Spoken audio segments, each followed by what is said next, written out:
coughing a little bit, and then it kind of like as the day went on, it got worse and worse. And I said, "Hey, please just do a fucking COVID test." And she got home last night and then tested positive. And I was like, great. And now this morning I've woken up with like sinusy stuff. Great. I hope it's the lame variant that's like not kicking as hard anymore.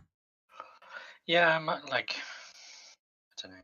My mom, like when she first got here and spoke, I was like, Jesus, you sound fucking rough. Why are you here, Mom? Go home.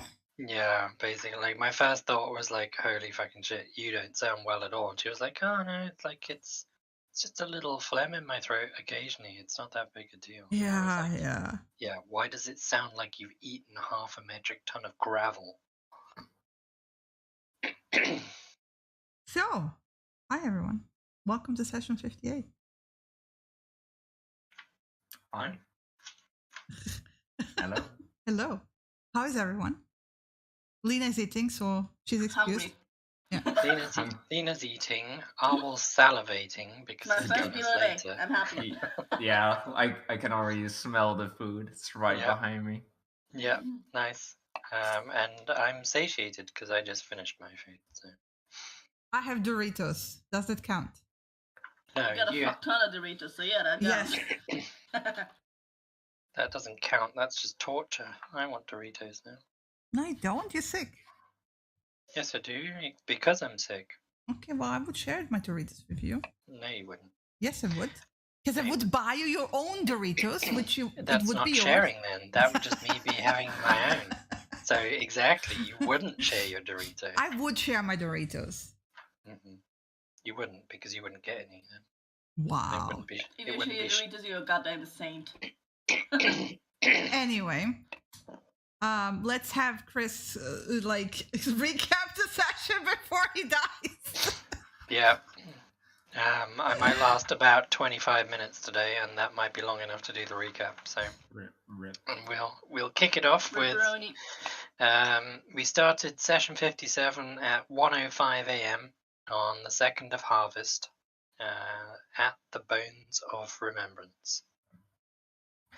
And Samira was finishing up the ritual, and then collapses onto her backside and puts her head between her knees.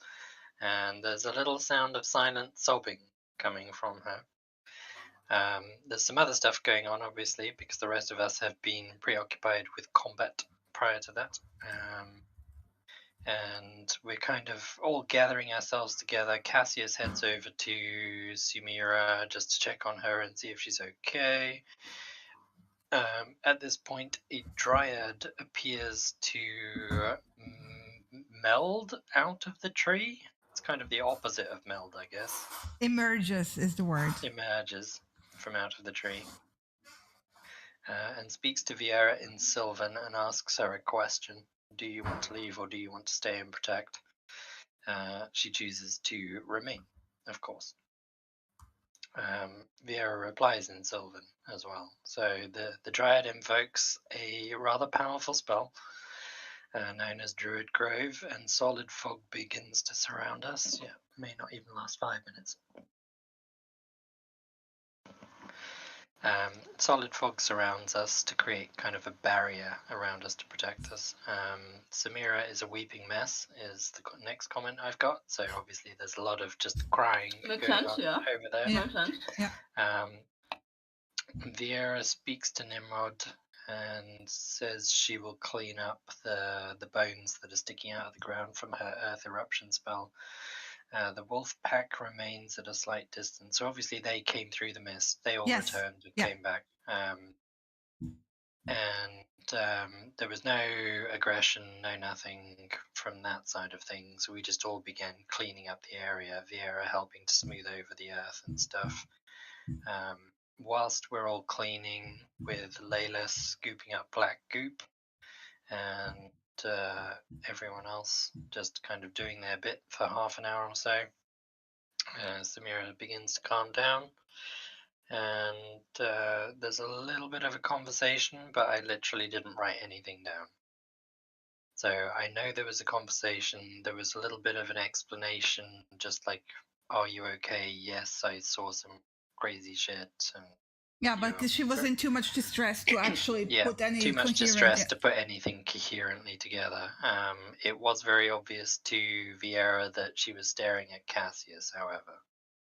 So obviously something had happened that triggered her something to do with Cassius. So Vieira noticed that.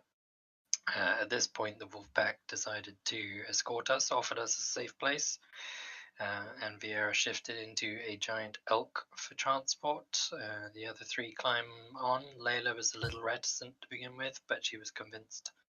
And we traveled the plains. Yeah, the convincing was Cassius going, come on, come on. I think he said it's an experience. Yeah, but words. Also come on. It's come on. It's like come on. Passive 20 persuasion. So get over it. Get over it. Come on. So we traveled the plains, a little bit scenic. I don't know how many hours we traveled for. 2. I know we traveled for several hours. You traveled for 2 hours. 2 hours. And we finally came upon a hard to describe. There was a river. There was a cliff face, which I believe is in the background distance. Yeah, it's across. So the camp is on the flat side. The cliff is across the river. Yeah. The cliff is across the river, but it's like a sheer cliff, isn't it? Yes. On the other side of the river. Yeah. Flat on top and sheer. Sheer side, yeah. And obviously in front of all of that, we can see that there's an encampment with tents and a campfire. Big, like one campfire or there were multiple in one the picture. Big there was, one. Yeah. Several smaller ones dotting around the tents. And we arrive finally at the central fire. And we spend the first few minutes, my notes obviously derp at this being point. Fed and getting drinks. My notes are we spend the first few minutes are us settling in the camp. Yeah. So, basically, they put you at the fire. They were like, "Are you hungry? Are you thirsty? Here's food. Here's water." Do you want to carry on and do the rest of the recap for me? Well, I'm helping with the details that you're missing out, and so you don't have to talk that much. You're welcome. We help. I love you. Right now. Yeah. Anyway, we get settled at the campsite, and what appears to be the leader of the pack arrives and begins approaching. He introduces himself as Damuk. But he shifts from the wolf. Yes, he shifted from the wolf. Yeah, it's obvious that all these people are shifted. He was also there at the tree for a bit. What? He was watching us there. Like the black grey wolf, he was there at the tree too with us. Yeah, he was. Yeah. Yeah. He was at the Bones of Remembrance. Yeah. Anyway, he welcomes us to their encampment. Another guy appears to be the same sort of size as Damuk approaches. However, he's got more orcish features, and introduces himself as Uchikin. And then at this point, my notes just become a list of all the other people who came to the campsite. Well, I will happily help you with that. So there was a female bear approaching, carrying a smaller man on top. Not top. No, he was leaning. A very old-looking dwarf. Old man leaning against the bear. Yeah, he was still walking on his own. And she helped him sit down, and then she turned into a female Goliath. That was Oyun. The dwarf old man. The dwarf is Gary. Yeah. And then furthermore, going to be called Jerry by me. But, Gary, yeah. Jerry. And then you were later joined by Kulan, the tribe's shaman. Yes, she's the last to arrive and introduces herself. There's a bit of conversation on, just kind of like, welcome to the campfire. You're at rest here. Make yourselves at home. They share food and all the rest of it. Carry on sharing food. And then they ask us if there's any questions, but I didn't. That sounds like upfront and abrupt. It was a bit more of a conversation than just to fire us some questions. Anyway, Viera asks what it means to be chosen, because obviously Samira was chosen, and they've alluded to that fact multiple times now. And she gets the obvious answer: it means the stones have chosen you. Great. No, it was explained. Shush, listen, pay attention. Okay. Sure. It means that you have traveled the stones, and the stones have chosen to give you a vision, which it is not actually an exclusive thing. Mostly, yes. They have never heard of anyone who was being rejected. It's just that sometimes it takes longer. Sure. We also get a bit of a backstory about the people and their history. The only thing of note I've written down is that the Great Wolf helped them during the Red Light, basically trying to protect his people in inverted quotes. And he essentially ended up sacrificing himself to protect his people. We did later find out that his bones still stand where one of their villages rest, and that he is actually a Dargon. Yeah, a dragon. A dead Dargon, soon to be a Dracolich. But yeah, so we got the story of the Great Wolf and a bit more about kind of what happened. The Dracolich is non-canon. Thank you very much. Yes, yeah. At this point, there's a story starts getting told by Kulan. She recounts the story of the builder and the beaver, and that's as much as I took notes of, because at this point Viera was tuned out. I mean, Cassius can jump in here. I mean, yes. Yeah. He could. Doesn't have to. Well, because Lena's eating, come on. Like, I got baklava now, so I'm happy. So well, what more do you need to know? She told us the story of the builder and the beaver. It's not the builder and the beaver. Like, it's a beaver, the deer, people like the water people that were walking upside down. Yeah, the upside down people, yeah. Upside down people. And they saw those water people and upside down people are separate. Yeah, they are separate. They are. Wolves, bears, and basically saying, yeah, you should be brave, you should be strong, and the sea will be for the old ones and the sharks specifically. Mm-hmm. With old ones. You right? Yeah, that was the story. I think that's pretty much it, isn't it? Yeah, but it was the story of like basically that the wolf people, as like the people around you, have been made into people from animals. Yeah, they've all been made into people from animals, not just wolf people. Yeah. The next thing I've got is that Samira asked more about Lord Mithras, because she was now kind of recovered enough from what was going on that she could actually kind of pop. There was a bit of a conversation between, I think it was Kulan and Samira, about like the vision and you can share if you want to share. And Samira then asked specifically about certain people, because these are the people she saw in her visions. Lord Mithras, or Grim as his I guess first name. Yeah. But she finds out that he died a very long time ago. At this point, there's not really any more questions, and we're all just sitting there in silence. They offer us space for a camp, and we head over and pitch our tent. I say we pitch our tent. Well, you did pitch the tent. Samira made Cassius pitch the tent, I believe, whilst she was sorting out other stuff and Viera was doing the campfire and stuff. And he did so proficiently. He did so. We sit... Very important. Finally, finally get to sit down, just us, and we all begin discussing what happened. And Layla goes like, bye, I gotta go pee. Layla buggered off because she was scared about the portable hole. Scared of falling in, I think. Yeah, totally. Yeah. Samira then recounts some of the memories that she had during her visions. I didn't get all of them, but I wrote down arriving in Northgate, I think this was from Grimm's perspective. Mm-hmm.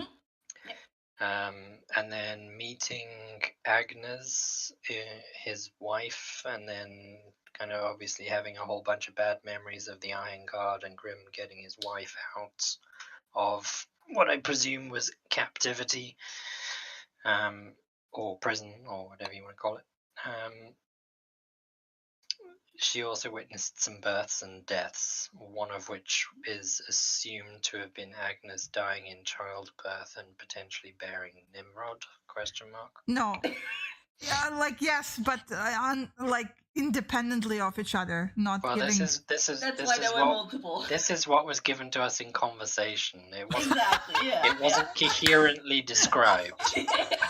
So yeah, it's fine. It's fine. As far as Viera is concerned, she her that one I know for a fact. As Lena said, also witnessed some births and deaths. That was one of the literal sentences she wrote. So I wrote it down. And then the next thing she pointed out was Agnes dying in childbirth, potentially she was Nimrod's mom, maybe. So that was like a question mark left at that point. Anyway, so that's all I know.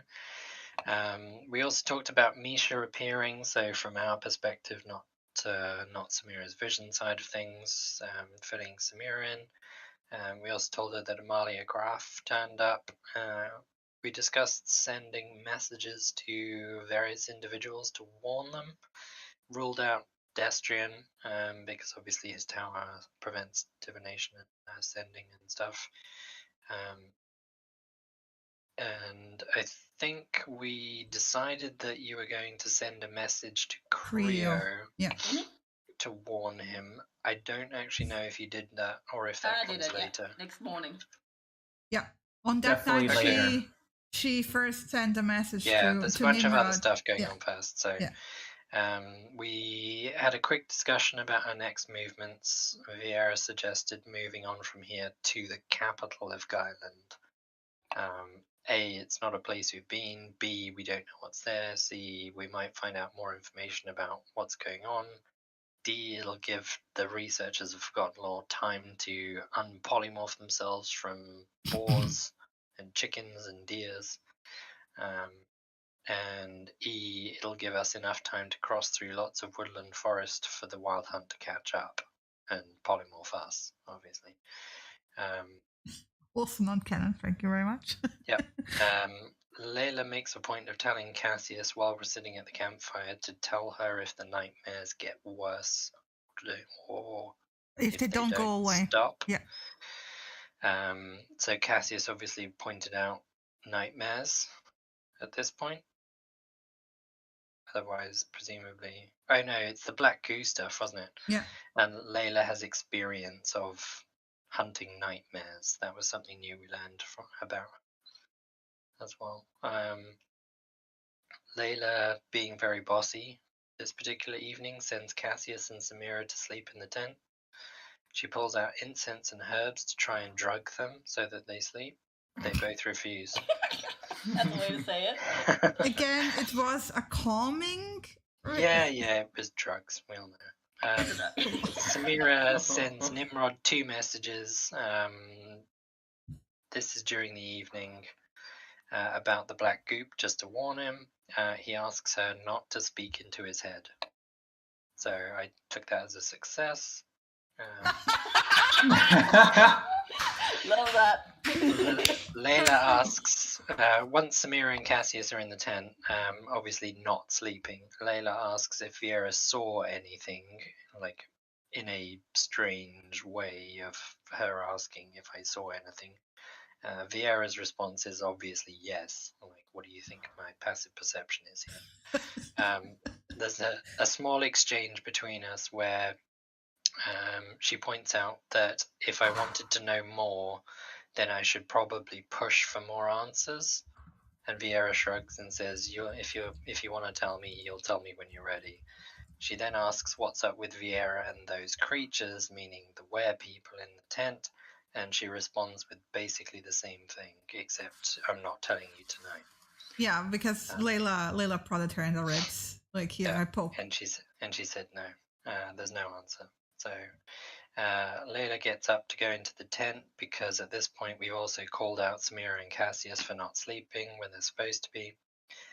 Samira pulls out her weaving kit from the tent and then finally gets out because she was obviously not sleeping. And comes out to the fireplace and essentially does a switcheroo with Layla. In the meantime, Cassius drinks the fun potion. And then, what was it, like 60 seconds later? Yeah, he got like darts throwing up outside the back. He got 60 minutes of euphoria and then blah. 60 seconds. 60 seconds, sorry. If only it was 60 minutes. Yeah. A minute good, a minute bad. Yeah, it was a minute good, a minute bad. But that's because he failed his saving throw. So should have gone for proficiency in Constitution saving throws. I don't need it. I have favored by the gods. So which obviously, you used at that point. So obviously, like I'm taking this next part as canon. Obviously, Cassius throws up outside the back of the tent, which Vieira fully knows about. Because she's got a 20 passive perception and would have heard it from where she was. You were in the bubble. And B, the point none of you can argue, Vieira solo packed up the tent and the camp and would have seen and smelled the sick the next morning. Not solo, but I give it to you. Yeah. Yeah, 90% of it was done by me. Layla tried to cover it up by kicking dirt onto it. It was definitely a team effort. There's no way I would have not seen and smelt sick the next morning in a jungle heat terrain. That smell would have been everywhere. So, anyway, we all remain awake throughout the day because it was actually daytime while the wolf pack was falling asleep. Samira and Vieira see Nimrod arrive back in camp somewhere toward the latter end of essentially the long rest, but we didn't take on. And Vieira points out to Samira because I think you were still weaving at this point, weren't you? Yeah. So she pointed him out just in case she didn't notice him. And then essentially sent Samira over, like, you should go and talk to him. And she was like, yeah, I should go and talk to him. So she went off to talk to him. Samira talks to Nimrod. He recounts some old memories, and because Vieira wasn't there, she doesn't take any notes. He talks a lot about Grim Mithras, is the only note I did take. Lena can fill it in. Well, you don't need to, because that's all in character knowledge. It's going to be recapped right now. Fair enough. Yeah, not now, but when we are back in characters, because she's going to tell you guys. Whilst the other 3 have buggered off over into the river to start cleaning themselves up, and Vieira is packing away the tent, Kulan comes over. I believe I've got here written in a note, she came over in cougar form. No, she walked away. She walked away in cougar form. Yeah. Okay. So I know she shifted at some point, so Vieira knows the animal type she is. Anyway, Vieira had a conversation with Kulan. Very short and sweet, just a little bit brief about the wild hunt and how they moved through, and they're obviously searching and hunting for something, and how Vieira reminded her of someone from the wild hunt, because Kulan had spent a little bit of time as part of the wild hunt. She pointed out that they do relish the hunt. Vieira acknowledges that and says that the hunt will have to wait for now. Anyway, the other 2 are off bathing in the river at this point. Nimrod moves further upstream because he wants to move away from the canoodling lovers. At this point, Samira is sending Creo the messages, and I think this was just when you started to walk towards the river, I think, Samira, to bathe? No, it was when I was finishing up, when I was getting back dressed. Okay, so this is once you're back from the river. You send Creo some messages and warns him of Misha. I didn't write any of the other stuff down because you didn't tell us you were sending the messages. You just sent them. We agreed the night before, and I did. We agreed you would send him a message, but not the content of the message. We did briefly go over the content of the messages of warning him and the crew of Misha. That's mostly it. Yeah, But you also obviously have mentioned something else at this point, because Creo then obviously communicates to Layla, interrupting sexy time. It was just the mention of the name of what was it, Spectre or something like that. Yeah, and to let Layla know, because she knows more and she can then he can contact Spectre her. And Creo was all like, "What the fuck is a Spectre? I assume you know more." And Samira was like, "Layla dropped the term. Ask her." Yeah, and then he asked Layla, interrupting sexy time. Layla, and you just heard Layla in the middle of the river shouting at Creo. She tells him to talk to her later, and that's basically where my notes finish, because I think that's pretty much where we finished. Yep, exactly. Yep. I've obviously got a whole bunch of mental thoughts for Viera written down, but none of you get the opportunity to read those. So. Read. It's like my last half a page of notes is Viera's mental thoughts. Makes sense. She had a lot of thinking time. Really don't like those. Because none of us slept. Yeah. Oh, that's true. None of us slept, but we all passed our Constitution saving throws. So it's yes. Viera only just. Limited spell points. Woo! Haha, your fault. Your problem. Well, that's something else. I did a quick bit of research.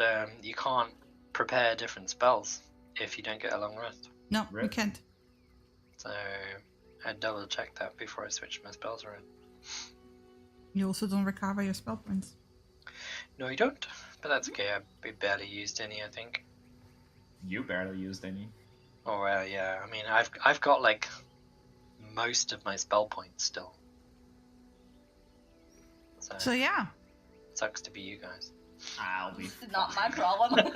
I'll be fine. I have Samira just needs a short rest. So Samira and Viera are at the camp, right? Nimrod. I think we were like everyone had packed up. Samira is just about to go to Viera too, because she had to let the others know that Nimrod was going to actually fucking guide us now. Layla and Cassius are still in the river. Yep. So where do we start? Samira and Viera. Let's start there. I guess there, yeah. Thanks for packing all the rest up. Were you sick last night? No. Okay. Why? Someone was sick.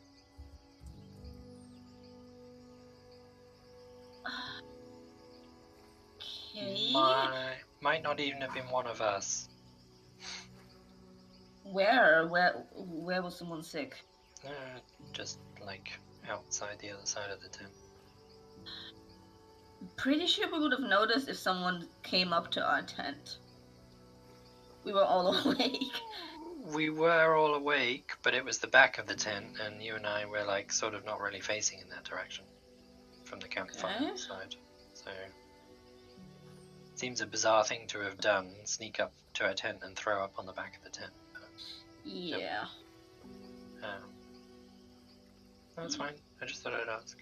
Okay, no, I wasn't sick. I'm pretty sure I sat next to you all the time. Maybe it was Layla. No. No? Why would she be sick? She didn't get hurt, right? Raised eyebrow. Like, really, you're asking me that question? And also, we don't know. No, we don't, but it's good to speculate sometimes. I already live through a fuck ton of births. I don't need to speculate about pregnancy scandals. Okay. But it's an interesting idea. I give it to you. Interesting gossip.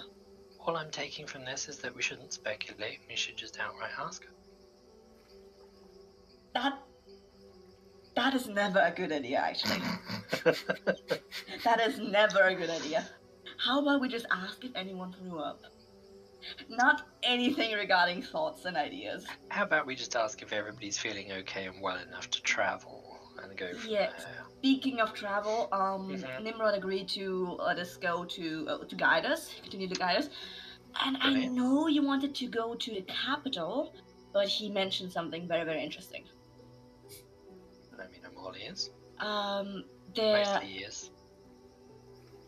Very pointy ears, I know. you know, we heard everything about the Mantle of Earth before, right? Breaking pacts and something is their ability, what they can do. Apparently, yeah, but only with the agreement of both parties. Because well, that's what we'd heard before. I know that's what we heard before, but I heard from Nimrod that the pact between the deity and the fucking Iron God and such, you know, that one, that had to be broken, and that was broken with the help of the Mantle of the Earth. That's somewhere in the direction of Hollowstone. But presumably somebody from the deity and the Iron God were present. No? I don't think so. Do we know so, or do we think so? Are we guessing, or do we know? Well, it's at least a good idea to go that way, because we could even ask if there's chances to break it. What was the name of this place again? Hollowstone.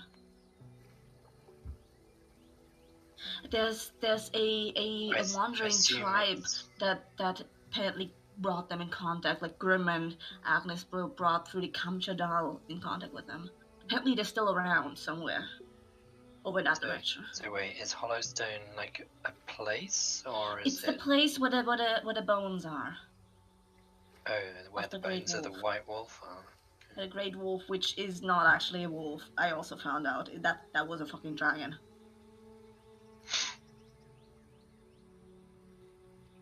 Do you know what kind? He said a great silver dragon. Okay. So naming here is very confusing.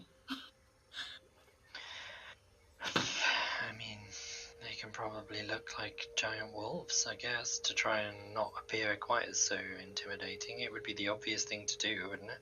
I mean, it has to be able to shape change if it creates bloodlines, because that would be strange otherwise. Well, there's myths of dragons kind of not infiltrating humanoid societies, but living amongst humanoid societies and having children.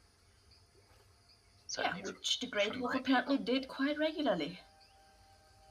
Well, they live for quite a while normally, dragons, so probably spawned quite a few kids. Imagine. If they were interested in that, it would certainly explain. What? Explain what? Well, shifting shape is not something that comes naturally. There's usually a source. Yeah. And if certain people have affinities for certain animals, then having children with those people might produce those animal people hybrids. Wait, I'm confused now. What are you talking about? Are you talking about the deity?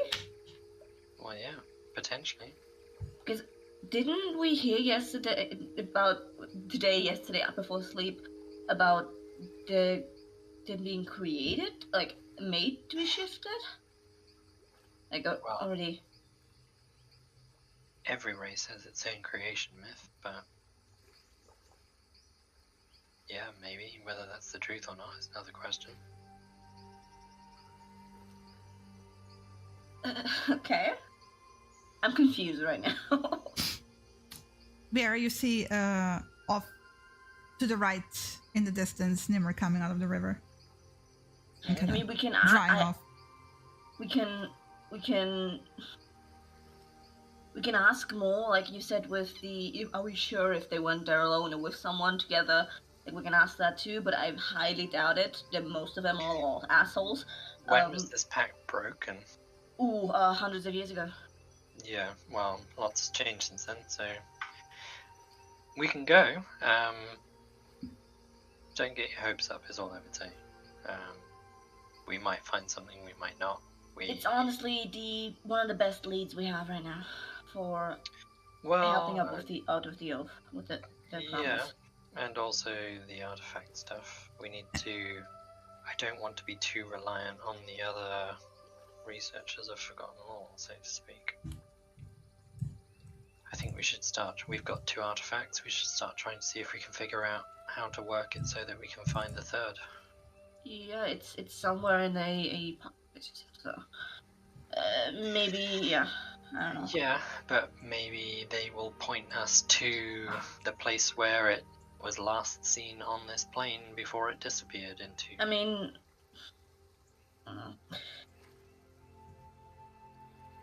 people seem to have a long memory, not even with like writings, but like a long memory. If their continual ancestor was a old dragon, they must know something, maybe. Only if it was ever present in this part of the world. They didn't seem to know it was there now. What do you mean? Oh, well, the thing, yeah, staff. but that's because that was recent. Was it?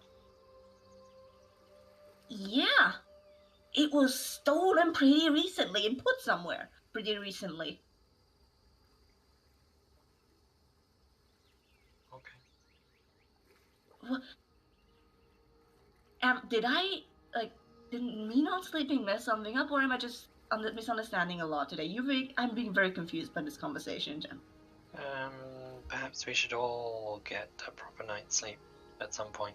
Yeah, tonight, yeah. I mean, when it's properly dark, then I can sleep around that time, yeah. Shall we get the other 2? Yeah, it's a good idea. Nimrod looks like he's finished. Flag them down and, yeah, they should get dressed.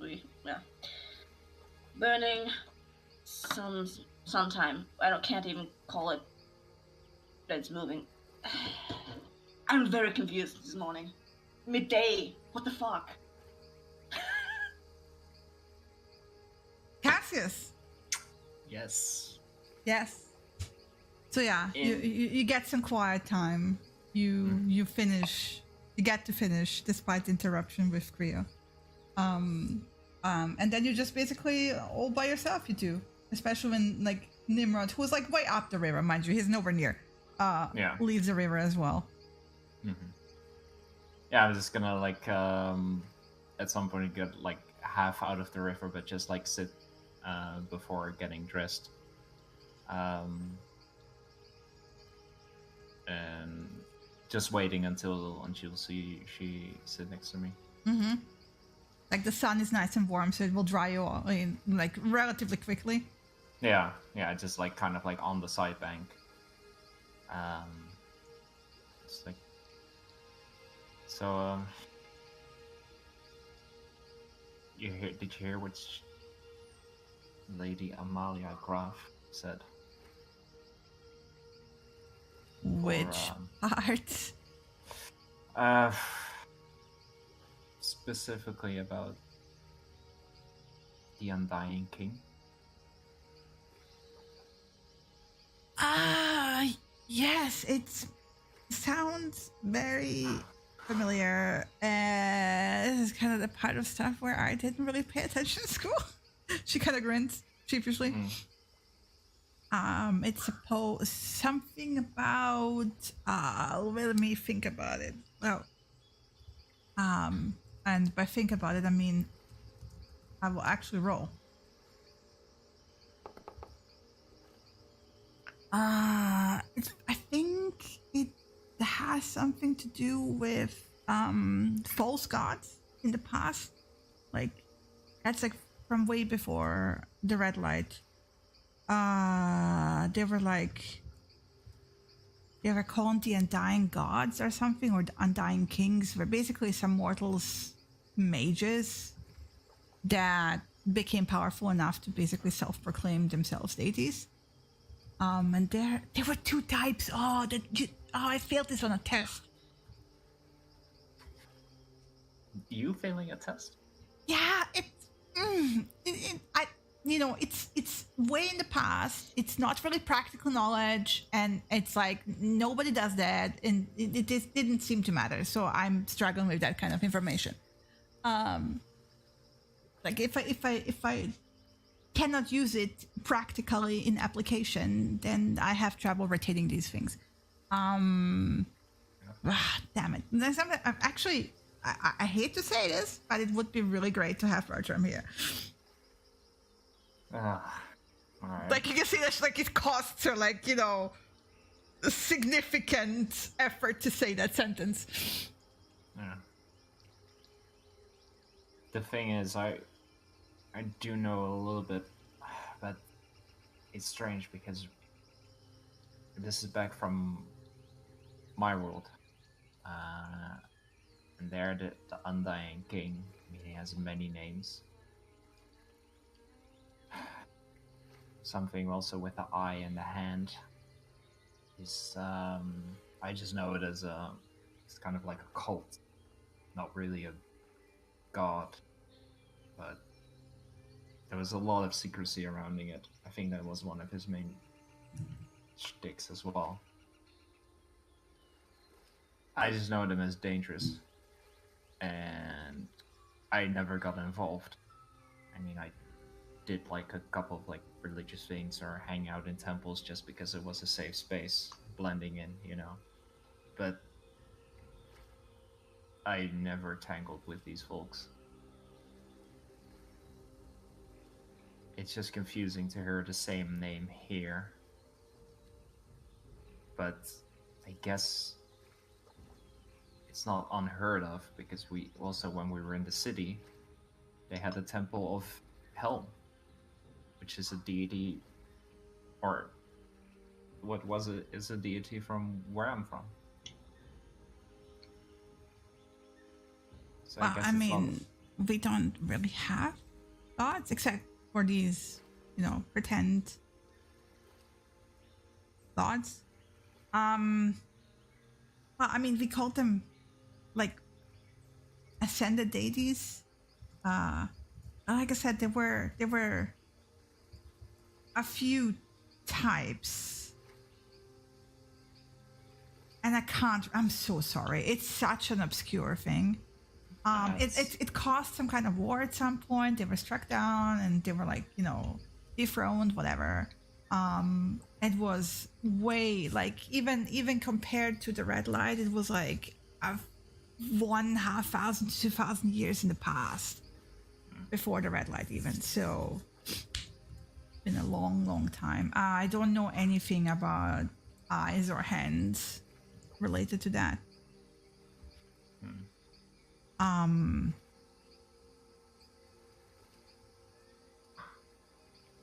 Okay. Yeah, I thought I'd ask. Something else to find out more about, I guess. No. But Bertrand knows this kind of shit, then? Yeah. I mean, he researches Forgotten Lore. Yeah, they know their shit. But specifically, he does. I mean, we went to the same classes. I assume his people know as well. I mean, Ava seems like the type who knows a lot of shit. But yeah, he knows this kind of stuff for sure. He knows everything about these like ancestral deities and all the little, like, look, there was like this like huge religious thing before the Red Light. They were like called the Many Spirits, and there were so many names. Cassius, there were so many names. I can't remember them all. And they also had some of them had actually like symbols that looked like eyes, now that I think about it. I remember thinking at some point, like, wow, that's a lot of eyes. But it's a lot of them. They were like types and subtypes, and they were the ancestral ones, and like they were not here, but like blah, and kind of that got all lost, I guess, with the Red Light. I mean, we do have historical records, but it's like all kind of not really important to life here, if you know what I mean. Like if my job doesn't really need me to research specific things for the job. I don't really care because that's like something that happened a long time ago and doesn't seem to have any influence right now. I'm sorry. I should have been a better pupil. It's all right. I completely get what you mean. I often you'd think I'd be more of the same, but sometimes I just retain this random shit. Well, it's so much. It's like, especially if you take like the various like people into account, like, you know, they were like the dwarven stuff and there's like the elven stuff and then there's the human stuff, and you know, they all have different things and some of it overlaps and some of it doesn't overlap, and it was also like different from country to country and region to region, and like we learned all that stuff. Oh my god. So boring. She rolls her eyes. So it does sound very boring. It's like it's cool to hear about like all the like epic stuff that was going on, but like when you just have to learn a bunch of meaningless names for hours, it's very dull. Yeah. Reminds me of a couple of temples and gods. It's like they use different names for different aspects of them. Oh yeah, that too. Bullshit. Stick to one name. It's easy. Yes, exactly. I mean, even here, you wouldn't believe, like, you heard it last night, like, the builder. The builder? The father. Like, come on, it's the father. Just call him the father. Why do we have, like, 15,000 names for the same guy? Yeah. Well, different ways of telling history, I guess. It's just very confusing. But yeah, apparently they call him the builder here.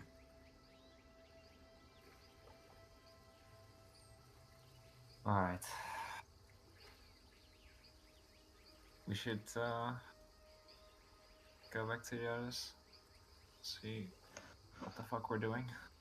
Yeah, let's get dressed. Come on, slackers. Please don't yell into the call, Chris, with that voice. Oh my god. I didn't yell. I just cupped the microphone. Yeah. It cracked your voice. Yeah. Sounds You're welcome. horrible. And Chris, yes, you can roll. Sorry, I couldn't answer without All good. tripping up in the conversation. Private roll. As you know. Yeah, let me type this quickly. All good.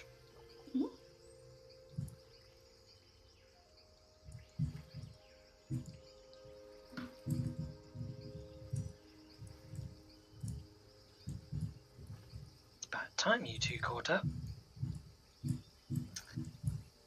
Hey, no. Bunch of gaggling schoolgirls on the riverbank. Didn't sleep. What? Yeah, nobody slept. You're not alone in that misery. Yeah. Mm-hmm. So we're leaving. We are. We're leaving. Yeah. Cool. There's your bag. Yeah. Thank you. I think I have Do we have food? we do have enough food. Amazing. We have food.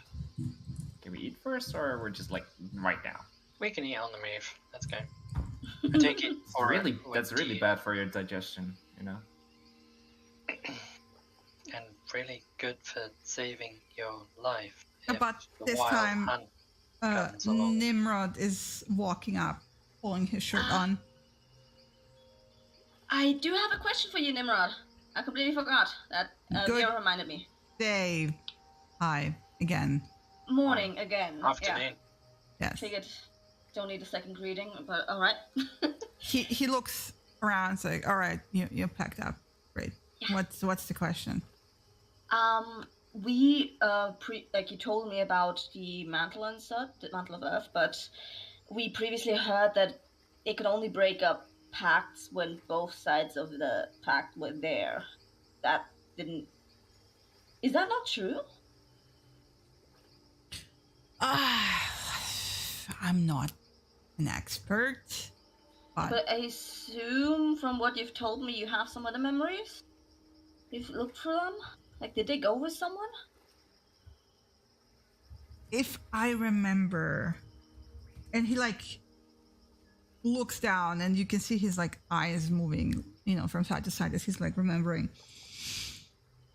There was something about the pact that didn't apply anymore. There was some kind of, what do you guys call it, loophole. Mm-hmm. Some of the pieces of the pact were no longer in place, but I don't know why exactly. Okay. I think she explained it to him at some point, but I don't think I paid attention to that part. So it's basically the pact is an agreement both ways, and some of that agreement no longer applied, so they were able to undo the rest of it. I think the way she explained it is that sometimes pacts are vague, and the world does its best to interpret it to the best of their ability, but and sometimes the way it's enforced, it also shifts because it has been phrased vague. I guess this is one of the reasons why you shouldn't be vague about it. But there are apparently circumstances where it opens this up to have it undone. But I am not the one to ask how that is done. I mean, I that's only very helpful know already. What the memory is. Mm-hmm. He kind of like rubs his neck. I'm sorry, but why are we talking about this? I'm missing something here. You were busy canoodling, so I didn't get the chance to tell you. So, the Mantle of Earth is like we have record. Nimrod told me of record that Agnes and Grim met the Mantle of Earth, some way past Hollowstone. Well, in Hollowstone. Or in Hollowstone, like that direction. So I figured instead of the capital, maybe we could go that way. Okay. But I mean, this was hundreds of years ago. The tree is still there. So the tree is where the Mantle of Earth came from. It's the entrance. The underground temple. Okay. It's not. The worst case scenario. No. It's not under. You gotta. Worst case scenario, I ask the tree. We can ask the tree. It's a petrified tree. You were saying it's not an underground temple. What is it then? It's the entrance to the Dwarven Underholes. Oh. It's a labyrinth that some people tried to go into and never came out. Yeah, I'm not a fan of the Underdark, I'm afraid. That sounds like a challenge. Don't know what the Underdark is. Basically a world beneath the world. I mean, there's the Dwarven settlements beneath the earth. We are kind of a world beneath the world, so... Very true. Inside the world, not beneath. Yeah, a world inside of a world. Even... Nobody ever came out? A lot of danger. No, I think it's just that you might get lost if you're not careful. It's just that big. As far as I learned, the underholes stretch everywhere. You can reach the other side of the world traveling the underholes. So it's the Underdark. Again, no. The under what? The Underdark. So, he shrugs. It's the dwarfs build it. It's their realm. I mean, Agnes and Grim made it out, so that's the only thing that matters to me right now. I mean, I'm pretty sure that other people made it out as well, but yeah, I'm just pointing out it's not just one building down there. Sounds amazing. Sounds like a great time. He grins. All right. Okay, so to clarify, because I also don't have a map on me, we're going to Holden and then to Hollowstone, or Hollowstone and Holden? We're going first to Holden. That's on the way. Whichever way you want to go, Holden is the first settlement on the way. Okay. It's gonna take us a day and a half. Oh. At what speed? He nods towards Cassius. Okay. So it's gonna take us a day if we shift. 6 hours. If you move at my speed. So we can be there for nightfall. You could, yes. That's not convenient, yeah. But then I also don't want to take you through another tribe's territory without introducing myself. So we're going to go slow at first. Sure. But 6 hours including that. If they see us sooner, yes. If they see us later, no. I mean, we won't know until we stumble upon that point. Yeah. Can you not summon ravens, or send a message via ravens? Like you did the other day? I wasn't sending a message. I was sending them scouting. And they could be anywhere. How would I know where they are? Just a question. There is an alternative. Do tell. Okay. I highly doubt you guys will be happy with it. That's a lovely beginning. Go on.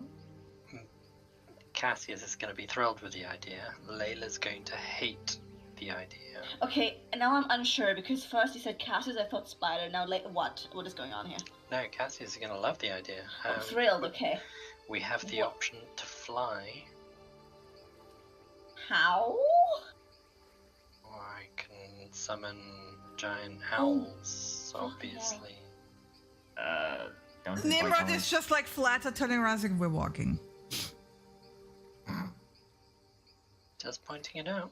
Then we don't He's have walking. to introduce He's ourselves not even to listening anybody. anymore. I mean, I was flying before. It was very involuntary. Get a walk. We're not losing it. Let's walk. We can walk and talk. Yeah, I mean. Nimrod kind of waves off like the sky belongs to the deity of the sky. Good reason there too. I didn't know that was a thing. Can we not ask them for help? You don't want to talk to the old ones of the sky, trust me. Not even we like talking to them. Oh, why not? Like, the old ones are in the sea, right? Because there's always a bigger predator. How many old ones? What? I think. Yeah, sure. But I mean, there's always a bigger predator in the woods too. So, same applies, really. He just like waves you along. Alright. Yeah. Seems like we're going. Yeah. I'm kind of hung up on old ones of the sky. I don't know what to see. I'm unsure what the fuck that means, but alright. Let's just walk on. Amalia Graf didn't seem to have many problems flying through the sky, so... He shrugs.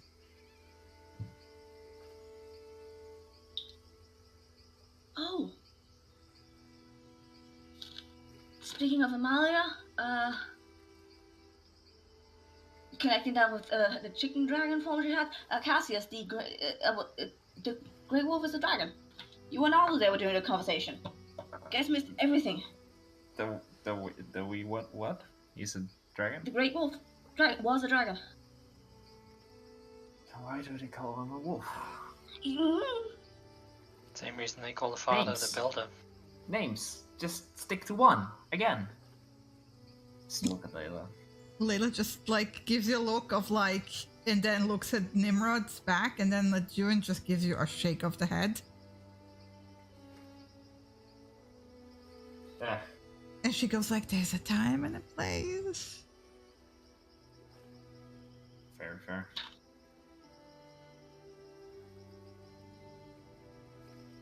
Vera, did I miss anything else that they missed out on? I can't remember right now. Apparently missed whole fucking conversation, so. Yeah. I don't know. Did you speak to Creo? Oh, yes. Yes, I forgot to tell you guys that too. I sent him a quick message to warn him about Misha. Give her a look.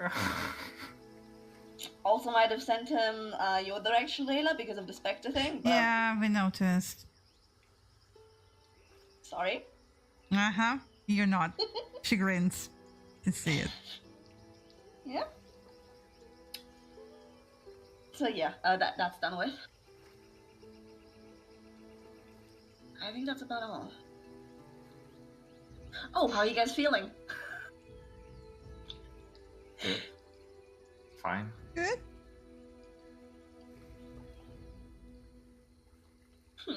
Speaking of which, Layla turns to Vera and pokes her in the rib. Mm-hmm. You fine too? Right as rain.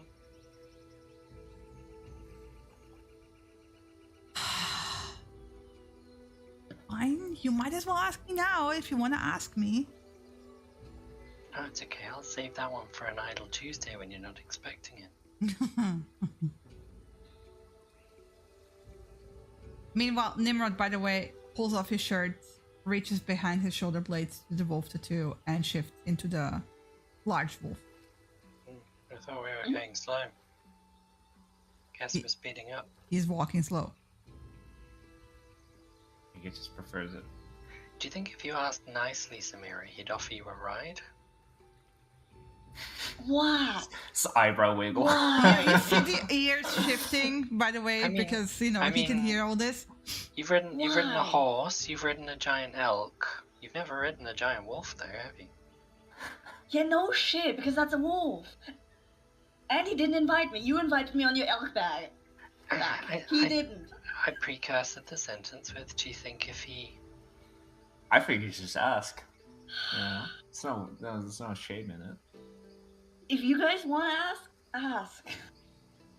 Okay. You don't have to push it on me. Yeah, maybe later. I can tell you now, cats and wolves aren't very good as mounts. The back I would just collapse. figured. Doesn't look the same like as a horse. That's not the elk horseback. That's different. Even I know that much.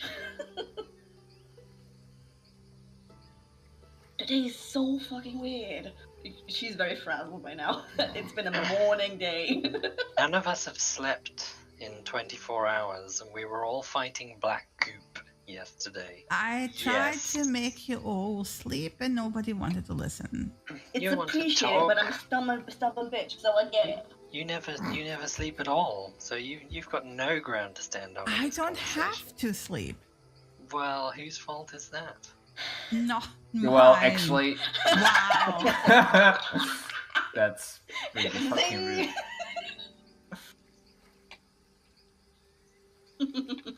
You can hear a very weird sound from the front, from the wolf. That kind of sounds very weird, like he's chuckling. Snickering. Yeah. Mm-hmm. I'm glad to see we've all still got our senses of humor, at least. Well, that's the last thing to go, huh? Yeah, of course. Apparently, that's why I'm checking to see if it's gone in some people or not. That's all. Anyway, let's continue on.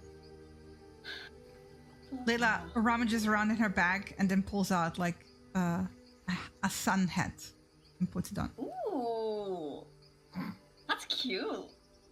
Fancy. Snigger. Don't just snigger at me. She gives Cassius the stink eye. You will appreciate a hat like that very soon once the sun starts frying your brain. That's why I've got a head of hair for. I grew up next to a desert. I'm used to the heat. I reached in my pack and pull out my parasol. And also that. I'm enjoying with the parasol. Amazing. I wave it around, just like circled around my arm for a little bit, just looking smugly at her. See what you've started, Layla? She just chuckles. So yeah, you guys travel for a while.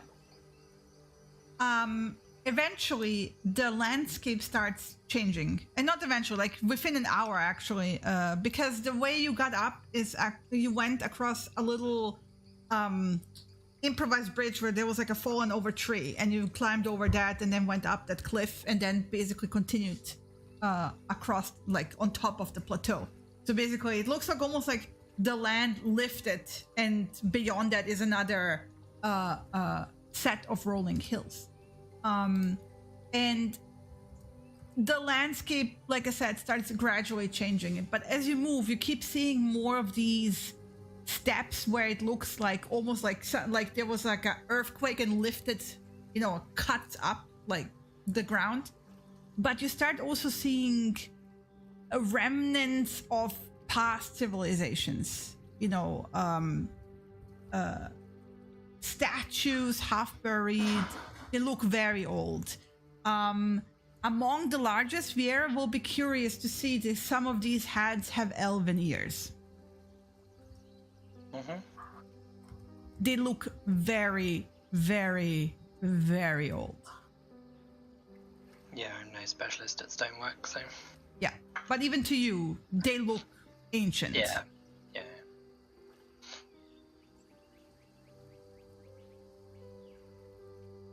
So yeah. Not really investigating, just looking and carrying on walking.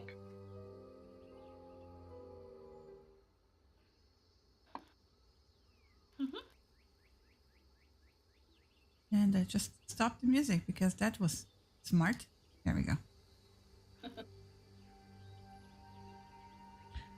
After 4 hours, he takes a break. You stop at a little stream where you can drink water and rest and line a bit.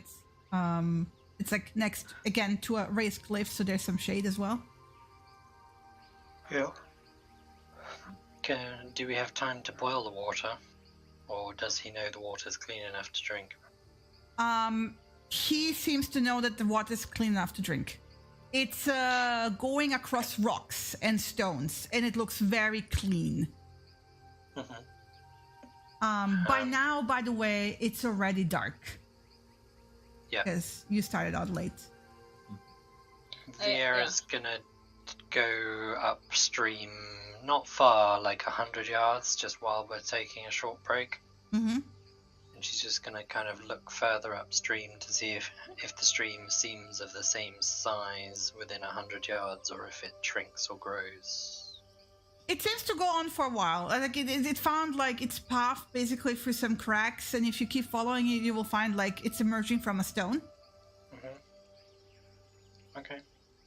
It seems like a part of the cliff has cracked open, and this is where it's coming out. Yeah. Just at the source, she'll kind of drink from the water skin and then empty hers completely, and then fill it back up from the spring. And then head back downriver. Because you never know if there's a dead animal in the water upstream or not. Either way, he will then take you for another 4 hours, right? At which point, it's again, there's no...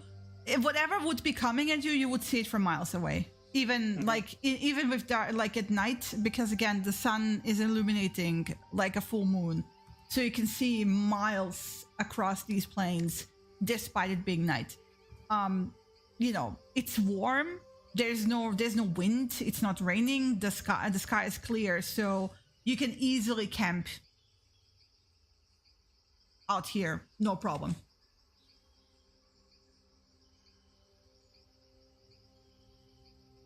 Are we kind of close to like one of these statues? They're in the distance. I mean, it would take you like a good 10-minute walk to the nearest one. Mm-hmm. Can we camp in the shadow of one of the statues? I mean, it's not day. Yeah, you can camp next to the statue if you want. Yes. Still presumably generates shadow from the moon. No, it doesn't, because it's right above your head. So the statue doesn't lean or anything in any one direction. Well, I mean, the way they're mostly half buried, so there's no like real. There's some like the noses and stuff where you have like the shade below, but you don't have a real overhang in that sense.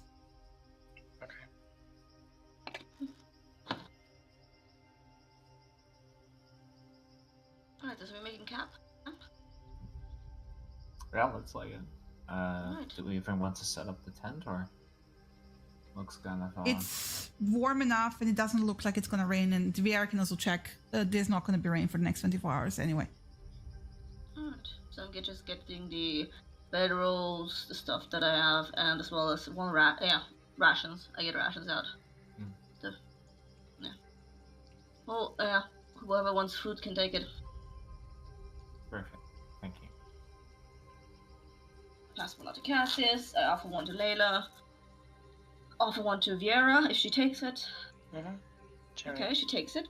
Good. Yeah. And I also offer one to Nimrod if he wants it.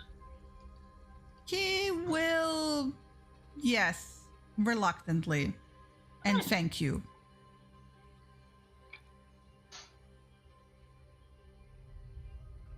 He will sit on a rock a bit away from the camp. Mm-hmm.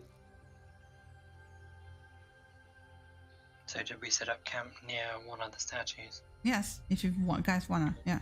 Mm-hmm. Yeah, that's all.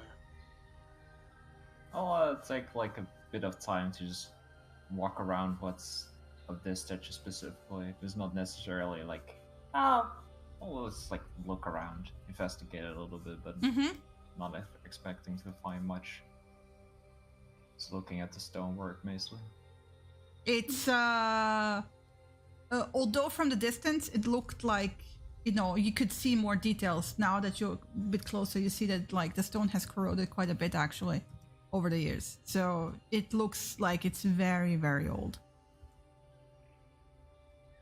A lot of the details have been lost. You can tell that like this stone was probably used to be very, very smooth, but is no longer.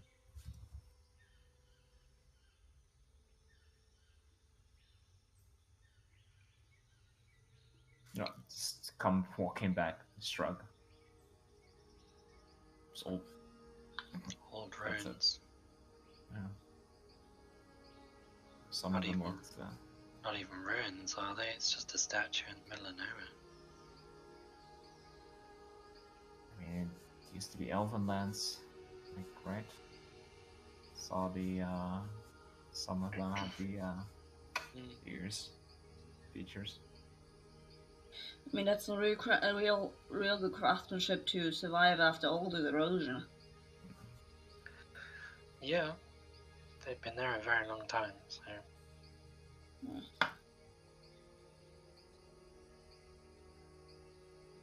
Though we don't know how long it's been uncovered for. It might have been buried for 600 years and uncovered only for 100.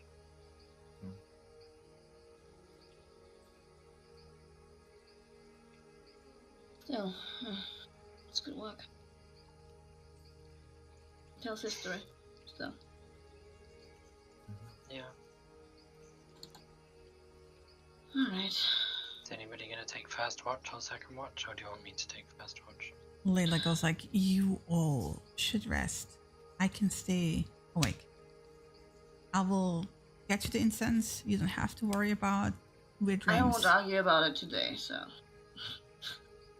It was never actually fear of sleeping that kept me up. It was the adrenaline from everything. Yeah. So I'm glad we'll rest tonight. We all need our rest tonight. I don't want any of us to feel sick. Yeah. She looks like she furrows her eyebrow. Rugs. Yeah, Cassie's just looking into the fire and just shrugs. Alright. So, do you do a general non-sleeping thing and take a watch, or what? Do you want someone to accompany for every so often?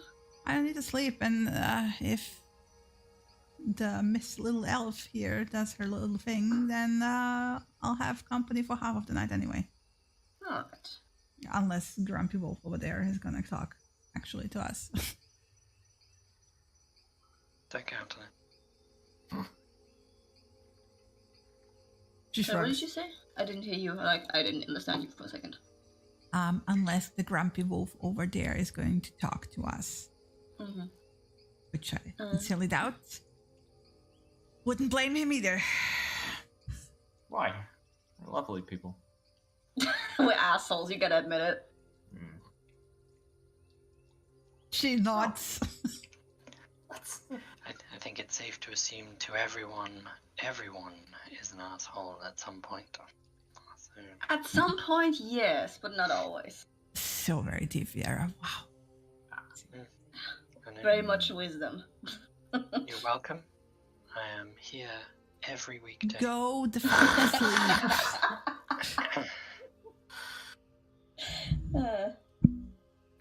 Vera's gonna head around until she's sitting on top of the statue. Mm-hmm. And then she's going to curl up and get ready for sleep. Yeah, Brav will curl up next to you. So that she's at a high point, basically. Yeah.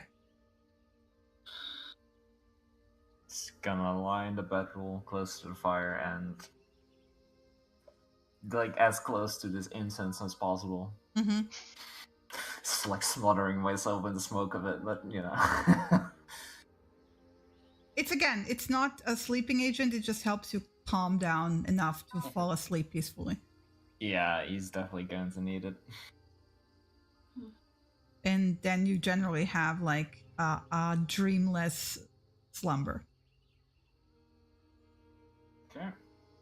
Guess I'm sleeping. Let's see what happens. Yeah. Summer will actually take a semi-watch for the very first 2 hours. Okay. Well, then, what's Viera doing?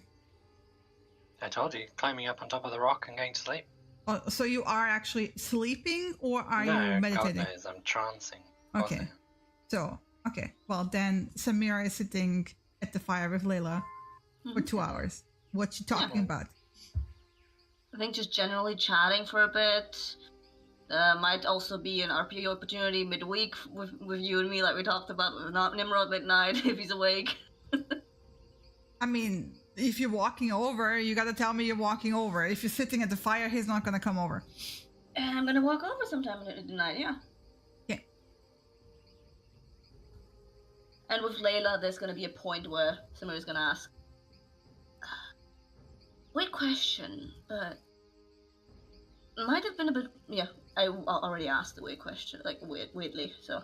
Did anyone get sick yesterday? Or today? He didn't feel very well last night. Okay, it was him at that point, okay. I just wanted to ask, in case it was you who got sick. You know. No, I'm not pregnant. I know, it's your business, but I still wanted to ask. I'm not pregnant. Okay. There's herbs for that. I know. Share if you want. She kind of gives you a wink. Anything against? I very much do not need that, but thank you for the offer. I mean, are you sure? And she kind of looks towards Nimrod. Eyebrow wiggle. Okay. I think the others know it by now, but I'm not really very much a sexual creature, so thank you for the offer. Oh, sorry. Oof. Okay, yeah. It's okay. Cool. It's no weird steps are taken. I will stop making these kinds of jokes. No, continue making the jokes. I enjoy the jokes. The offer's not so much. But you don't need the herbs. It's fine. No, I don't need it. Yes. Although I take the herb anyway. You never know. Yeah, you never really know. No, it's we're women. We go into dangerous places. Okay, yeah, that's true. That's very much true. I can hold my ground, but just in case, when you travel the world alone, you kind of take precautions for every eventuality. Yeah. Although I'm usually smart about not going to those kinds of places. I understand. never really was much of a lone traveler, but I get that a lot. I understand.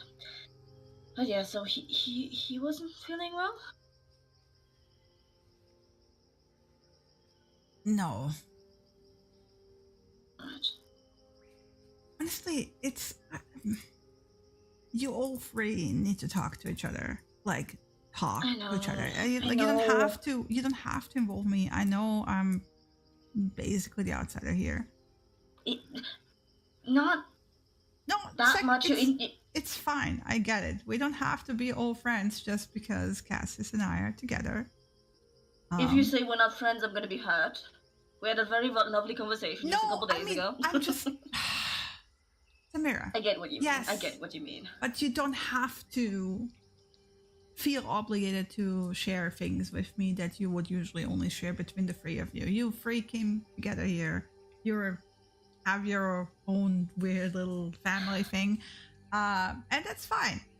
But please, for the sake of all the spirits, talk to each other.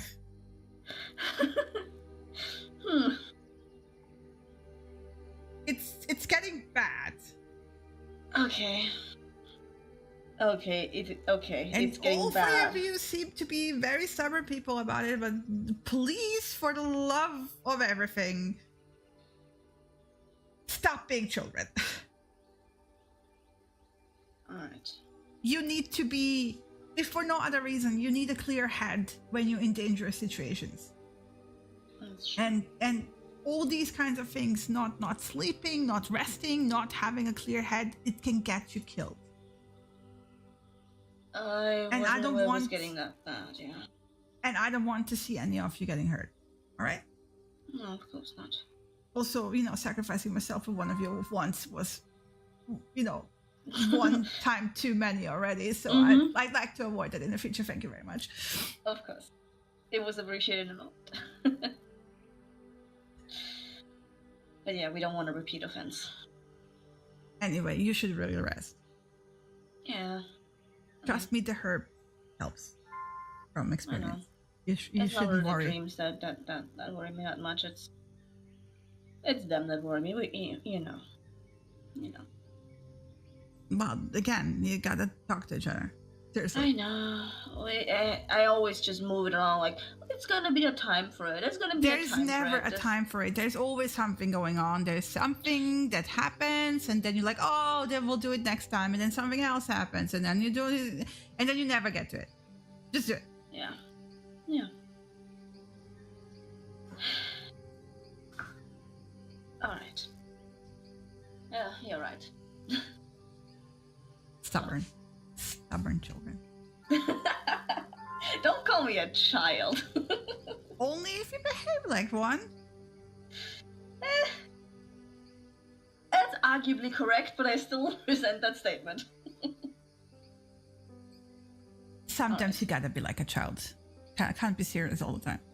That's true. Anyway, sleep well. Get some rest. You wake well. I don't know. What do you say? I rest. Rest well then. Alright. And then you go to sleep. And then 2 hours later, Viera wakes up. Rip. Peroni. And Braff was awake the entire time he was watching you. Yeah. Hi. Pat him on the head. He gives you some grooming. She'll kind of just look around, survey the surroundings. Presumably nothing on the horizons moving towards us. No. There is very high up. It's like you only notice it by the shadow. A flock of birds, you want to say, but then you realize that the size is bigger than your giant owls. But they just very quietly pass overhead, and there's nothing. Okay. In the wake of it, in the distance, you see like a flash of lightning, and very late after that, a grumble. But that's basically it. Is there any wood nearby? In this, like you can find branches, but there's no trees nearby. No. Okay. No, that's fine. Branches are good enough. She's gonna pick up. Just gonna get up and then walk around and pick up a few. Mm-hmm. Never going too far from the camp. Mm-hmm. And then she'll just head back to sit on top of the statue, and she'll whittle away and just do 2 arrows. It's part of a short rest time length is an hour. Lets me do 5 arrows, so she's just gonna recreate 2 new arrows. Mm-hmm. And that she fired at Amalia and never managed to hit. Sad panda. Sad panda. Yeah, that's the first hour. Mm-hmm. And then, yeah, she'll just kind of climb down and sit next to the campfire, next to Lola. Good morning. Hi. Had a good rest? Good enough. How about you? Still resting. Unlucky. Well, I am poor me human. Oh.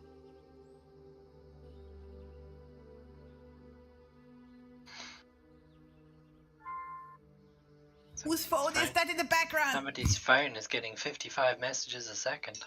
Sorry. I am muted, so it's not me. It's not me. Well, it's on my side, but yeah. It's your girlfriend. It's fine. Yeah. No worries. I increased the pickup for the audio a little bit.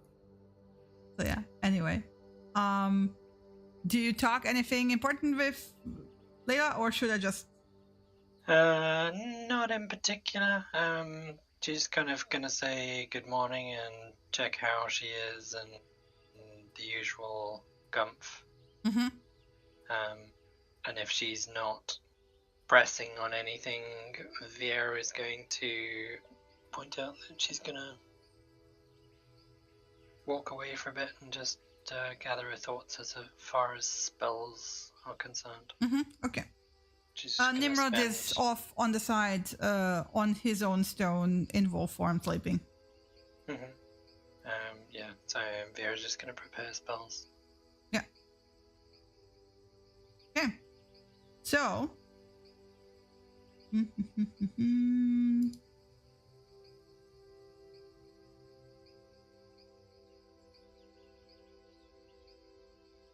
The sun will grow brighter, and then eventually everyone will start waking up. Actually, a long rest. Yes. Me. Woo woo.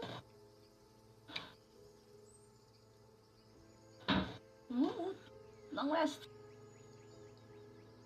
Yay! Yay! No dreams. Yay. There's a light breeze going. It's another warm day.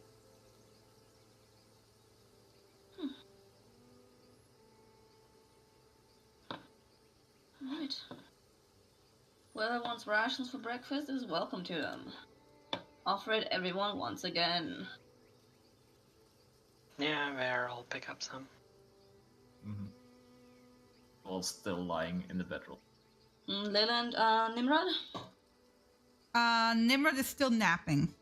Oh, okay. So I hold this portion for later if he wants. He will eventually, while you're finishing breakfast, get up and stretch out. Offered him to him. Good morning. Morning. He will sit down. And thank you. You're welcome. Everyone rested. Fine. I guess. Yeah. Tough. Yep. Yeah. He kind of shrugs and starts rolling one of those cigarettes.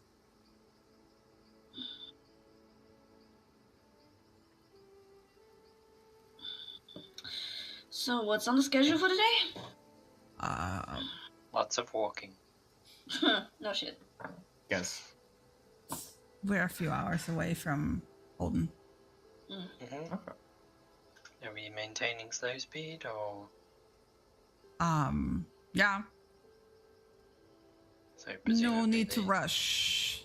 The other tribe hasn't come across us yet? No, not that I've seen. But then again, they might be gathering at the camp, or some of them might have followed the wild hunt. Mm-hmm. Or other things are happening, considering we had intruders, as we found out. Yeah.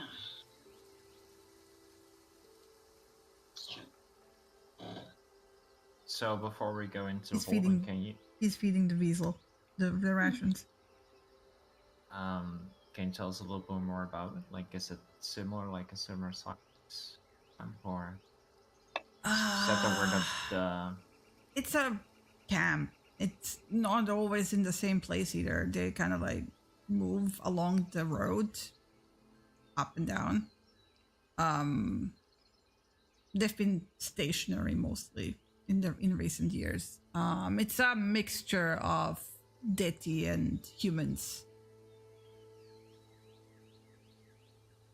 that prefer to live outside city confines.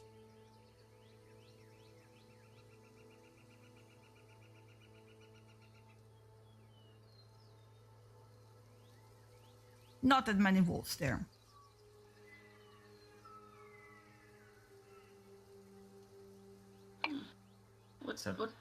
What type of deity do even like exist? Like, well, I mean, birds as well. It's what Kulan said last. He kind of thinks about it the night before last night. Well, you have the Vadu allies, which are like Pox, Weasel. They're smaller than we are. They also turn into smaller people, and he kind of like tries to point, and it's like child size basically, or gnome or halfling. You saw one of the Odul. They're bears, and they're big people as well. You have the Chuan, which are wolf, and they can turn into, well, I guess, human. None of us is really that. There's another clan that's also wolf, which is the Anaul, which are wolf. Orc, I think, is what you would call it. He kind of looks questioningly into the round. Then you have the Lavren, those are the crows. The Olmok are the badgers. You have the Penguin, which are eagles, and those kinds of birds of prey. The Kodins, rats. The Koromoy are boars, and the Shoromboy are moles. And then you have the Yandin and the Yandir, which are basically the same thing. They're cats, but the Yandin are just female and the Yandir are just male, and then they come together when you got the frogs. I guess it's mating season. He rubs his neck. So yeah. Oh yeah, and then they're a bit different, but we have mad respect for them. The bisons, the Olubian. They're you don't want to piss them off.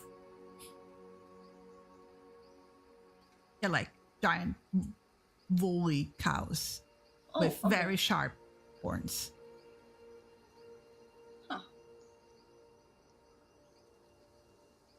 That's pretty much it. There are some smaller ones, but nothing big. I mean, there's always variations. These are the most prevalent, notable. Right. I mean, that's a wild variety. Wow. And Holden is mostly Yandin and Yandir. And humans. Okay, that's good to know.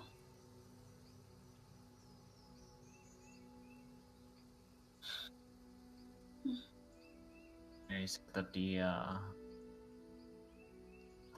remains or the bones of the Great Wolf are around Holden. No, at Hollowstone, right? In Hollowstone are further, yes. It's Holden, then it's Chiron, and then you can cut across the lands if you don't follow the roads. You can go to Hollowstone directly. It's not that far away if you travel at my speed. Humans would, I guess, if they would travel across the lands with a good guide. From Northgate to Hollowstone would be 8-9 days. But then usually the caravans are very slow compared. It's nice to stretch out your legs once in a while. He has lit up the herb cigarette in the meantime. Oh, for sure. As long as you're not walking mid swamp, walking doesn't matter. I mean, after some time, it does get boring. No swamps in Guyland. Love this country. Amazing. They have rivers and lakes, but no swamps, no. Perfect. Yeah. So, fucking swamps.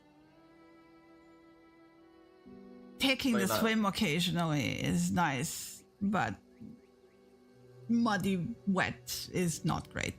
Yeah. Very hard to get out of the fur. It's horrible. Especially if you face first plop right into it. We know. Oh, yeah. Yeah. Lovely first experience. He nods. You were about to say something, Cassius? Yeah, later when he wanted to see if we could find our friends there. Or at least know in which direction they went. Like, what's your plan with this? Can you roll up the map? Then we can, like, look at what the heck we're actually talking about. Oh, yeah, sure. Let me just reach on phone. Right. So. Zoom. Because we're always so wide awake. Zoom. Big zoom. Hollowstone. Heyo. So you're here.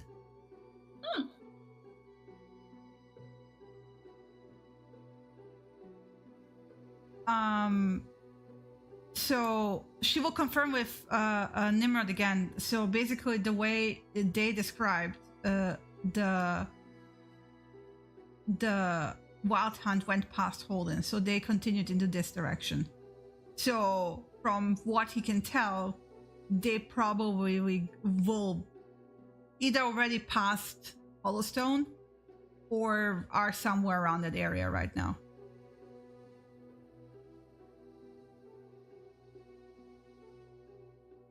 And he says, like, he will take you from Holden and then along the road because it's easier because of the uneven terrain and the cliffs to just follow the road to Karen. And then from there, you can either continue to Windrock or he knows a very good route through the terrain directly to Hollowstone.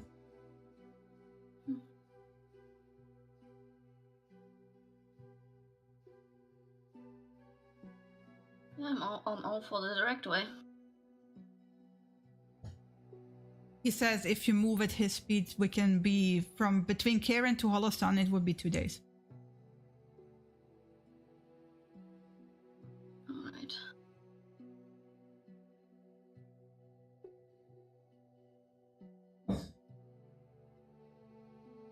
And Hollowstone is where the bones of the Great Wolf are. Mm-hmm. And the stone, the petrified tree. Yeah. Which is why it's called Hollowstone.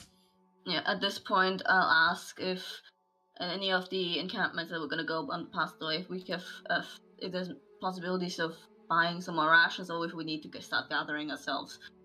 Because I have 8 rations left. That's 1.5 days. He says like there is probably some way to trade for things. The Holden doesn't do really trade for money. Because they have no use for gold and coin. But there might be some opportunity in Cairn itself, because that is a more human settlement, and they trade. They have an ongoing trade route between Dresden Falls and Windrock. What are the usual things that's been traded? Like, what is of interest there?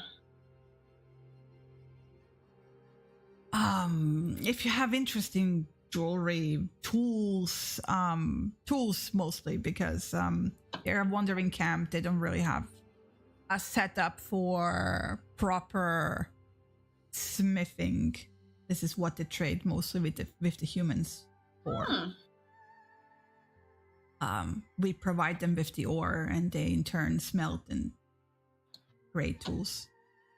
Oh, that's perfect. I still have like 25 pounds of raw glass, like raw sand for glass blowing ingredients.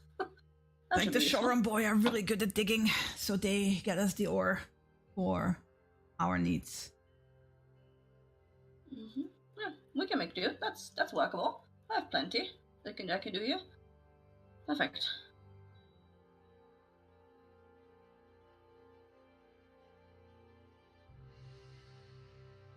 I would recommend haggling with the women. Alright.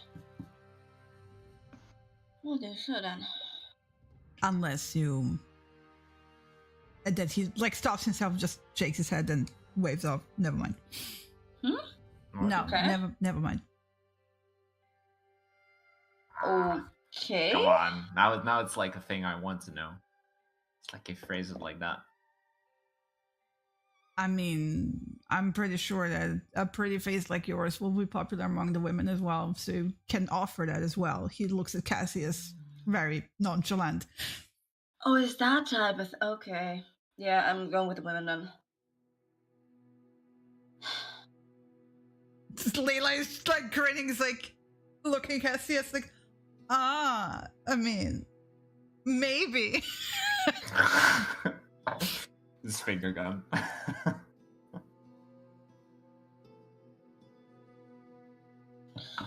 Alright. Yeah. I have some stuff again. So, perfect. Yeah, it's like, Nimrod is like looking away, scratching his neck, changing topic. So fucking awkward. Yeah. I'm just smiling at that. That's like trying to make it worse. At one point, I'm just gonna slap him to stop. No. Go to front. Alright. Slow sport. Right, let's keep going, I guess. Yep. Yeah. As you start packing up, he will kind of nod at Layla and be like, you're a Sin Eater, aren't you? And she will like stop as she's like packing up. Do this like very compressed, tight-lipped smile. Yeah, I figure you lot would know. Yes, I am. And he get like shrugs. Yeah, I'll stop asking. He does like a single awkward finger gun and then turns around, pulls off his shirt and does the whole thing. It's like basically, yeah, awkward conversation, avoiding that. Bye! What did he call her specifically? Sin Eater. Sin Eater. Oh, that's a name. That's a name. She like watches him walk away and then looks at all of you. Yes, I just time to talk. I just mime the closing mouth and lock and key thing. There's grin. Fine, we might as well walk and talk. It's like we have, several hours to kill. Yeah, speaking of several hours to kill, what was that thing that was happening with you in the grove last night? That's part of The night being St. Peter thing. How he called it. Mm-hmm. Huh? Let's back up and I can explain on the way, alright? Ready to go? Yeah, please, backstory as well. What happened at Grove? Guess, don't forget, I wasn't aware. It seems like you missed something. Well, you missed like 90% of everything, so it's not like it's unusual. Now, children.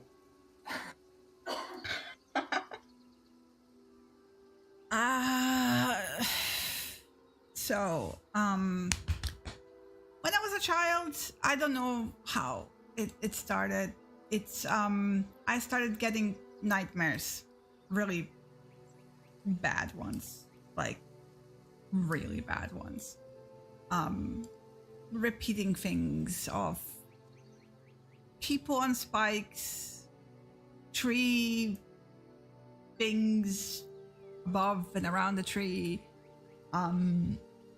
very vivid dreams, and they wouldn't stop, and to the point where I didn't want to sleep anymore.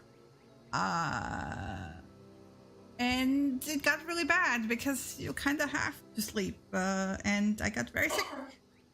And I don't know how or why, and I still don't understand half of it, but basically one night just something reached out to me and offered a bargain. If Alright. And it helped. I didn't need to sleep. It was great.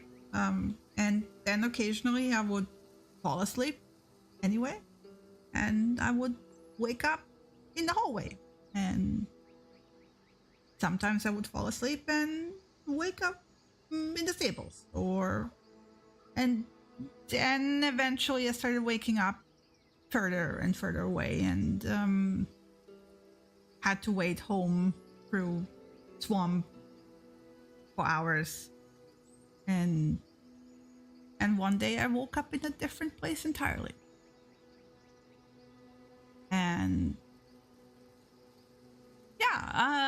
didn't know what happened or was going on, but eventually it got bad enough that I had to stop being stubborn and actually ask for help.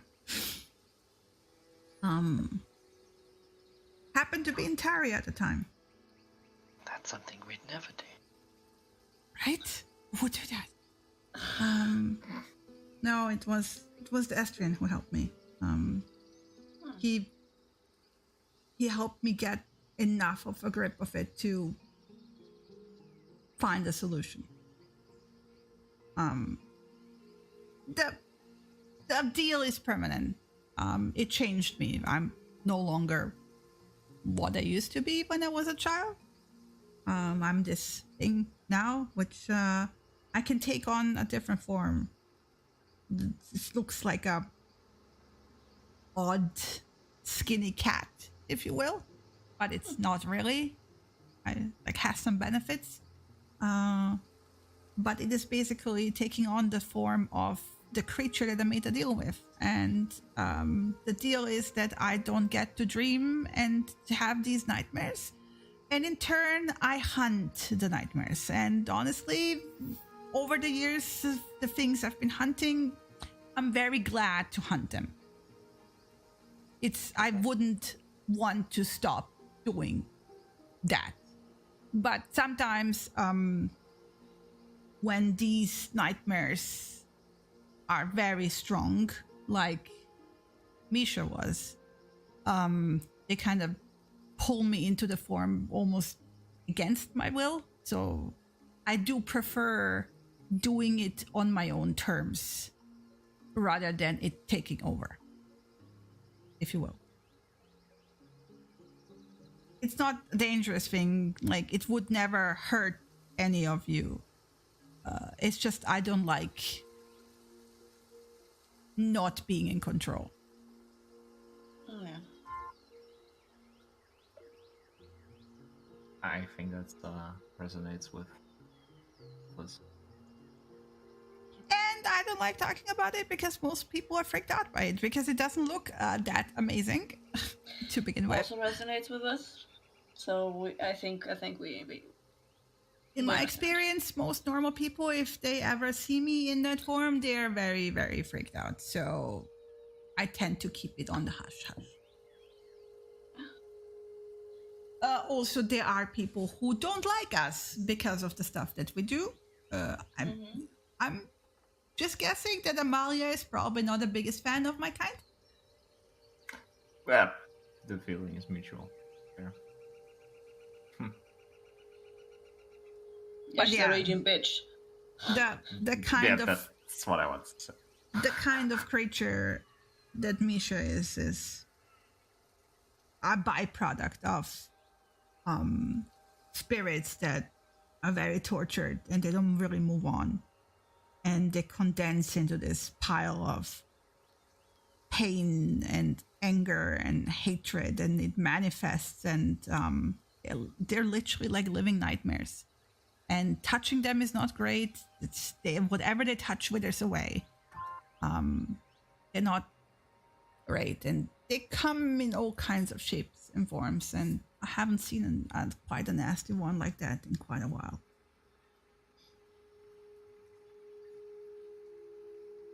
But yeah, that's what I do on the side when I see them. Because I don't want other people dreaming the same things I've been dreaming.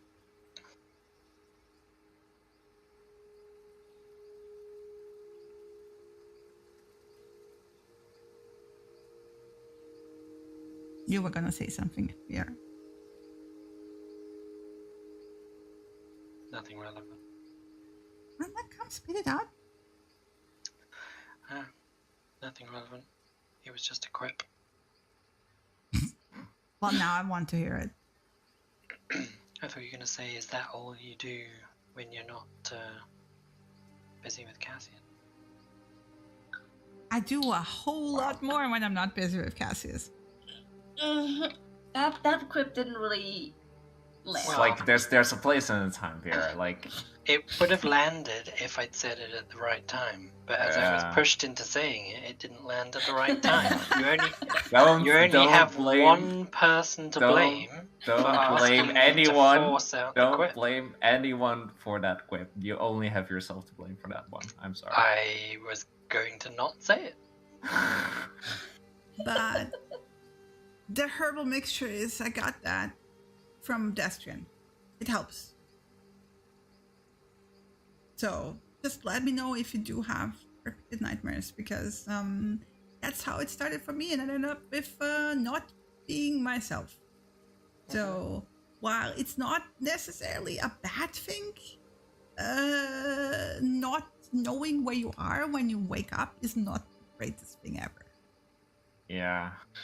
I had already plenty of deals, so yeah, we don't need any more issues and piled on top of already existing shit. No, but I mean, you are aware Cassius has already had a dream about the giant tree of spiky pain and death. You did too. I did too. Don't gloss over. I'm not glossing over it, but I assume Cassius and Lena have discussed this privately, but perhaps not. So hence I'm bringing it up. Yeah. Okay. It's part of why I don't want to have it again. Yeah. Really off.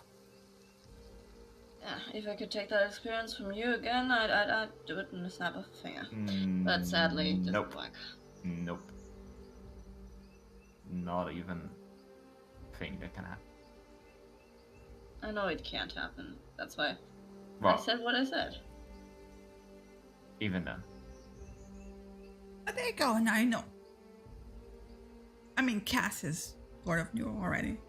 I just didn't tell him what it's named. Yeah. Thank you for sharing. I know how hot that shit is.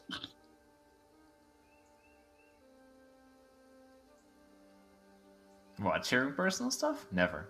Come on, let's go. and here's where we're gonna do a break. Break. Break. But what are you gonna say? Because No, I was just saying, like, Cassius just, like, hooks his arm in Layla's and just, like, walks. Okay.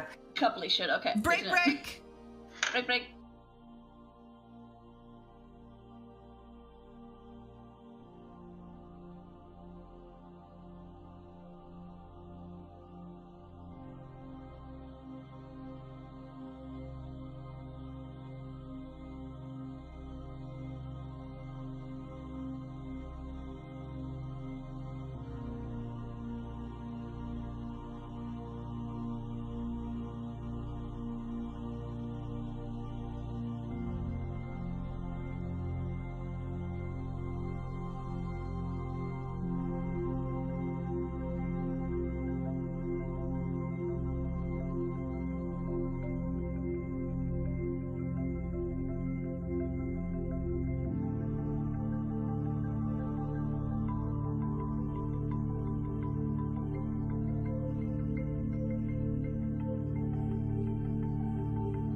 tomato. I guess we can then continue. Yes. Continue? Yes. Continue. Well, we'll continue. We continue. We continue. Continue. So, takes you 4 hours. 4 more hours. 1, 2, 3, 4. So around 12, aka noon, you start seeing on the horizon, for the lack of words, a tent settlement. Lena. As you look at it, the landscape before you vanishes. You see in the picture. You see the same round huts and tents. But in your vision, they are covered and surrounded by snow. There's flickering torchlight, campfires that are, sheltered from the bitter winds. And above you is the same abyss instead of a sky. And you blink and the vision passes.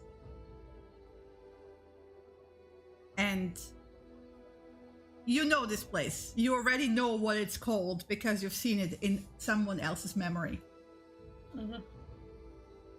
And at this point, also Nimrod has shifted back into his humanoid form. And you see that he looks at you for a moment, like almost like searchingly. And kind of nods. And then continues heading towards the settlement.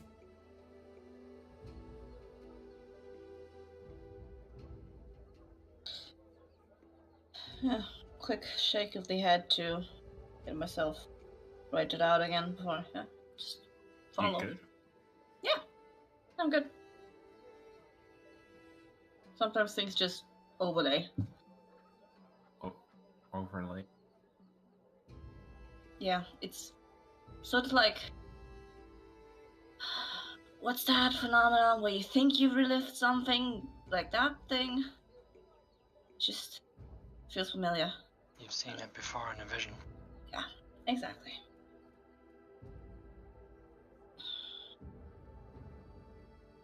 Nothing to worry about. Just, I guess, weirdly reminiscing onto memories that are not my own. As you step into the camp proper, and there's a good... I mean, this is a settlement, right? These tents stretch out. There's like... You look around, there's maybe 100, 200 tents here. Right. And... Right now, and you figure kinda it's mostly during the day, you see the occasional glimpse in the shadows, in the shades, like in between the sand. You see large, light brown cats, some with like a giant mane.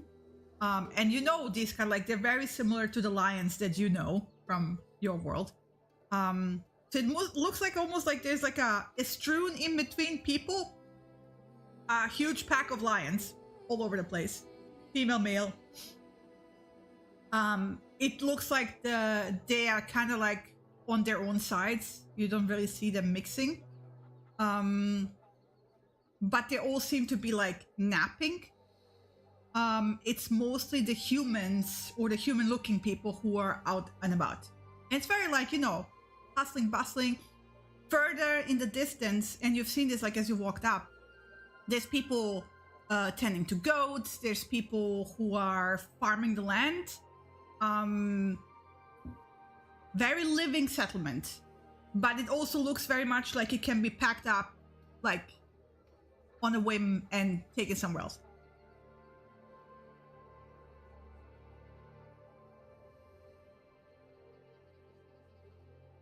I mean, especially if it's used as a fucking wagon.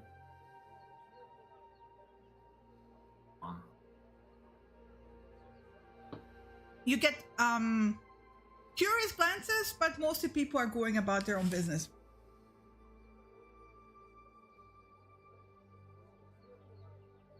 Nimrod will be like, make yourself comfy, we're gonna stay here. until tomorrow morning, and then we're gonna continue. And then he will go off into the distance. You see this like really large tent that is towering. It's like almost like it's been built on top of a cart.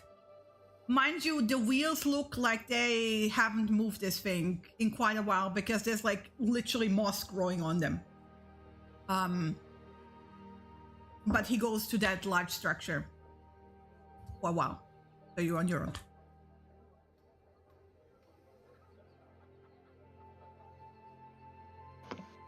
Pitch a tent. Find a spot. Pitch it with the entrance facing away from everyone else. Okay. Alright. Gonna go like a little bit outside, maybe. And you think any? You sorry. want to do some? Sorry. You want to do some haggling later? Yeah. You want to sell some material, or? Yeah, Nimrod. You think anyone is awake at this time? That's up for haggling. Nimrod is or gone. No? Nimrod is gone. He's Sorry, gone. I was. Okay. He's inside the big cart. You guys think anyone is awake? Awake? That's up I for mean, haggling. You have a bunch Well, of people. the human people are walking around fine. Alright. Okay, yeah. I'll just. Maybe take Cassius with you, as Nimrod pointed out. Pretty face might make sales better. Let's pitch the tent first, and then we can, She wants it to be among people. Come on. I mean, I figured as I packed up, it was your guys' turn to pitch. Of course. Majority these guys, but I'm gonna help. Alright, let's get it going. Layla will help you. Tent out. Sitting up. There you go. Vera, are you walking on your own around in the meantime, or? On my own, with the breath, yeah. Mm-hmm. She's just gonna walk through the encampment. Basically,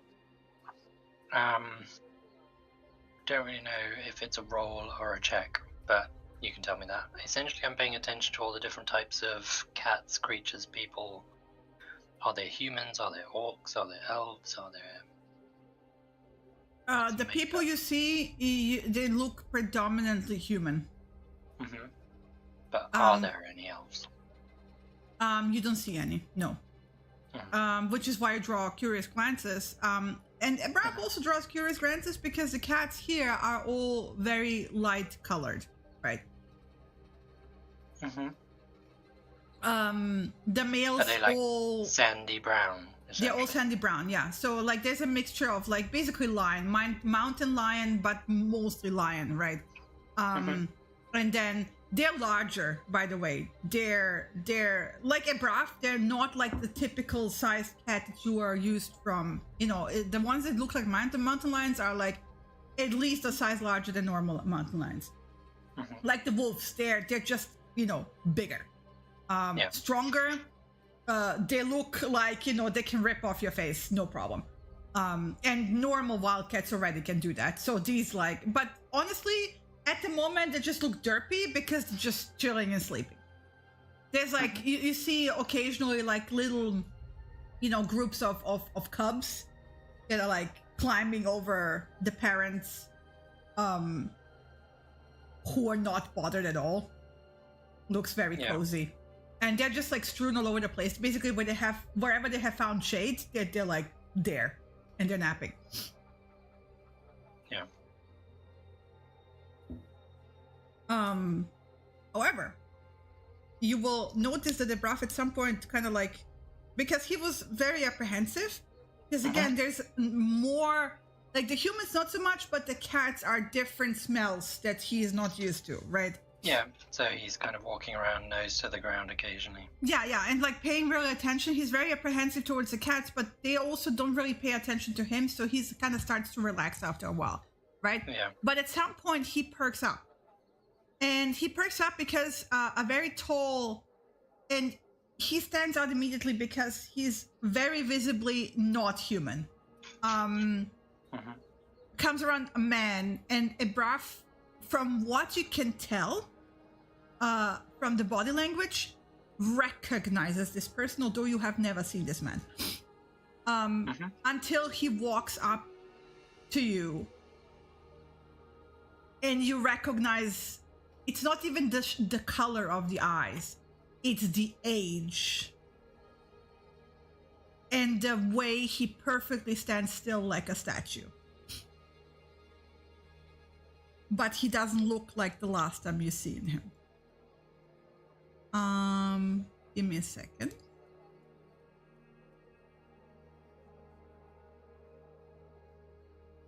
Gotta find the picture. Fuck my life. Where is it? Unsorted. Yeah, right.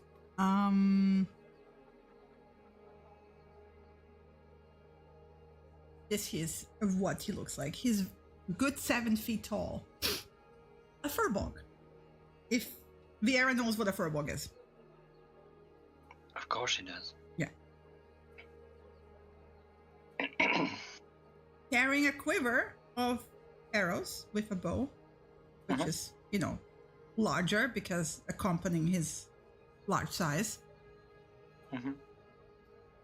And he gives you a nod and kind of like stops for a moment. She gives him a nod. I take it you have found what you needed to find. We did. Though now we seek the next.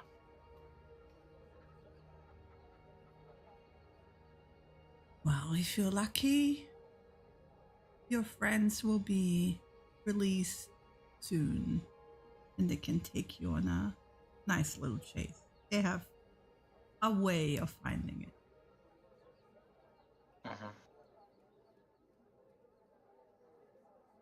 I suspected as much.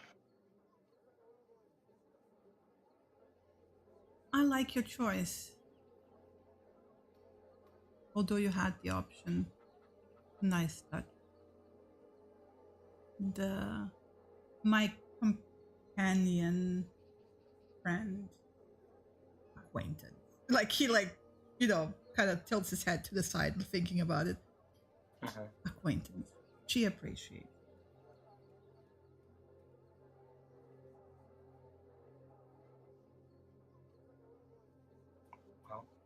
Always seeking to make friends instead of enemies.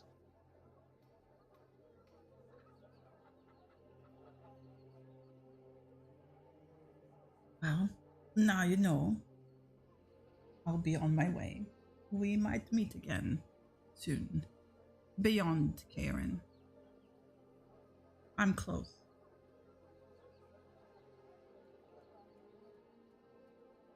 Good to know. Well, we do have a bargain now. We do. Take care. Safe travels. And he kind of saunters off. Different direction. Viera keeps walking as though she hasn't spoken to anyone.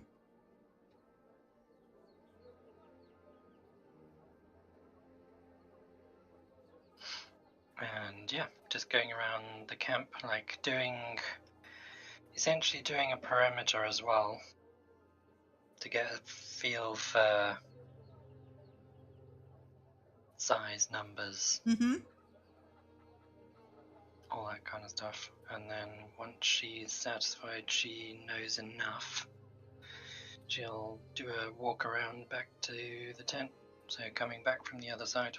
You would say the very core of this camp is around 600 people. Yeah. Including the cats, right? Yeah.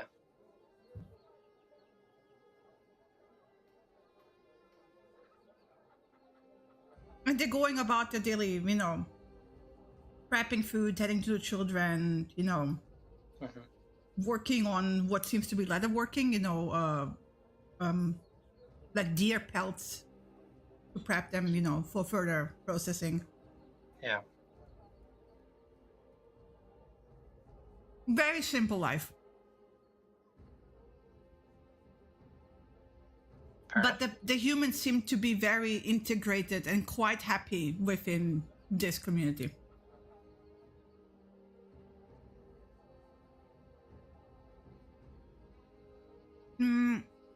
occasionally some of the cubs like get in the way, and they kind of gently like put them away and give them some scritches and send them off their way to their parents. Yeah. Some of the human children play with the cubs as well. They're like mingling here. Like you can see that there's like real harmony here.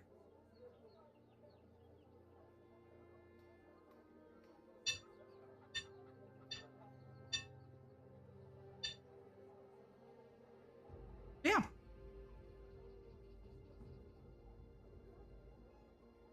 Yep. Return to camp. Mm-hmm. Just about as these guys have got the tent set up, based. Just about when Nimrod is actually coming back, as well. He's like, we're fine to stay here. The chieftain is fine. They know. He shrugs. Okay. Should we not have pitched the tent before we knew that? I mean, that's pitched anyway. Results. Yep. Efficient time use. Like. So. All right. Had a good stroll around. Yeah. Very strange mixture, but everybody seems harmonious enough. It's a relatively safe place. I don't think we're going to get any trouble tonight. I think if we do get any trouble, it'll be trouble for everybody here. So, let's hope that doesn't happen. Whichever way you look at it, I think anything stupid enough to attack us here is asking for trouble.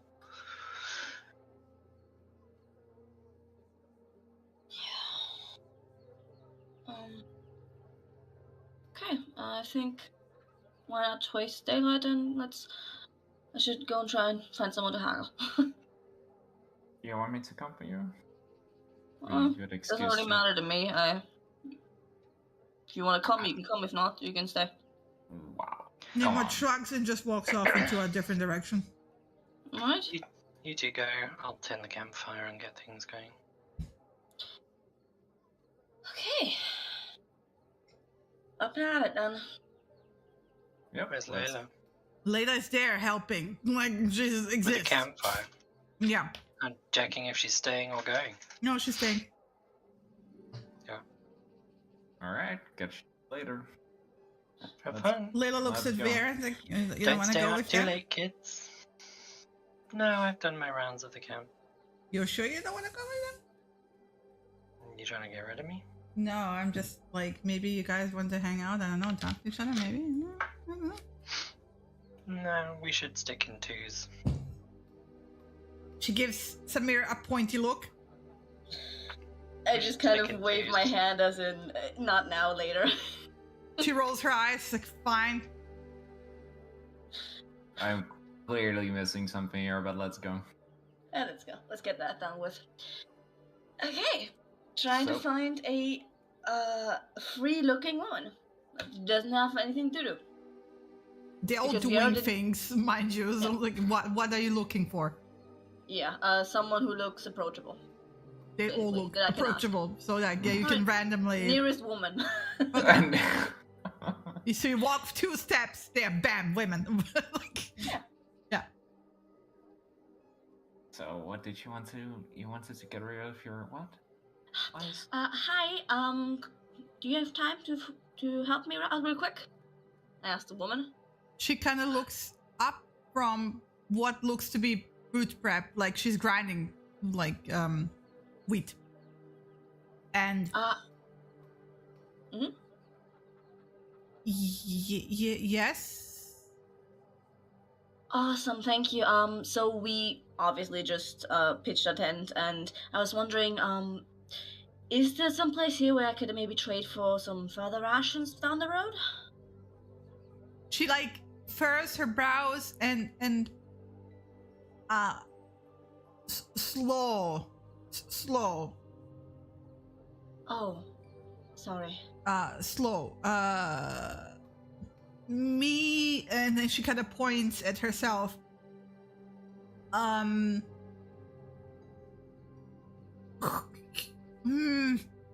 Speak tiny, small. Okay.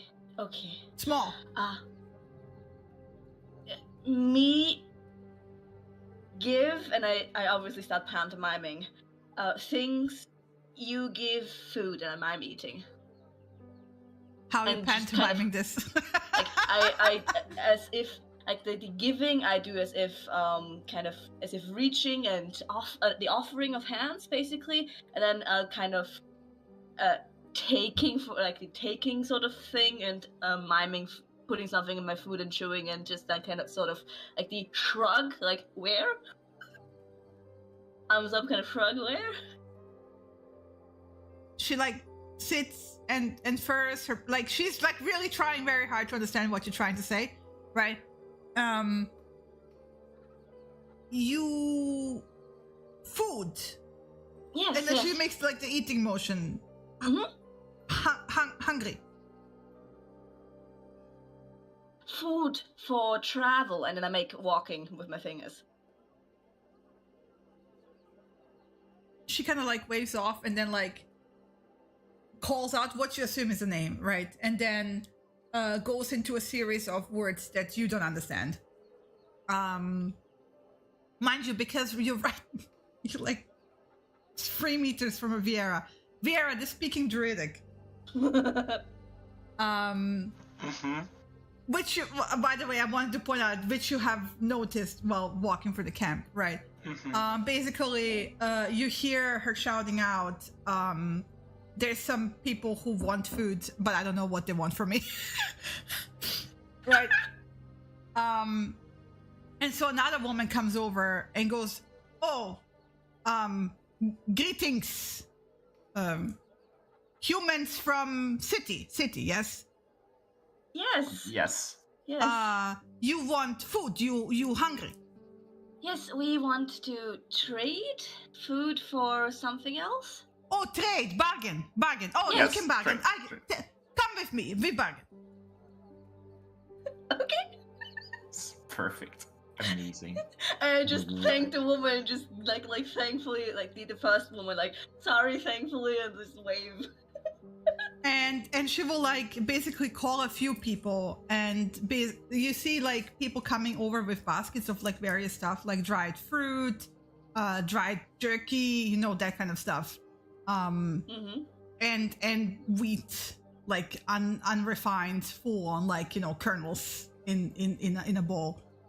They're like all like these woven baskets, handmade. So you know they all assemble around you and kind of, you know, look expectantly. Yeah. Okay. And I just take out one pack of rations that I have and ask, just in general, to the round, how many of those can I get in exchange for trade? So when you say rations, what are your rations specifically? Yeah, it's probably like dried crackers for long term. There's dried fruits, dried like veggies in the direction of carrots and such, and there's also meats, of course, dried jerky. Okay, I mean they can give you like a collection of something similar, right? Enough, like dried fruits and dried, you know, jerky, like deer jerky, which you have seen with the wolves as well. So like they show you their wares, so like they're now waiting for you to show what you have. Okay, and I take out basically a ring, a necklace, and a set of earrings. What do they look like? I have like these are all like the expensive exquisite sort. So that's what the ring is basically a metal carbon mold. So it's black and kind of like an interwoven fine one, like a braid of metal. Then the necklace is more of a like a choker sort of thing with charms hanging off of it. It's like I want to say it's like starry inspired. And the earrings are mostly like sort of like plugs for her, like those sort of plug earrings, and the spiral twisty ones that kind of I don't know. I need pictures for that. Give me a second. So the plugs, they don't really know what that is, right? So they kind of like are not interested. The ring is being tried on by multiple women, but then ultimately you see that they don't really wear rings. It's more like necklaces and bracelets and anklets and stuff like that. You know, one of those. Basically, like stuff that can be shoved up your elbow and doesn't get in the way. Where like when you, for example, work with dough. You don't want dough getting in your ring and stuff like that, right? Oh, at that point I offer a nose or lip ring in exchange if they don't want the rings. They have piercings, yes. So they will like, kind of, talk among each other, try things out, look at it, hold it up in the sun to like see how, like what it looks like. So, okay, here is what I'm going to ask you. How much is that stuff worth? Okay, so it's for the rings, it's 5 GP. The necklace is 8 GP. I went with same cost as the ring for the lip and nose ring each. And the, what did I say else? There was the earrings. Earring is 6 GP.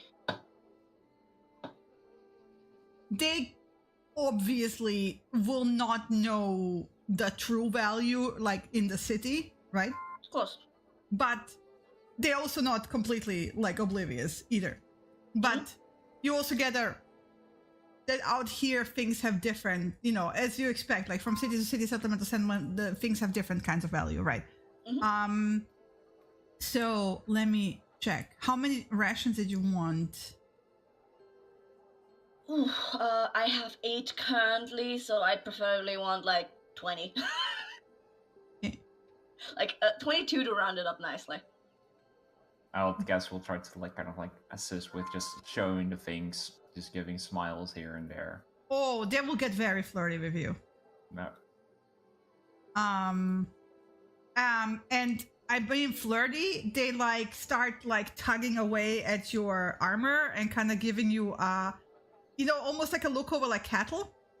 And they're giggling and grinning, and kind of like, talking to each other and commenting on your looks, right? And like, and from the gestures, your hair, mostly. Oh, yeah. Of course. I was like, kind of like ducking, not necessarily ducking and weaving, but kind of just like smiling, but not committing too much. But I'm mostly just like pointing at the wares, like looking how nicely it is. One slightly younger woman who's a bit more brave and brazen will kind of like reach forward to your hair, but like she will stop before like she touches you and will like look at you as like, huh? Like, can I? Before she touches you. So like if you let her, she will like try to, touch your hair. Very kind of like not, but as like very like slowly. She will stroke your hair. And then she will turn to the others and start giggling, and they will all start giggling.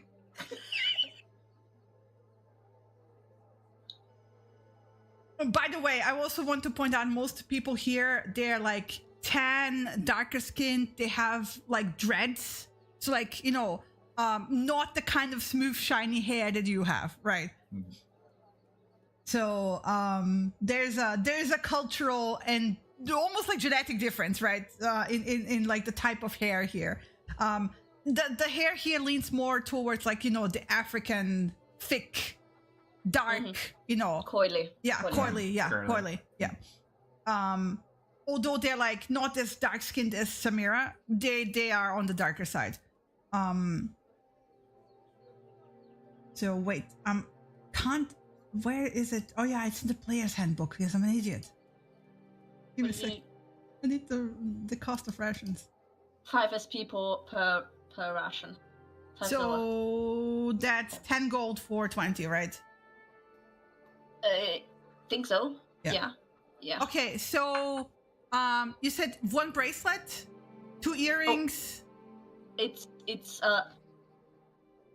1 bracelet, 2 earrings. I don't have any bracelets. I have one like necklace. Lip ring, nose ring, earring, and necklace. So for the necklace, And the earrings, and the nose piercing. The younger one wants a nose piercing because she has she likes it. They will give you enough to put together 20 rations. 20 or 22? Because I was asking for 22. Oh, wow, 22 then. Awesome. Perfect. All right. Jewelry is jewelry. Might have cost a lot, but I have a bunch more. Yeah. All right. Awesome. Perfect. I'm happy with that. Good. We're good to go. Let's go. I compliment the choices of each of the women. The woman who was translating for all of them also will tell Cassius that he is free to visit the women if he wants to. Finger gun. And just smile.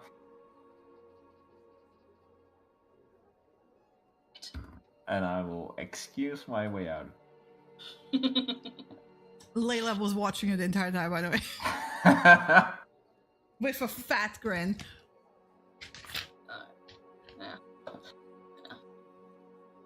Alright, yeah. Yeah, so... Finish up the transaction, talk to the rest, compliment the women on the choices, and let's go. Yeah, good. I'm good to go. When did you make all this stuff? When did you make all of this? Oh, we had plenty of time to prepare shit for our wardrobe. Oh. I didn't get everything for myself chosen every detail-wise, but yeah, I went shopping. Oh, okay. If you want to have a shopping trip in the future, then just say so. Shopping trips? Always. Yeah. Need to get a better umbrella. I know. Yeah, you're like literally 5 meters away from the tent, so yeah. Yeah, this is like slowly walk back, or if she wants it. Actually, I'm gonna like just look around a little bit. So like to ask Samir if she wants to make like a little bit of a longer route.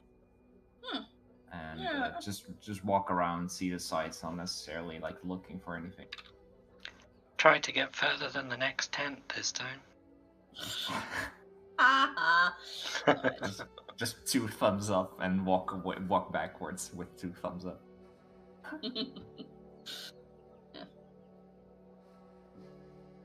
Yeah, so it's like I can make like a short round around the camp. Yeah, so let's have a little look, see. Bit more walking won't hurt us today.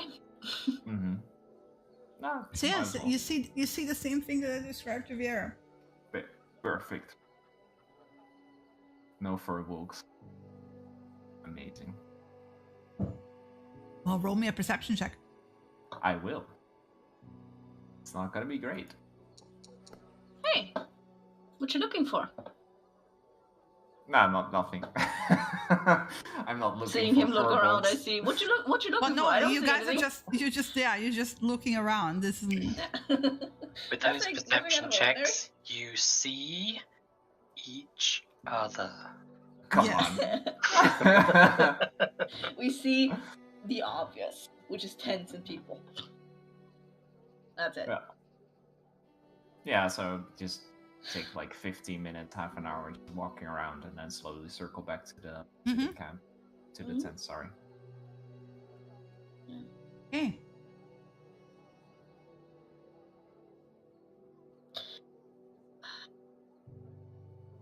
The tent is set up. You know, it's cozy. There you go. What you doing, you guys? So. We have a whole day here? Or an evening? I mean... Until morning. Until morning, yeah, we're taking the rest here. It's mid-afternoon. Exactly. That means... can I get with my mess kit set up over the campfire? I'm going to start brewing a potion. Health potion, health and antitoxin, like basic health potion and antitoxin you can always do above a campfire. Yeah, I'm just doing a normal healing potion. You can do that, yeah. And I start to get out my weaving cape. Just look at those two. Just look at Layla. It's like, We're gonna bounce. Let's go walking. Right. Boring. Have fun, girls. Says the girl with the weaving kit. Alright. Not my fault, you're basic. She picks up a blanket and drags him off to a direction where there's like a bunch of trees and creating shade. Isolated, you know, where there's like less people. And just drags him off. Like, okay, nap time.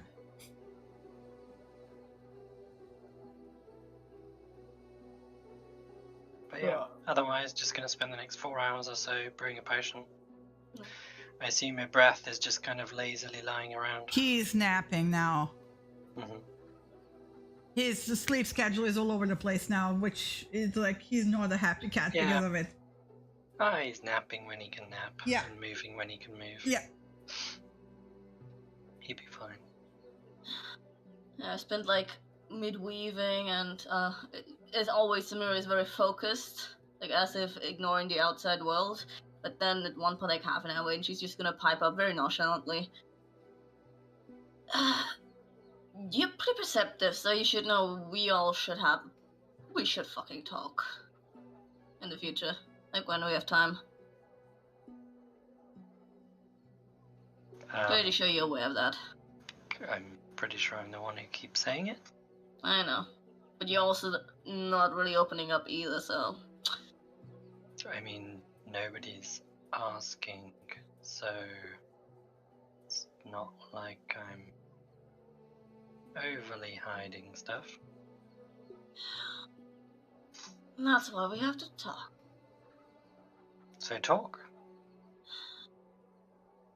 What do you want to talk about? Kind of want to talk when we're all together, but because we always talk in pairs of other people, and that isn't really productive, in my opinion. It's generally when people are most talkative. Conversations are easier in 2s than 3s. I know, but we're not just a pair, are we? We're a trio. Well, yeah.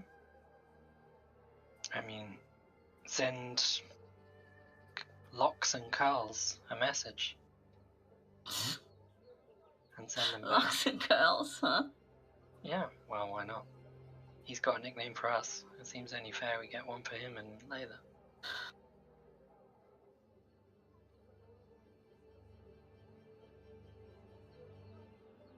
So together as a group, we're Locks, Curls, and Swirls.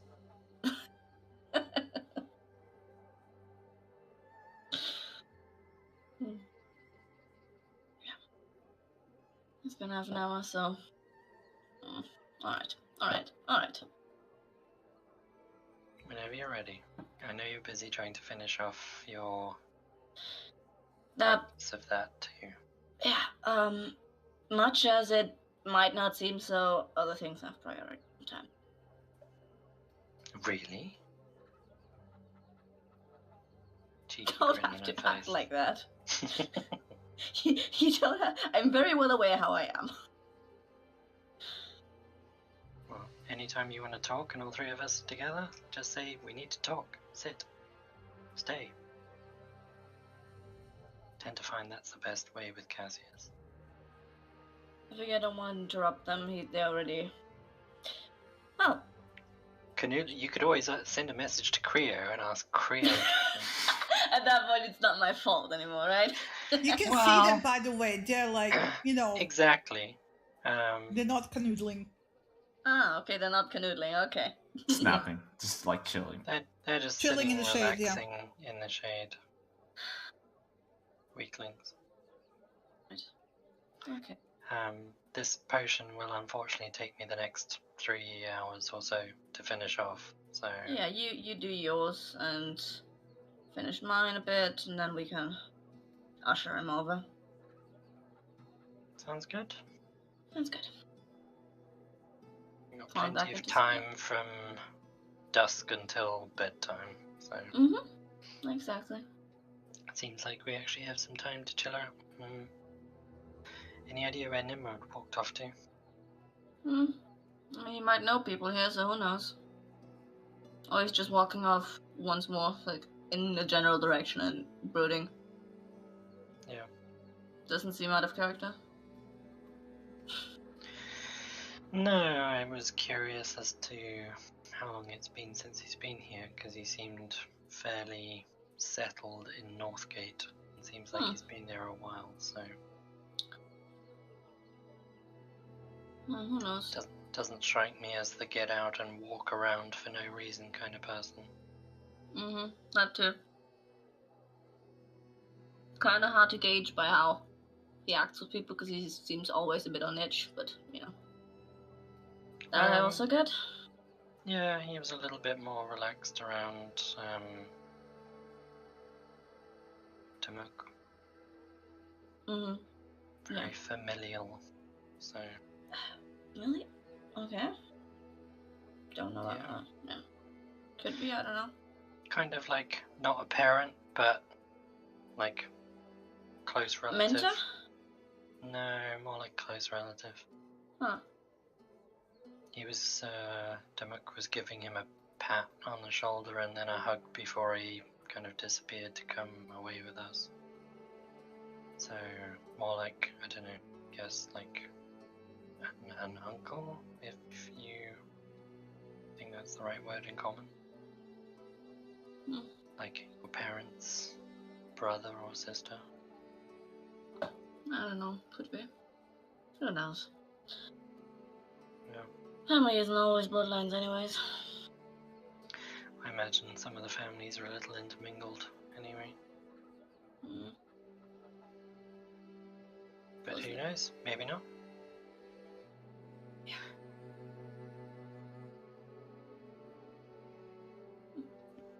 Falling back into silence at that point. Amazing. Yeah. 4 hours, he said, until your potion's done. Yeah, it's 4 hours to do a potion. Layla is just relaxing with Cassius.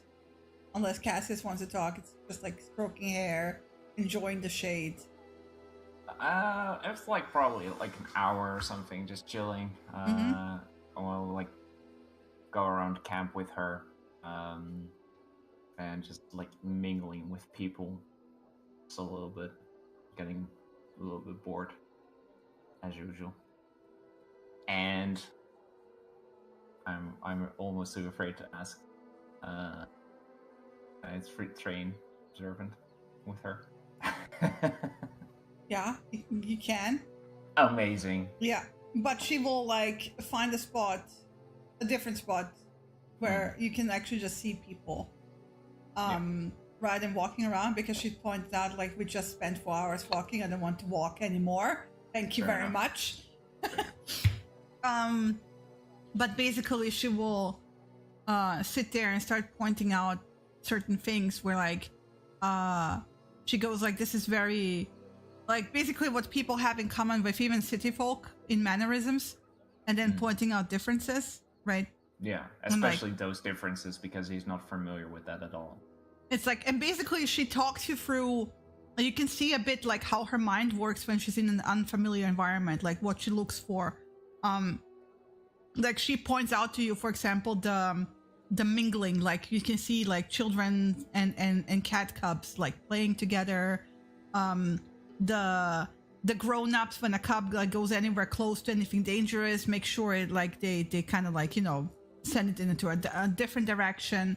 Occasionally one of the older cats will like kind of like pop an eye open, you know, check where they are, see that they're fine, go back to napping. It's a very, you know, smooth community, right? But as you also, as Leda points out, like in a settlement like this, unlike in the city where a lot of things are, you know, you can just go and purchase them, so you kind of like focused on your own little chores throughout the day, and you go about your work, and then you like finish for the work. Like this kind of living with tents means you're basically busy the entire day, and then you relax in the night because you are making the most out of the daylight.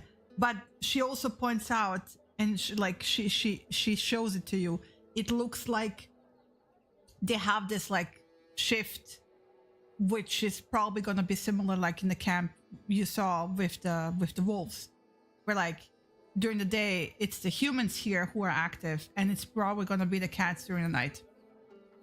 Yeah. So they like cycle each other with also the cats then keeping watch, and the other way. But she will also point out, like, they're nothing like the people in the city. They're very free here.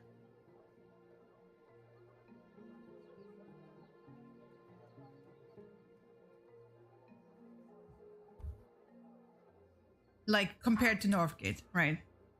Yeah. There's none of that oppression. It's very different. There's also no, you can see like males, you know, they're doing also going out about the chores. Some of them are like herding things. Some of them are also taking care. There's no like clear distinction between, you know, male and female in the chores from what you can gather. There's like the typical division in labor where like anything harder is left to the people who are more strong. But otherwise it seems relatively balanced. So yeah. There's no guys who look like, oh yeah, they're the guard and they're guarding and they're going on strolls and, you know, stuff like that. But then again, this is a camp full of very large predatorial cats. Yes. Yeah. So there's that. Anyway, yeah. So basically this is what she spends, you know, 2 hours doing with you. So you can add 2 hours to your observant. There you go. You're welcome. Thank you. Yeah, and eventually you make it back to the camp.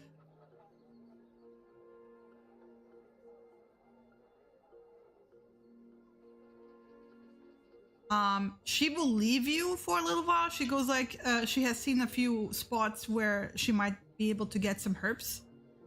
So she'll be back in an hour. Okay. And then she leaves you free.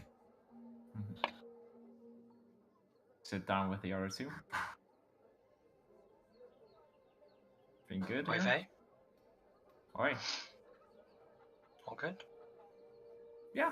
How long was Cassius gone in total? 4 hours. Okay, so I'm just finishing up my potion. Yeah. Pouring it into a vial and stopping the cork. Yeah, I'll do my finishing stitches. So she doesn't unravel. She'll swell the vial and then hand it to Cassius. How'd that one turn out? Samira. No, I was potion, or are you talking I'm talking about the potion. Like taking the potion, just taking a look at it. Well, should be fine. It's for you. Here you go. Okay, thank you. It's just a normal potion of healing, in case you were wondering. It's not poison. It's not an antitoxin. It's not poison? Aw.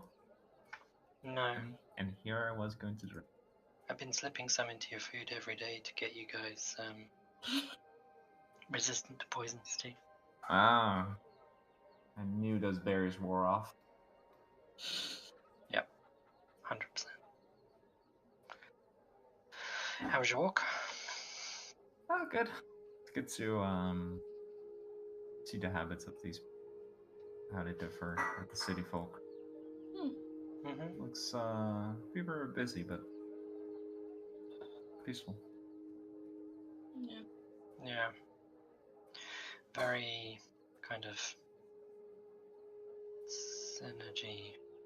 Don't really know how to say it otherwise. Between the two people. Symbiotic. Go, sudden pigeon. So I think Samira wanted to talk. Did she now? I mean, she was saying something about we need to talk more when it's just us three. But raised eyebrow.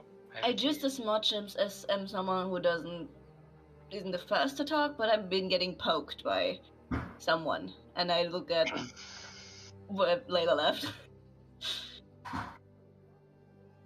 So I figured, why the fuck not? It's not like she's wrong. Yeah. What about? Kind of a lot. Like, in general, just checking in with each other, because I'm not perceptive like you guys. I don't read people like at all easily, but even I noticed that we have tension. Oh. Tension? Do we? Yeah. That's strong word. Mean, if we're gonna go with the obvious elephant in the forest, are you okay, Cassius? Because obviously you were sick the other night. Yeah.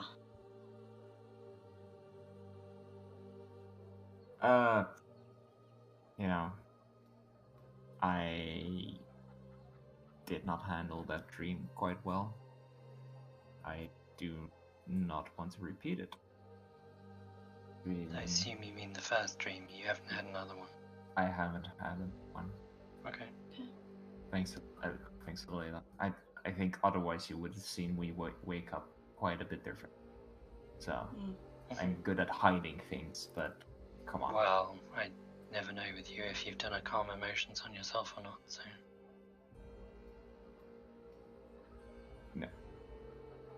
No, yeah. Even Vera, it's not something I want to repeat ever. So getting into contact with that shit again and not knowing what would happen that evening it stressed me out. Like all the way. And well, the good thing to know is that they don't overly mean anything long term, because obviously Layla suffered from them a lot as a child, but she managed to find a way to stop the dreams, and obviously she's been okay ever since. And she does have those herbs. Like, I don't know how that long lasts longevity wise, but something, right? There's something that you burn as like incense before sleep. So if you want me to ask what they are, they're probably something that I can find in the forest. I guess that's what she's gone off to get. Is it a good idea to keep? Definitely. It would be definitely a good idea to keep a stockpile, but she told me that Destrin showed her these herbs. Okay. They might be around. You can ask her. Well, we should all ask her when she gets back. Ask her what they are. Ask her where we get them, and show me the leaves and the berries or the fruits or whatever, and I can ask if there's some long term, like if we should use it long term. It's the kind of thing you might be able to dry out and, like travel rations for food, make travel rations for sleep too. Generally that's those sticks she carries around, compressed and condensed. Yeah, exactly. So they're probably just kind of rolled up into that shape and then dried, and then you light them so they burn. Mm-hmm. And they probably just smolder away through the night. So, that sounds like something we should be asking her about, so that we can do it when she's not around, because I presume at some point she will gallivant off. Is she with us for the long term? That's another question. Did she say something about that? If there's like damage possibly because of long-term use? Oh, I assume not. Otherwise, I don't think she would. She wouldn't use them otherwise, no. Yeah, so, there's a difference between long-term and short-term. I don't think she would. You can use something in short-term, no problem. It could have negative effects long-term. In that sense, I don't even need to ask. Trust in her. Okay. She thinks can you still use it? I will still use it. If she says no, not anymore, and you just have to face it, don't know what to do then, but at least then I know the herbs are no-go. Mm-hmm. So I don't worry about that. Yeah, is there a way we can support you for this? Because I noticed I'm thankful you got Blayla to help, like last night in a tent, to occupy yourself, but and yeah, not like, as far as I know, there is no, except for those herbs, but maybe in the longer term I can find something that will press dreams. Well, if the herbs are a long-term solution, I don't need to. is there a way like we are shielding ourselves from like viewing already? You have like a mind shielding thing too. Like, is this something to shield your dreams that way from interference? Like, not just stop dreaming altogether. I don't think that's healthy, but like stop interfering with the dreams. Possibly. I think the biggest problem is we don't know what exactly occurs if you touch that goop and how that intervenes. Something inside of you. Then.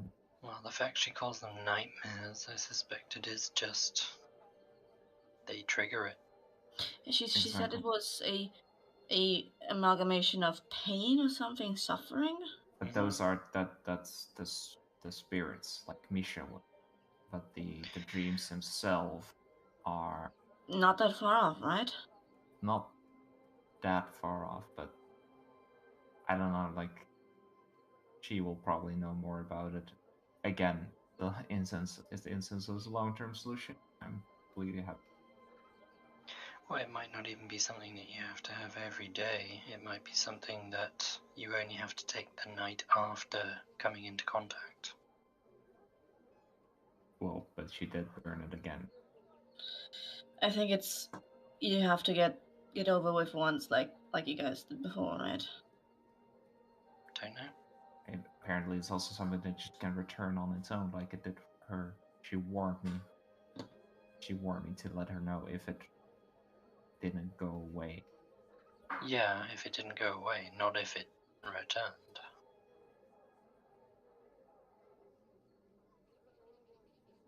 Yeah. Okay. So, overall, otherwise, other than that, I mean, kind of just looking with you guys, look for the third piece. Interested to see what the petrified tree hold. If that's a direction, if that's an option. If that's an option, I hope that's still something that's like that the mantle is there. Well, it sounds to me, honestly, I'm not fond of that idea. The last thing I want to do in my life is head into the Underdark out of choice. Sorry if you've mentioned it, but I'm not sure I'm that familiar with what you call the Underdark. Nimrod doesn't know it as such. The Underdark is, I mean, it's generally, I imagine, something specific to the Forgotten Realms, but essentially, you all know that there is a world above ground. There is also a world below ground. Whilst I've thankfully never seen it and never been there, my people have stories of that place, and the stories are inherently the history of the elven race in the Forgotten Realms. Ultimately, millennia ago, there were 5 branches of elves that you will have names for. Some people call them high elves, some people call them wood elves, some people call them grey elves, lots of other different names for them too. Wood elves are sometimes called green elves, grey elves are sometimes called silver elves or gold elves.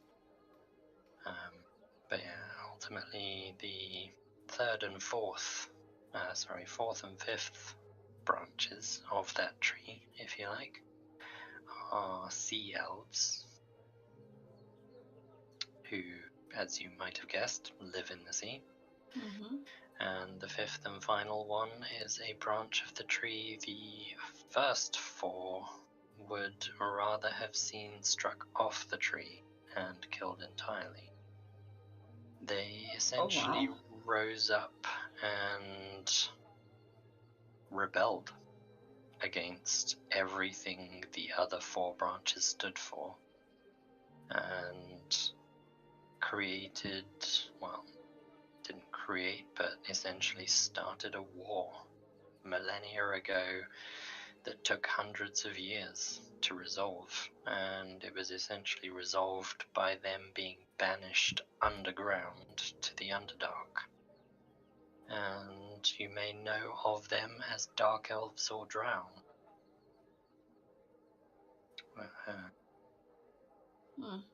Yeah, ultimately they are the cruelest, most ruthless creatures you will ever meet. They happily sacrifice your children for no reason other than to spite you. And do you think the Drow are in? Well, there was one at the auction. Was it the spider fang necklace? Oh, okay, that one. Okay. Huh. She was interested in a cloak that I can only imagine was a Puafwi, as we call it.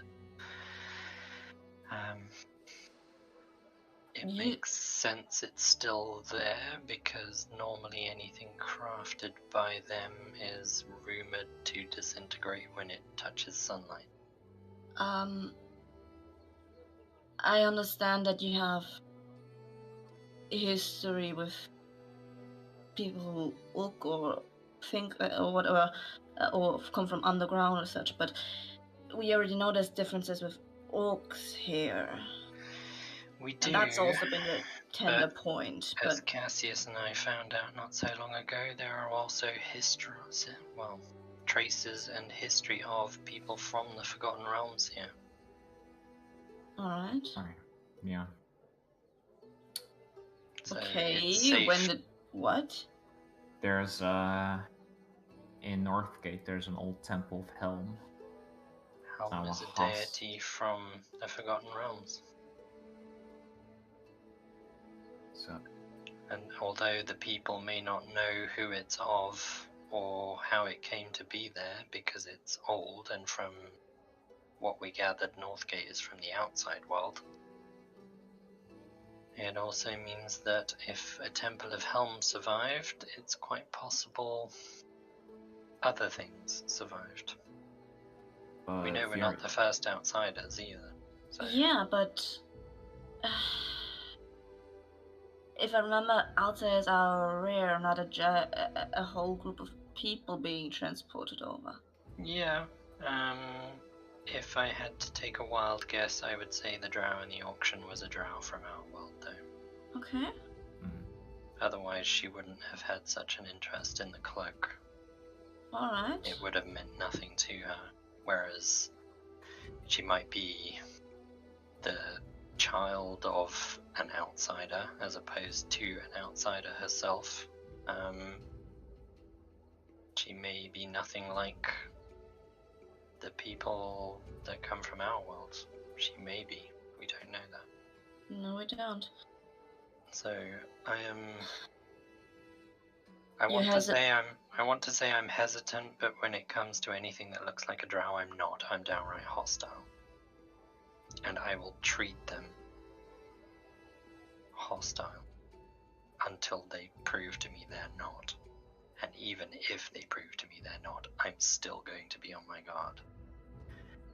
The stories of my kin, you can't imagine the horrors that they caused my people.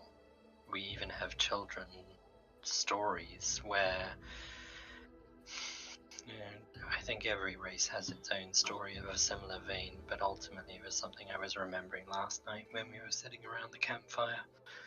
There's a story about an elven boy who is running through the trees, enjoying nature, enjoying the animals, enjoying the sounds and the smells, and he sees a shadow that he doesn't quite recognize and returns to the camp where the rest of his kin are.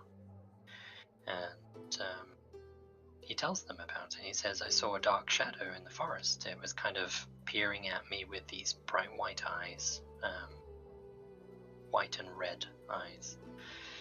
And the people kind of chastise him for telling tall tales, and sure enough, he goes out the next day, and he's running through the forest as all elven children do. Never too far from camp, but he sees the same shadow again, or what he thinks is the same shadow. Again, red and white eyes, just watching him. Never getting close enough for him to touch or anything like that. So again, he returns to camp and again tells his parents and the others of the village around the campfire that he saw this dark shadow. Looked like an elf shadow. And they all kind of chastise him for telling tall tales again. And on the third morning, the story is that none of them were left alive to chastise him, because the drow attacked on the third morning and killed every single one of them except for the boy, and they left him alive as a reminder.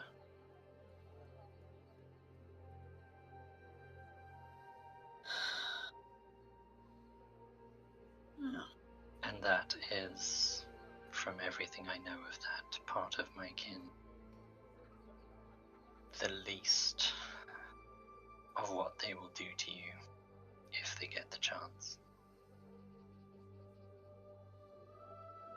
It's not unheard of them to snatch surface elves and drag them down into the bowels of the Underdark for sacrifices to their god or their goddess. You think the drow are in the, I think he called it Underhole?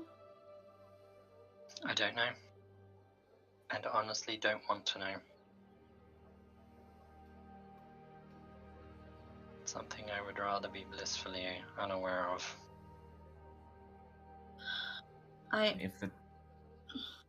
Go on. I mean,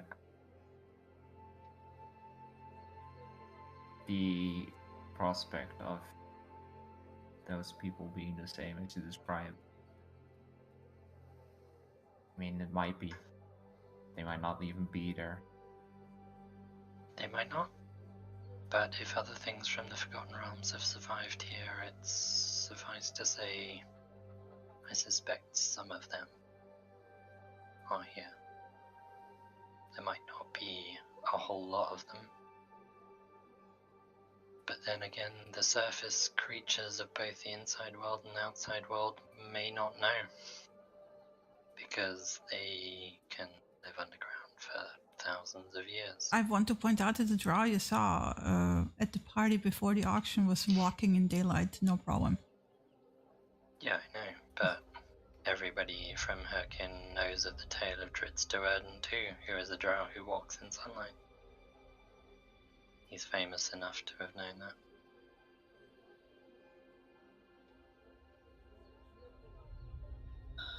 They can acclimatize if they want to.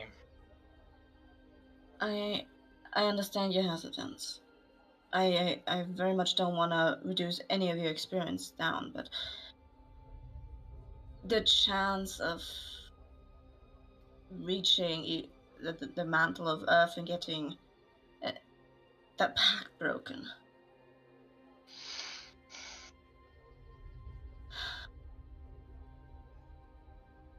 That's... In the end, if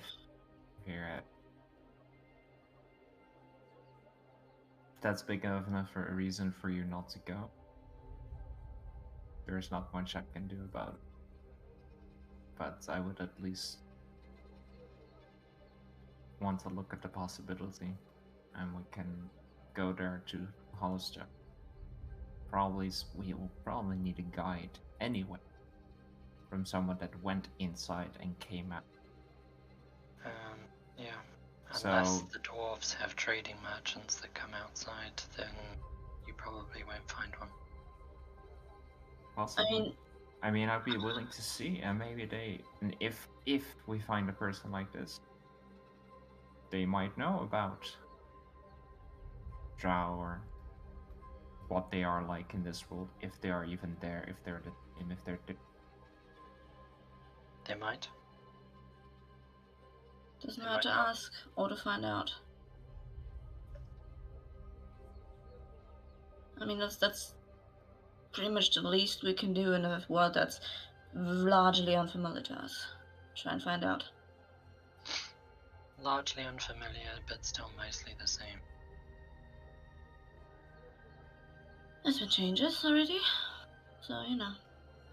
Who knows? Shapeshifters are still scared of silver. Yeah. So. But if I remember correctly from stories that I've heard, these don't seem like losing control and biting people crazily. That's different. That's different. Yeah. Sure. But everything else isn't. I mean, so maybe there's drow around, but they're not awful and don't sacrifice people. If there's an outsider drow from my world, they will be doing their best to subvert every other one. Well, there's bad people amongst everyone. That's also true. I mean, coming from a kind of people we've been,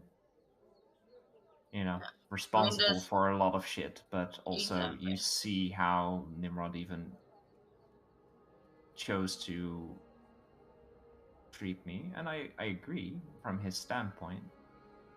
Probably my kind of people did a lot of shit.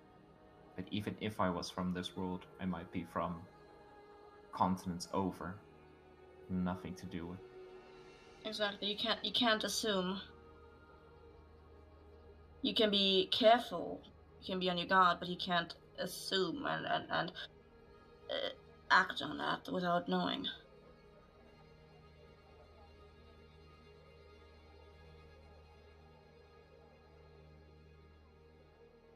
I mean, in the end, it's the three with Layla, 4 of us, but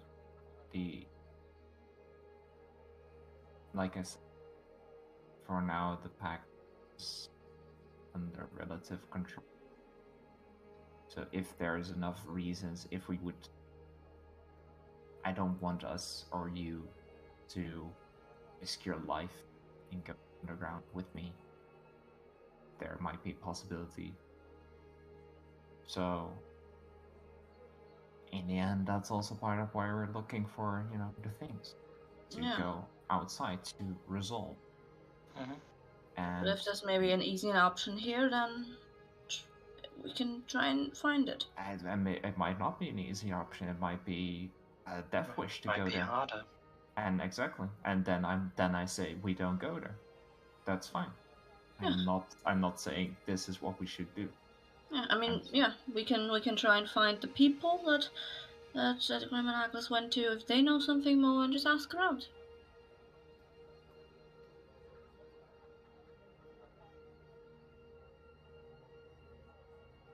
Doesn't mean we have to go wandering in the dark without an idea.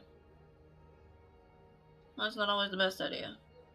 I mean, it's almost never a good idea. Yeah. Doesn't mean we haven't done it before, but you know what I mean. Look how well that turned out. We're all alive. No. Only just, I think, is the word you're looking for. We're alive despite that, not because of that. Yeah.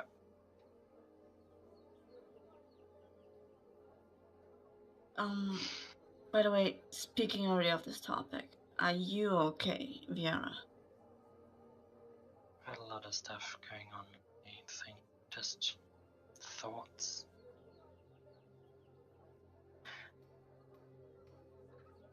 Otherwise, yeah, I'm fine. At some point, we're gonna have to tackle my sister. Do you think she was? I mean, you said before it's very unlikely, but do you think she was among them? She was among them. She was. Mm-hmm. How did you? For a time, Kulan, the shaman, for a time she chose to be among the wild hunt to experience it, and she was young at the time. But she pointed out, while you lot were bathing in the river, that she had seen me before, essentially. Now, she obviously hasn't seen me before, but very much my likeness. So, given that the Wild Hunt roaming around here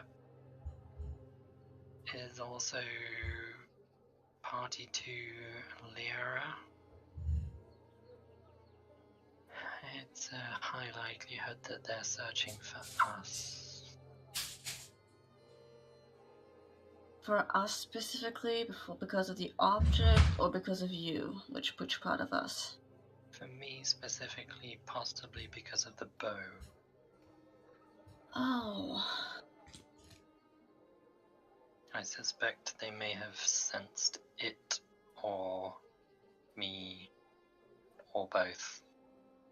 I don't think they had any interest in the artifacts, as you want to call them. Yeah. They weren't there for those. Alright. Helped us resolve the bishop situation in a nutshell, but yeah, I wouldn't be surprised if they come again, or whether they stop somewhere and wait for us to come upon them.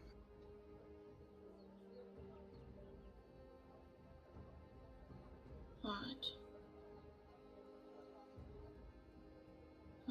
I assume that considering the arrows that were flying at us, she doesn't just... Oh, well, they'll make you part of the Wild Hunt, and you'll get to experience all the joys of that for the first 4 weeks, and then I imagine there'll probably be a conversation after that. I mean, if it's truly the bow, maybe she doesn't know it's you. She said she doesn't know of you, right? Possible. But she left home before I was born, so I don't see how she could know of me unless somebody has told her. And I can think of several people who have the capability of that. And possibly know her? Who? Oh, not possibly. Several of them do know her. I suspect she, much like I, arrived somewhere and travelled through the world as you would, then found the Wild Hunt and fell in with them. Because that was more her thing. But I imagine she probably travelled for a while before then, so probably met a few people along the way. And just to help us along, who do you mean? You mean that might know my sister? Yeah. The Elven Ambassador. Okay. Samuel Lockwood as well. Okay. Alright. Goddamn. Kulan knew her. She was part of the Wild Hunt when Liara was there. There's multiple people we've come across and knew my sister. So you think they meddled, or he meddled? Who? You mentioned his name, so even if he's your contact, is there a possibility that he meddled? Don't know. I mean, we were... Being frank here, I've been very hesitant about that contact thing. Because we were, from the very beginning, warned of how dangerous he is. Yeah, but anybody who isn't your outright friend is going to warn you of danger, aren't they? At the end of the day, Cassius is dangerous. Yeah, but... to everyone who doesn't know him. Yeah, but people aren't, at least I assume, aren't warned to not let themselves be seen by Cassius. Or even approach him. Well, yeah. Layla and Samuel have history of some sort.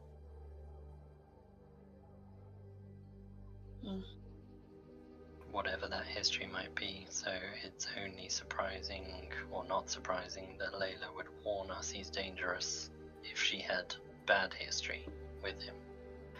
Doesn't necessarily make him dangerous towards us. And frankly, we wouldn't be here without him. Well, but frankly, you also wouldn't be.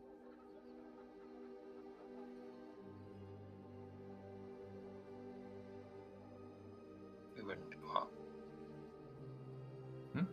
I can tell you now, we wouldn't get these 4 artifacts without him. I mean, the first one wouldn't have gotten without him, true. Yeah. Nor would we have gotten the second one without him. Because he stole them, or what?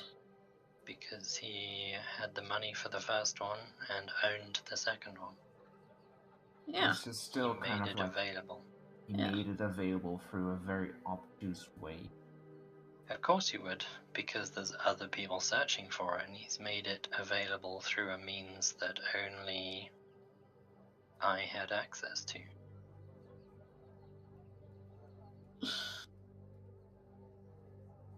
The Dryad in the tree wasn't going to give that staff to anyone else. Okay. Okay, Because we made a deal.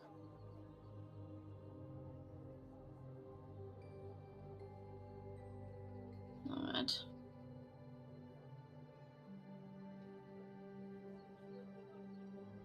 Now, as for the third piece, we know it's hidden in a pocket dimension. Something like a bag of holding. Mm-hmm. But I also know that the researchers of Forgotten Lore do know of a way to find it.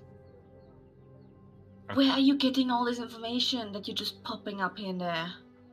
This is getting a bit like... You're not the only one who can send messages.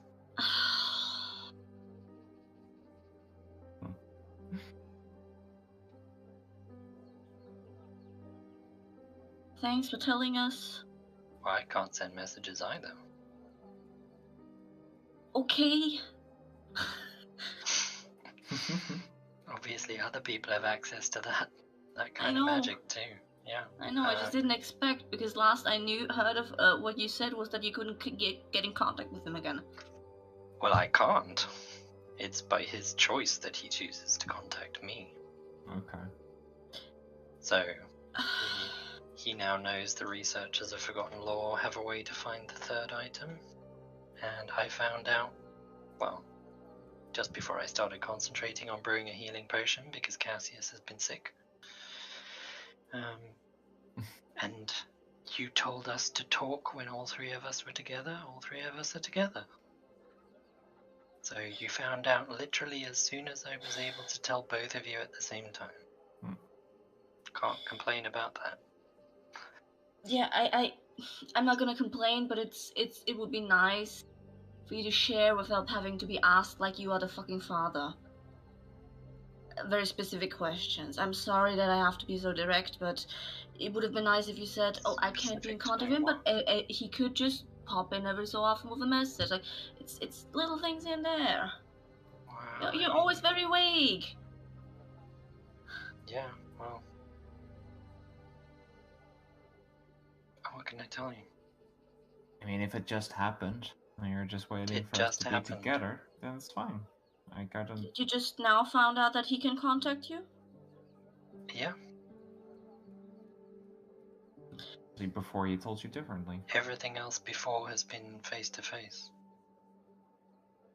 And now it was through a message. Yeah. Okay. Alright.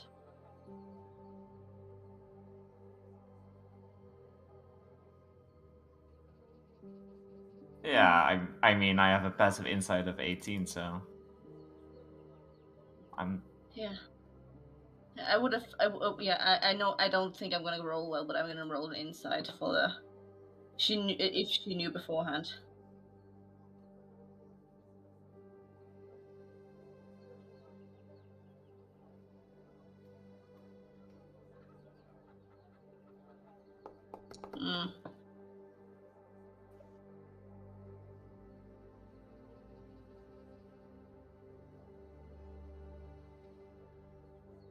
Yeah, I wanted to. Yeah, I so little do secret rolls. I wanted to. Out of spite, secret roll. Alright.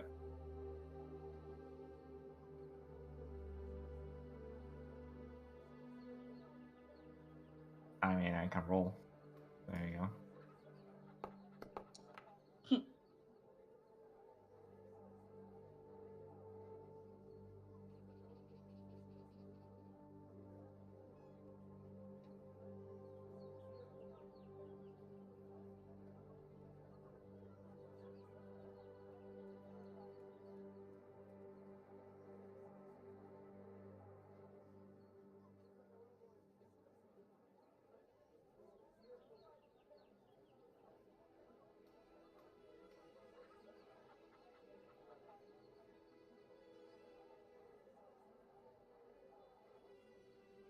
Damn, my potato of a laptop is firing up like crazy.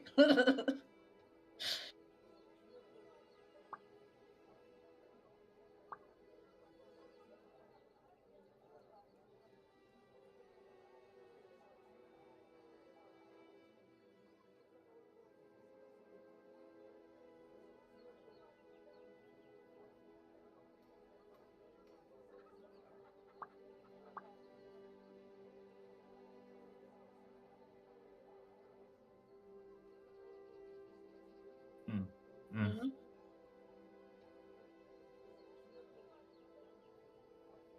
Right. Yeah. Okay. Okay. Okay. You sure about that? Sure about what?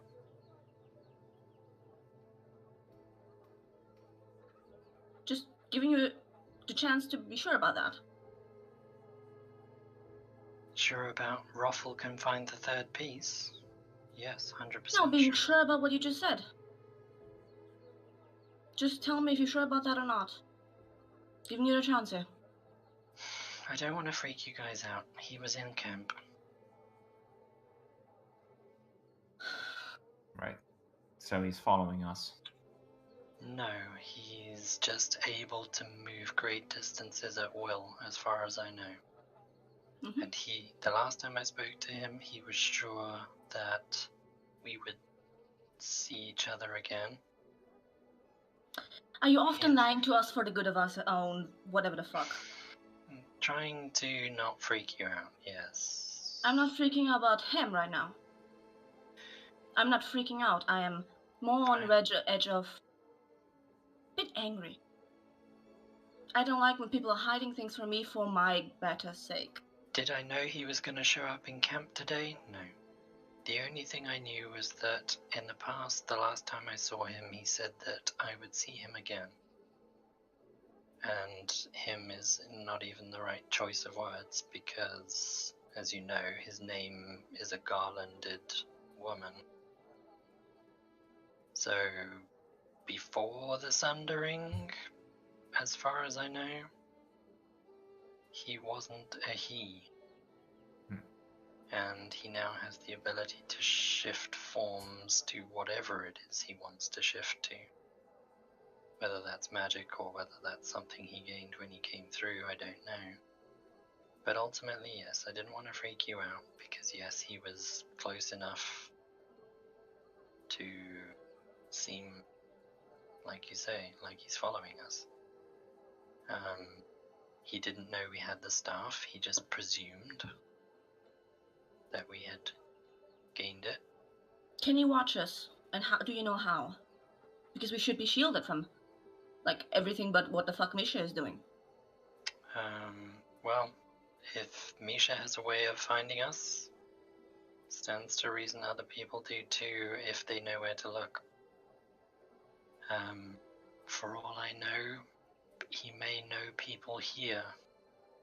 The chieftain themselves may have told him, and I can only imagine it's through messages that they have that sort of communication that quickly. Mm-hmm. So can he message? I assume so, though I don't know so. He showed up, but he wasn't in his usual form. the only reason I recognized him was because of his eyes. Okay.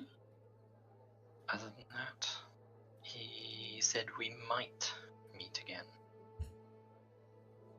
So now it's not even a certainty. Okay. We might if he assumes it as... He said he would be nearby, so I assume if we get into any sort of serious trouble, he's actually on our side. For whatever reason. Can I just ask, just one more time, and I don't know if I need to maybe reassure myself, but I just want to ask again, because I don't think you answered. This regarding just generally keeping secrets, that everybody does that, everyone has a right to that. Have you been previously lying about other stuff? Like actively, even be just white lies, lying? The only other thing that I can think of is the night I left to meet my contact, I met my contact. I'm going to inside check you again. Go nuts.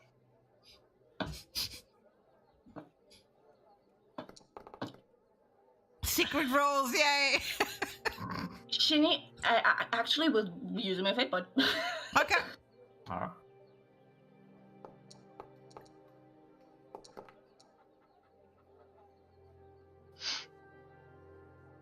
She's being truthful. Okay.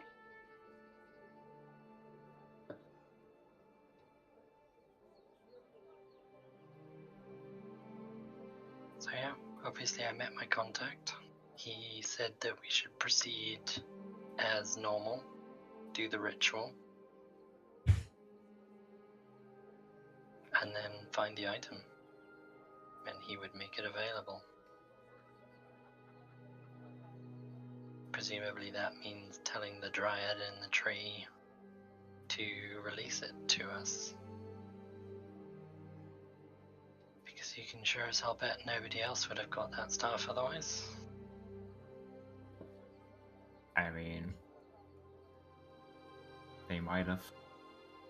He's not the only powerful fish in this pond. He's not, but he's, if you like, as cunning as my kin the drow.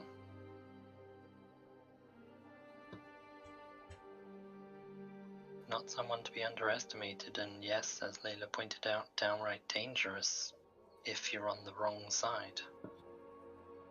Currently, we are not. Mm-hmm. And I want to keep it that way. Of course. We don't want to make any more enemies. That's what I'm saying. Correct. So, do I know if he's going to show up again? Only based on his statement of we might meet again.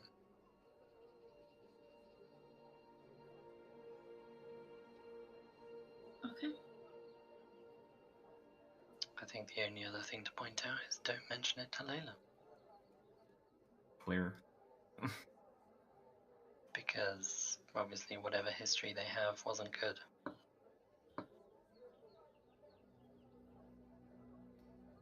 Alright. So you said he told you about the researchers knowing something? He said that they would probably be released sometime soon. How he knows about them is anybody's guess. But given that he has ties with the Elven ambassador in Tuzan and certainly has ties to the Elven homeland, it wouldn't be unsurprising if he had ties to other organizations like the Wild, well, not organizations, other factions like the Wild Hunt or Galen or anybody else really. Wouldn't surprise me if he knows half the ambassadors across half the world.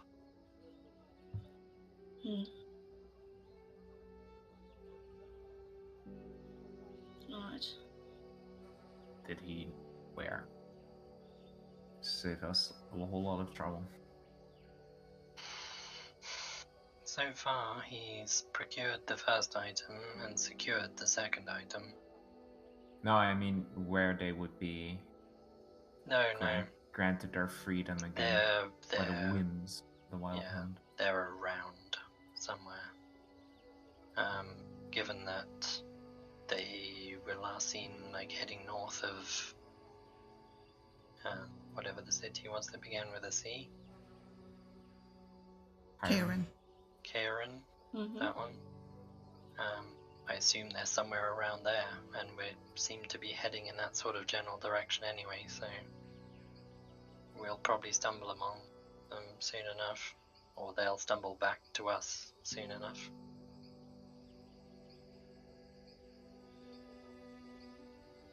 Yeah. Alright. So, well, gotta wait and see when the researchers come back. Turn 5. Well, for the third piece, yes. In the meantime, if you want to investigate this option of a earth spirit. Mm-hmm.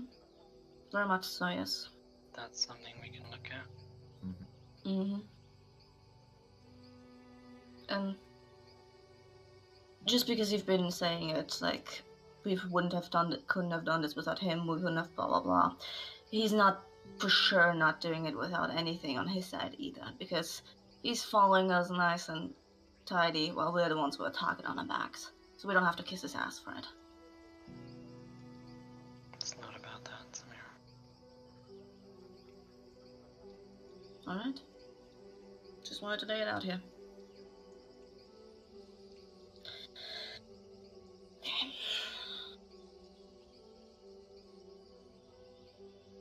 And in the end, the goals are, we discussed them, whatever it is, are beyond it.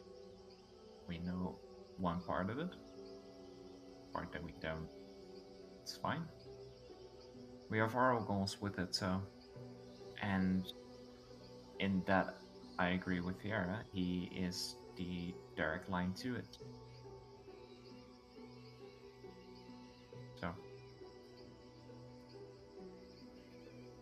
I'm not saying that we should trust him. Hell no. But in the end, he's our case of trust or not. He has his own agenda, and it has nothing to do with us other than securing these 4 artifacts. Yeah, exactly. Once we've done that, he will be too busy fulfilling that other agenda, and will probably forget that we exist after that.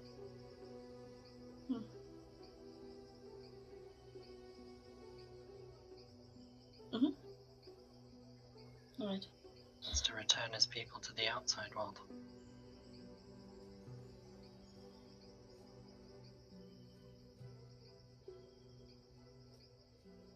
Meanwhile, the lions are rising. This has gone dark.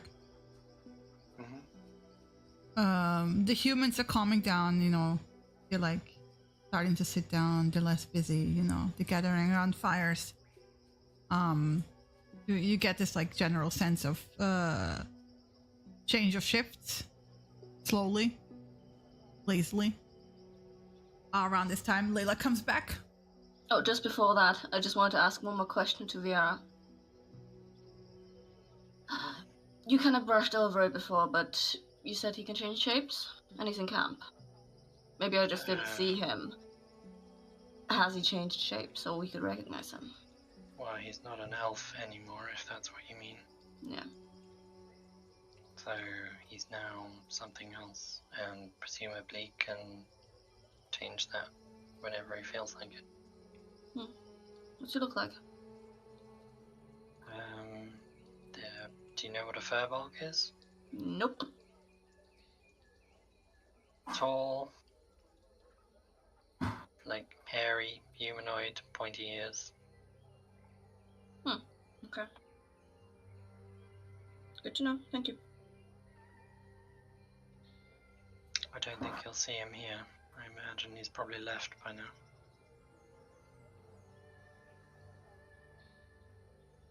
In case you're gonna go looking.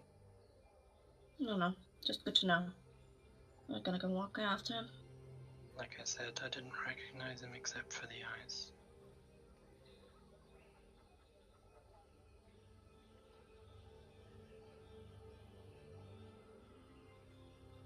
Yeah. Don't worry, like I said, I don't want to make any enemies. It's just good to know.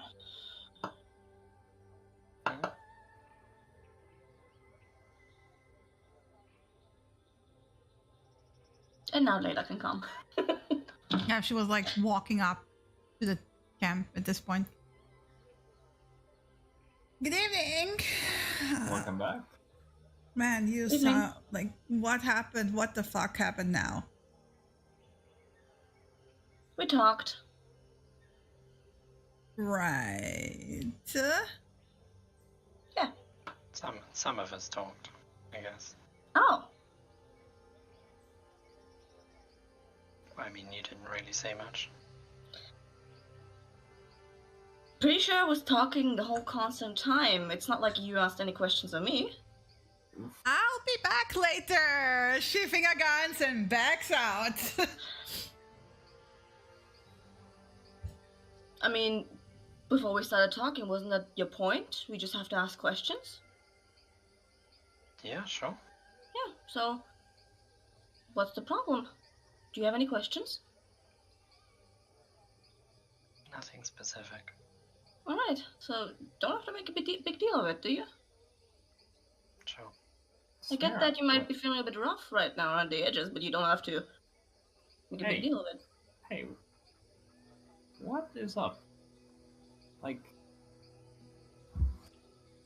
I think I've expressed myself already about what is up. Yeah, you have, but we've talked. Like, you're being quite hostile. Like, in the end, this is we talk, and also I was going to ask, if you wanted to talk about it with the visions, if you had more, like, because clearly something happened also when you saw the town, and it was an overlap, but I was like, there's more to ask there.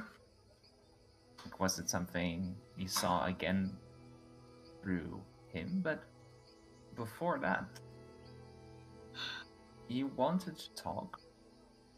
I talked. Viera talked. And okay, we had to find out in a way. But in the end, we did. Yeah. So. I don't mean to be hostile.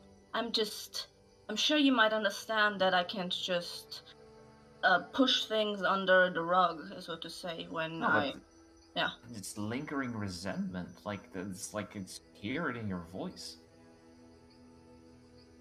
And you're fine, I don't expect you to be all then super happy and go lucky or whatever, but then just shutting the door? I mean, I didn't try to... I wasn't the one who, first of all, said some of us shared. I also wasn't the one who, first of all, only come up with their lies after I've multiple times poked that person. Okay. I might be feeling a bit angry right now and hurt. I'm sorry if I have to deal with that on my own terms. Because it's been apparently swept under the rug, because talking about it after prodding is okay. Everything's been aired out. No problem.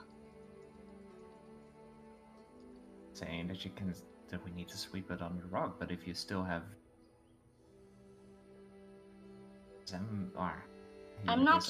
resentment is not the right word, but if you're can express that anger, but then just say it and say it outright. Viera, I'm angry with you. I've said that. I don't know why I have to repeat myself, because I can't just move on from what I've said before. It doesn't change from one minute to another. I say something, and it's still there. It doesn't get resolved into air, because I've said it. It needs to be worked on. I'm sorry that it's apparently okay, and I'm sorry if I might expect maybe a apology or a reassurance that you won't lie to us in the future. And I'm now directly staring at Viera. She just gets up and walks away. Yeah. Because we can't talk here. Can't fucking talk here.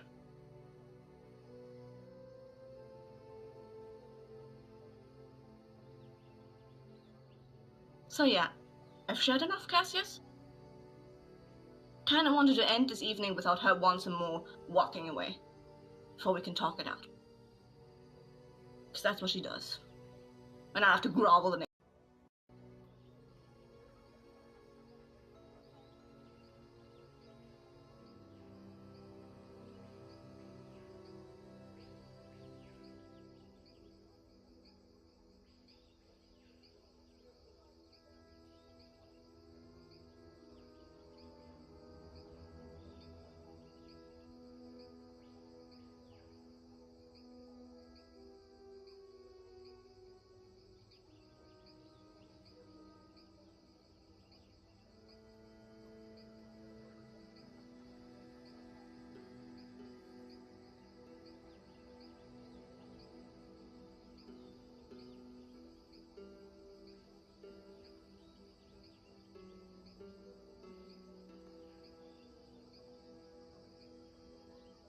Someone dropped. Oh.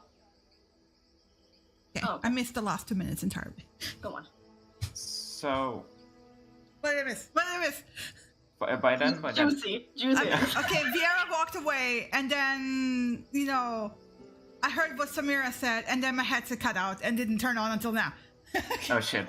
It was basically like, are you happy that he had to bring this up again, that I have to grovel the next morning because she walks away? And he was like, it's okay that you're feeling like that, blah, blah, blah. Okay. Blah, blah, blah. Yeah. Blah, blah, blah. Awesome. Where is Viera in the meantime? Well, wait. Come on. It wasn't resolved yet.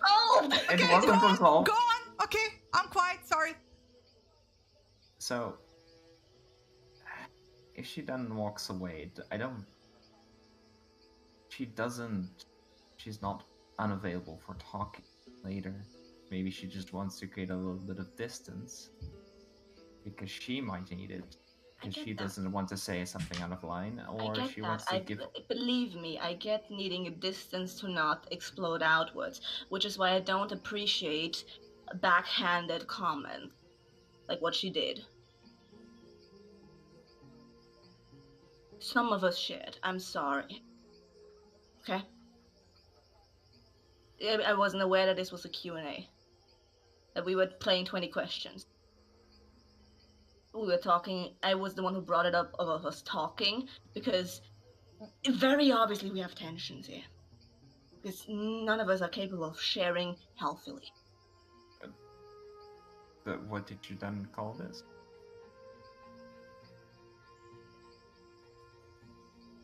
Was this not part of sharing? And in the end, do you expect more? No, I guess it's better thing to call it. None of us are capable of doing it without prodding. Because I myself am unlikely to share. I wouldn't have started this without Layla prodding me. You guys wouldn't have started this without I prodding you guys. And it builds up. Shit builds up.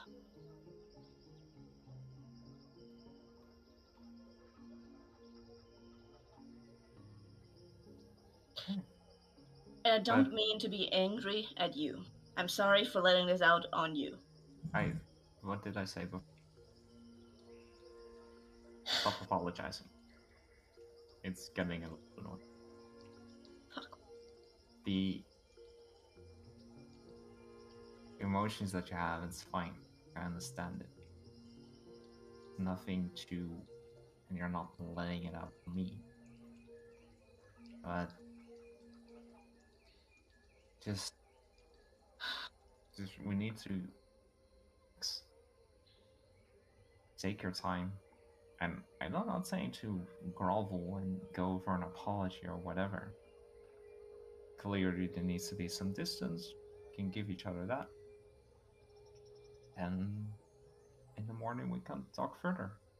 And if you want to share about what you saw further, or how you're still feeling after the visions, that's just don't take the groveling thing wrongly as well. I know I do make mistakes too, but the fact that she walked away when I asked her to maybe take some responsibility hurts, because we have a fucking pact here and I have to be able to rely on her. I get that. Not just with my body, but also with Me. I get it. And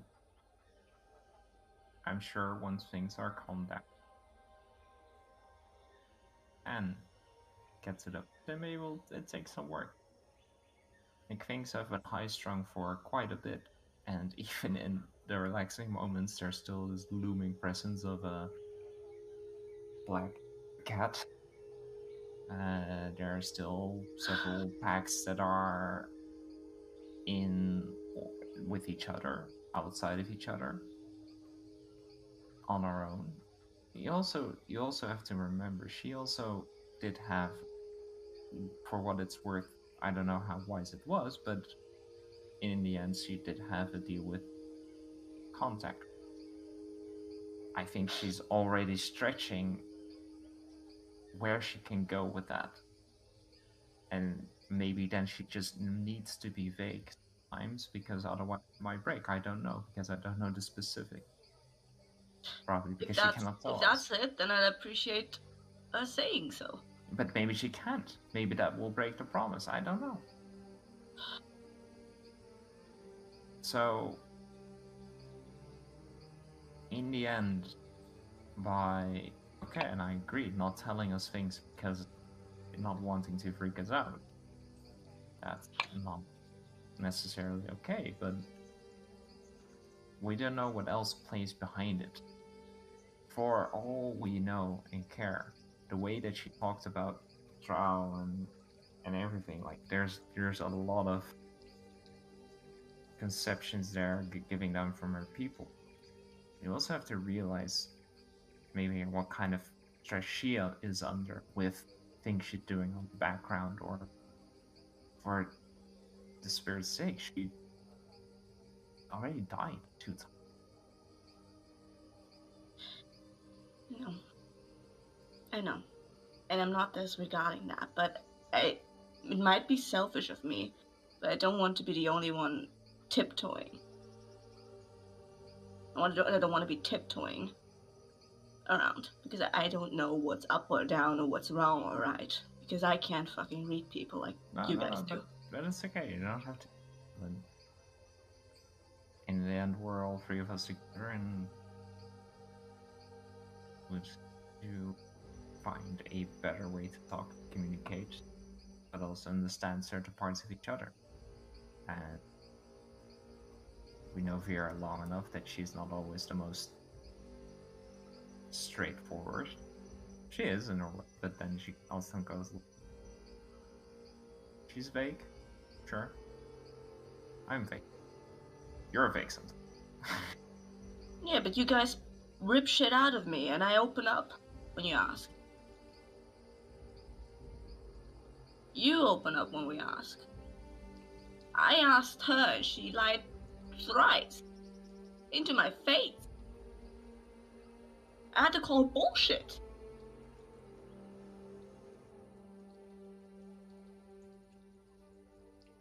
And we'll have to work it. She'll have to. In the end, she has her reasons, and I'm not saying those reasons are correct, but then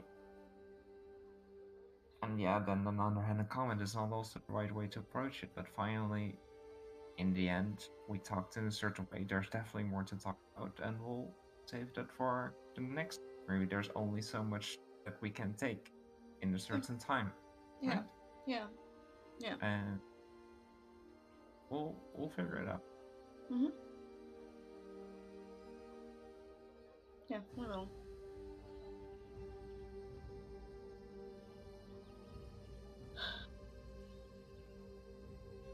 Okay. Thank you. And even though you don't want me to do it again, I'm sorry. I will make a jar, and you're gonna have to put a coin in it every time you say I'm sorry. It's just giving me a headache. It's just no. As a person that doesn't like saying sorry, this is like hearing it just makes me like shiver a little bit. Go on hives, huh? Awful. Alright. You can go ahead and find Layla. I don't know where she went off to.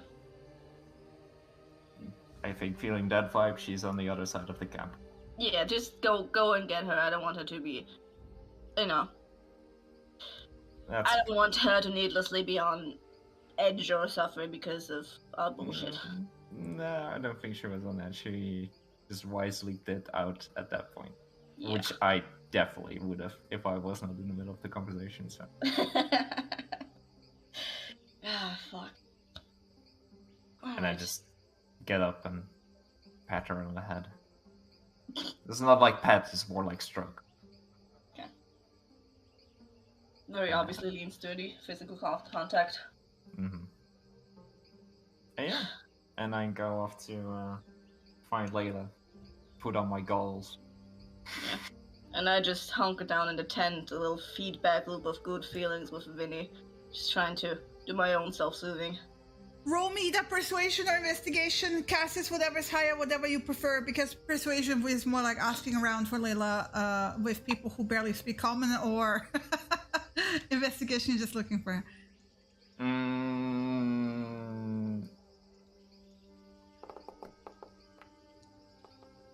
I'm gonna go for investigation. Yeah, you find her actually with Nimrod sitting on a rock outside camp, smoking the same thing apparently.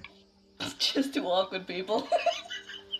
They're not talking, they're just sitting there like, you know, in silence and just like looking out into the distance and puffing away. Yep. Like with a good 2 meters between them. It's kind of like walk up, so like, yeah. And without any kind of like hesitation, just goes sit next to Layla. In between? No. Okay. No, on her side. She kind of offers you the smoke. Sure. Well, it turns out they don't have the ingredients because, of course, they don't have because it's incense, so it's very rare because pedestrian shenanigans. But what our friend Nimrod here is smoking is kind of like close enough. It makes it chill. Like, not cold. I mean, it makes you, you know, easy. She looks smooth. Like... She looks, you know...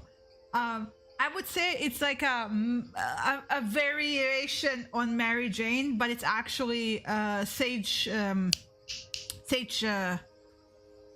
berries, but dried. It's like sageberry leaves from the plains variant. She will explain, and then she will be like, "Yeah, forget it. Viera knows what I'm talking about. Yeah, you have no idea."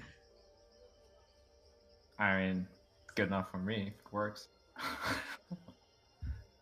think some other people might need a little bit of this. Like Nimrod, like holds out a bag. No? Pouch.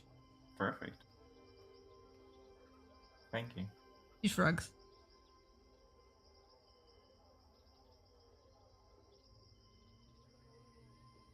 Little shrugs too. He's edgy and he's edgy and dealing drugs. Amazing.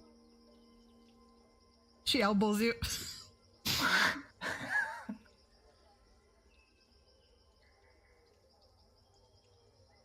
Damn. Yeah. This stuff makes you thirsty, and then she like holds out the water skin to you. And he nods.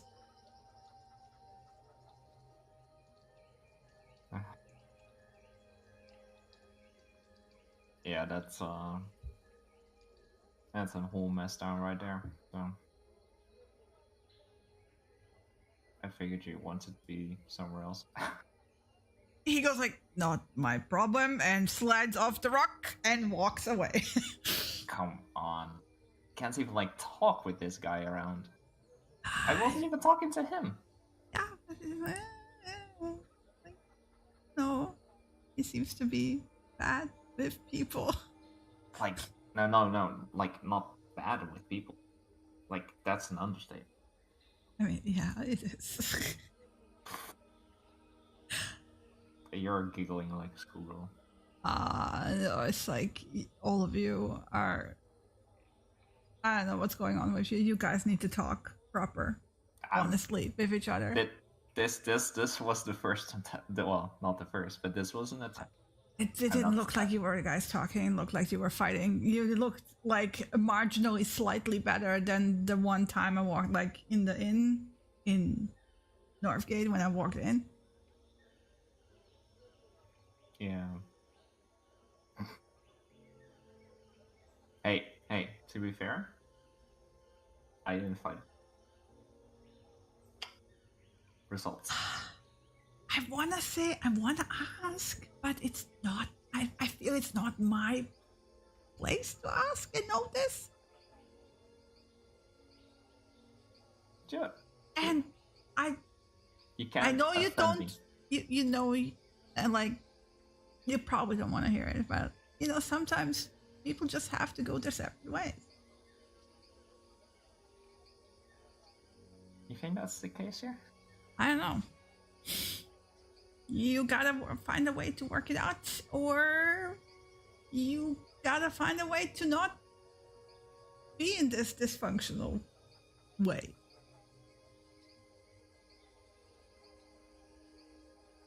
There is, I don't know how to put this.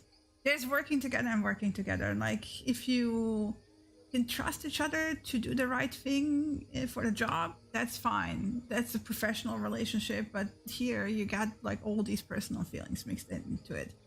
So like, either keep it professional and keep it cool, or work your shit out, or, you know, because you're gonna get to a point where this is going to start to risk your safety if you guys cannot fix things.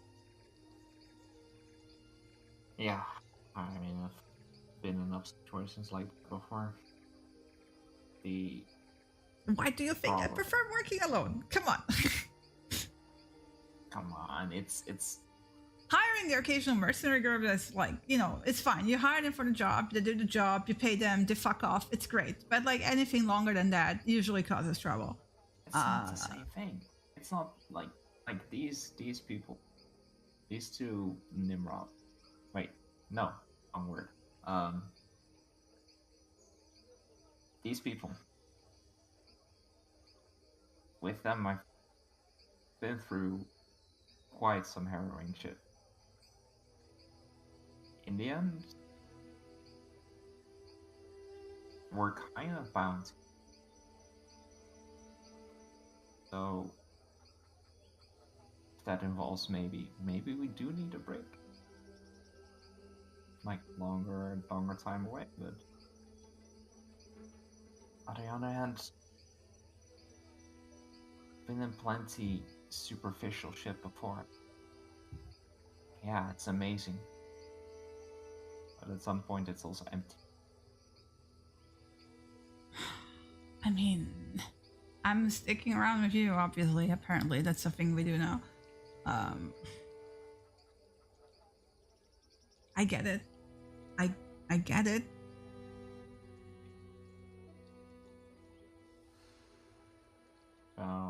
But I also don't want you to get killed because, you know, you're bickering among each other. Consider this. It was a step. And it was not in the right direction. But it was a step. Alright. Don't worry. You won't get rid of me. Well, who else will make sure that you don't get nightmares? She gives you a fat grin. Drugs, apparently. You don't even know which drugs. Ha! True. Learn more about it. Not gonna tell you. I'll take that secret to my grave. Be that way. She pokes her tongue out at you. Yeah, I'm just gonna sit on the stone and smoke some sage berries, quote unquote. Yeah, sageberry leaves. It's not quote unquote, it's sageberry leaves. It's plain variant sageberry leaves. I'll import a pouch of that. Yeah. You'll have a pouch of that, yes. Anyway, Viera's gonna be gone for the night along with her breath.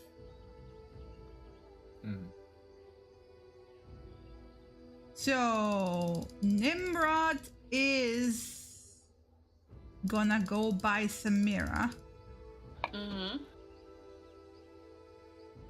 And be like, he will be at a distance and kind of checking on you, and then when he sees that you are alone, he will kind of like awkwardly get closer. Huh. She has like first time he sees Vinny, but Vinny's like cupped in her hands, like just pantomiming. Huh. Is Nice. that puppet? No, that's my friend Vinny. I guess you could call it a friend. I don't know. I don't want to call them a pet because they're not my pet. If you know what I mean.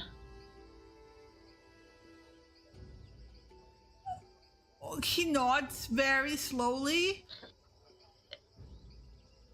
I know you 100% haven't seen anything like Vinny before, but he's making the kind of face for like, yeah, it's like, I will not now point out that you have an imaginary friend. No.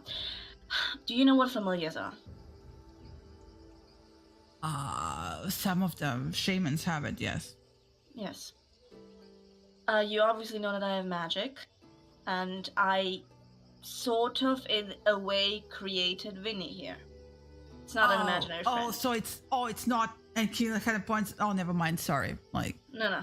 It's understandable why you thought so, because Vinny's kind of just shadow, but Vinny's got their own mind.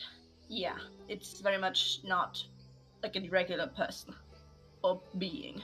Yeah, he kind of squints, is like, I'm gonna just go look into a different direction because looking at that thing gives me headache. You gotta get used to it. I think I'm the only one who's at the very beginning or been used to Vinny. Anyway, I saw your elven friend go off with the tribe hunting, I guess. Oh, hunting? Is the panther with her? Yes. Should be fine. Your other two are, and he kind of points. Canoodling? No. What is oh, right. Coupley stuff. Like, it doesn't even have to be. Yeah, no, gross. I don't want to. Yeah, gross. Yeah. Just no thanks. Okay. Thanks, but I didn't even know. You can sit down if you wanna. He sits down.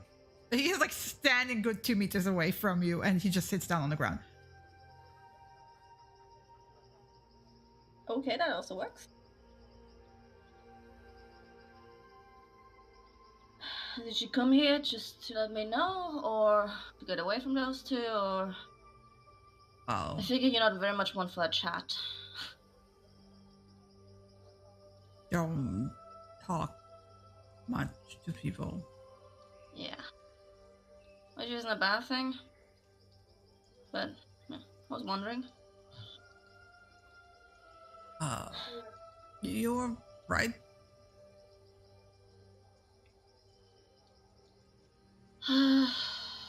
Yeah, I'm alright now. Want to smoke? I have one more. Would be appreciated. What is it? Is it tobacco or what is it? What is tobacco? Different world, okay. What is the effects of it? Takes the edge off. Really. Oh, okay. So... Keeps you calm. Okay. Alright, sure. Would be nice. Thank you. He gives you one that's already rolled up. It's not the first time Samir smoked. Yeah. He still gives you because he has none of the he gave his entire pouch to Cassius.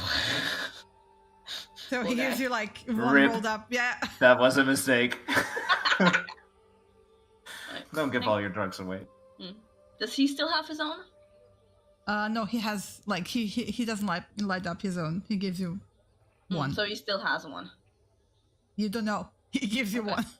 Okay, yeah. Okay, yeah. seeing that it isn't smoking, he helps you light it up. Yeah. After a couple of drags, she's gonna offer it to him as well. No, he had some. It's fine.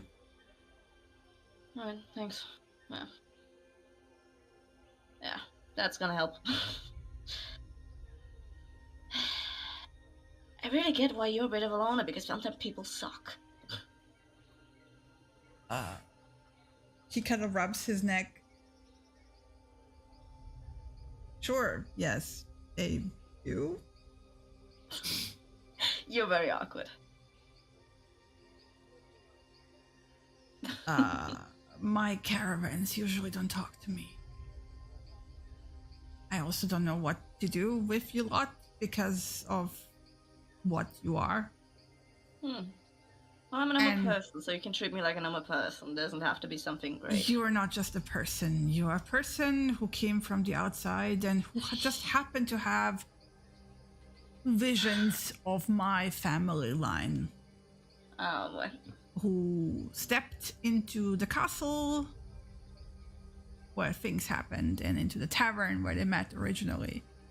And I don't know how to deal with that. Yeah. Can't just write it off as coincidence, huh? I want it to be coincidence. It would be very nice to know it's coincidence, but knowing my family line, it's probably not. You're suspicious lot? No. It's weird. It's a weird overlap. That's true, yeah.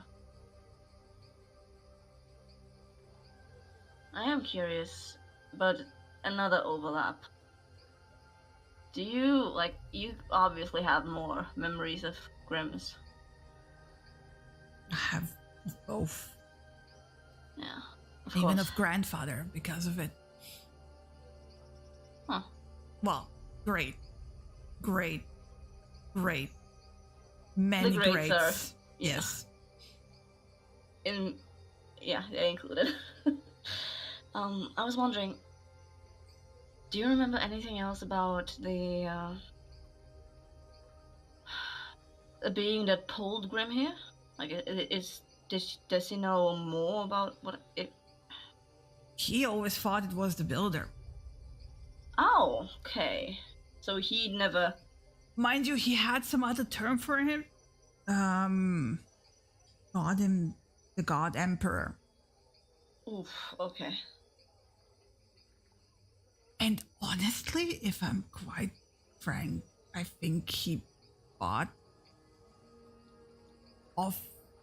I think he misunderstood what the builder actually is. I think he thought of something else, but I'm not sure. Well, from what I saw, he came from a very, very strange outside world. Yes. Terrifying place. Metal rooms. Imagine sailing among the stars. I mean, what the fuck? I wouldn't even want to be out on the water. Thank you very much. Okay, gotta diverge opinions there. I don't mess with the old ones. What are the old ones? Those are the bigger ones. The original. They were the lords and ladies that created everything that lives. And the original creatures that were the mixtures and hybrids, and they're very big, they're very powerful, they're very old. We have some of them, the Thunderbirds being among them. There's some that roam these lands. Be happy when you don't see them. They show themselves rarely, but they're the teeth and claws of the land. I mean, I always knew the sea was a fickle mistress, but it's sad to see how it is here.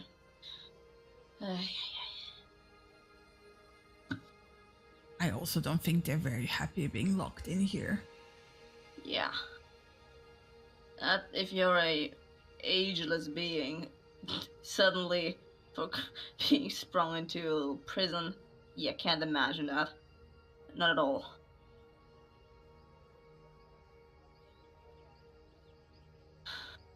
So I can't help that you're taking the same route. And help noticing the same path they took 400 years ago. I mean, I remember the path they took underground. Oh, you do? I don't know if it's the same still, but I do remember. How far did they wander? Deep. Oh. There used to be cities below this earth. Dwarven cities. But when the red light came and this land was broken off, they abandoned the old halls because some of them became unsafe, crumbly, collapsing. So they moved to other places. They live now above the surface or in the mountains. Mm-hmm. To the northwest from here. They found their place. But there's still the remnants below. Do you remember there being creatures like, Vera called them dark elves, drow, whatever?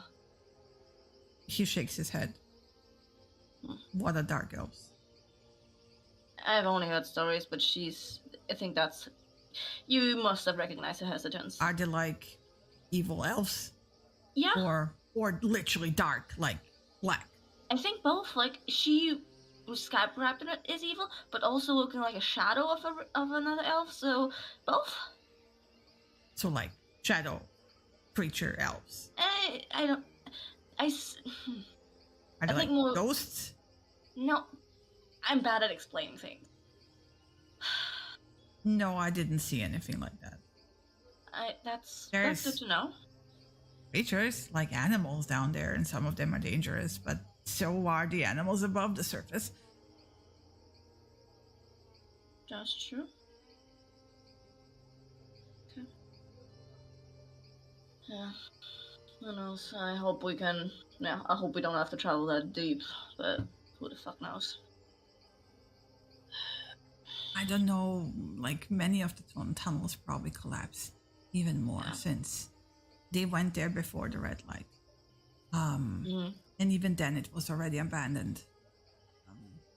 But, you know, there's a reason he arrived here. Maybe there's a reason you arrived here. I want to make clear I don't want pact. Hey, we're literally going to the man of the breakup one. I understand. If you might be able to imagine it, we didn't really arrive here with the knowledge about pact. Some people took advantage of that. We're here to right that mistake. He looks like he wants to say more, but doesn't, right?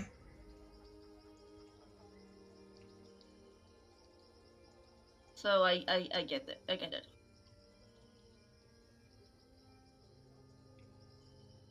And I appreciate you still taking chances. Being a guide. And such.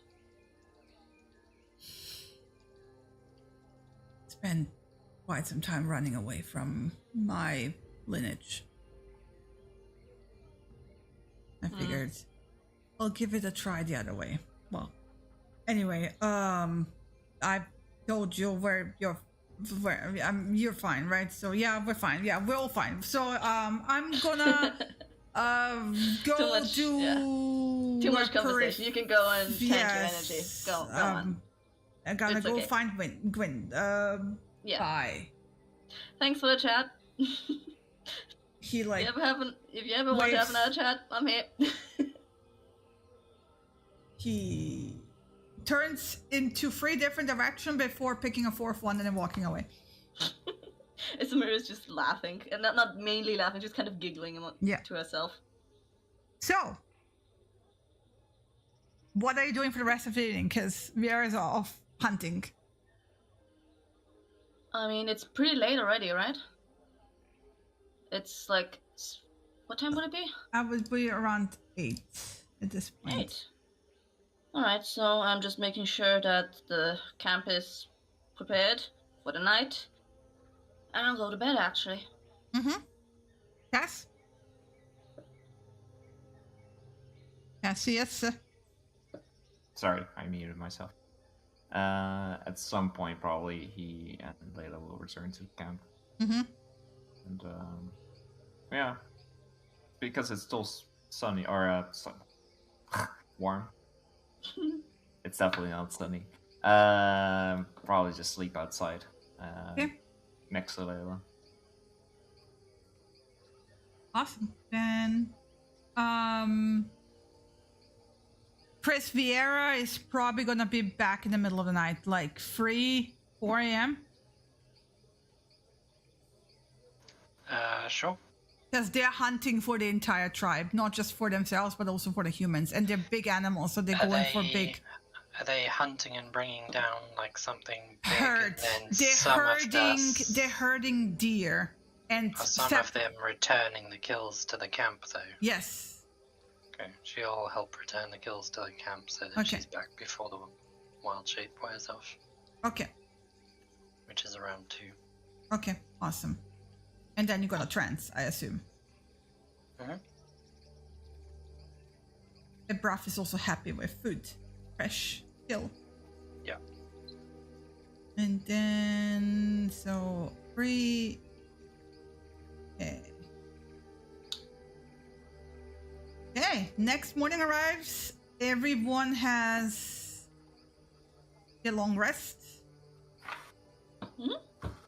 Some of you wake up before it gets bright. Some of you wake up when it gets bright. Layla, as usual, didn't sleep. I went to bed pretty early, so I'm up pretty early. So I'm So you.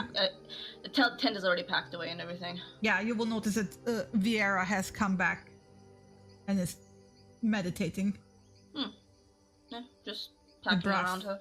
Yeah. Okay. So yeah. Good morning, everyone. Mm-hmm. Just going along with my business. After it's gotten brighter, like it's gotten light, I'm gonna sending off to Layla. Layla is literally next to you. Oh, she's I thought they were sleeping at the thing again. No, they're sleeping outside the consent. Oh, we came back to the camp. We came back to the camp. The guys just like sleeping outside. I thought you guys were sleeping where you were previously. No. Misunderstood. No. Nope. Okay. Yeah. Spending the morning packing up camp and chatting lightly with Layla. Yep. Yeah, basically apologizing for her having to run into that, but you know. She waves you off the moment you start mentioning anything into that direction. She will just cut you off. It's like, not my business. No. Still, it's not your business, so you shouldn't have to see it. You know. Didn't see much, so you don't have to apologize. So it's fine. Just All right. You guys fix each other. That's all I want. I tried. I don't want to know. There's a jar. There's a jar. She says sorry to. She has to put a coin in the jar. Where's the jar? Give me the jar. I don't have a jar yet. Fuck. I'm gonna flick a copper coin at him. Just catch it. Oh, do you catch it? I will try. Athletics against acrobatics. Let's do it. I will try to catch it. Let's go. Oh, I did it private. Fuck. It's a 26. It's a 26. I can confirm. 26. Can I do a sleight of hand check? Yeah. All right. You don't catch it. I will re-roll that. Wow. Okay. Sure. The pettiness. Hey. Defender wins. Cassius catches. Nice. God damn it. We just met. But Cassius, you're like, holy shit, that would have been a bruise on my forehead. Got a copper coin. Yeah, they're just fling it up. Nice. Mm-hmm. Hope you're prepared for a shower of coins in the future. Yeah. So that's why I came you here. guys eat breakfast. You pack up. Mm-hmm. Yeah, by that time it will get properly bright. Yes. Who takes the rations? Let me know, you guys. I will take rations. Mm-hmm. Yeah, Layla takes rations. Nimrod is not even around, so. Yeah, when he's around, does he take it? No. Okay. He ate already. Does Viera take it? So I know if to note it down. Nope. Okay, so I can reduce it by 3. You guys, I swear. I'm the bookkeeper. I gotta keep that all down.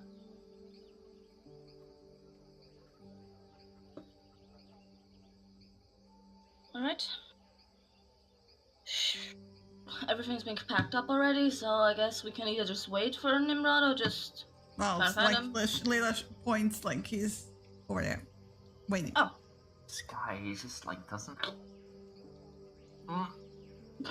Never mind. I don't say anything.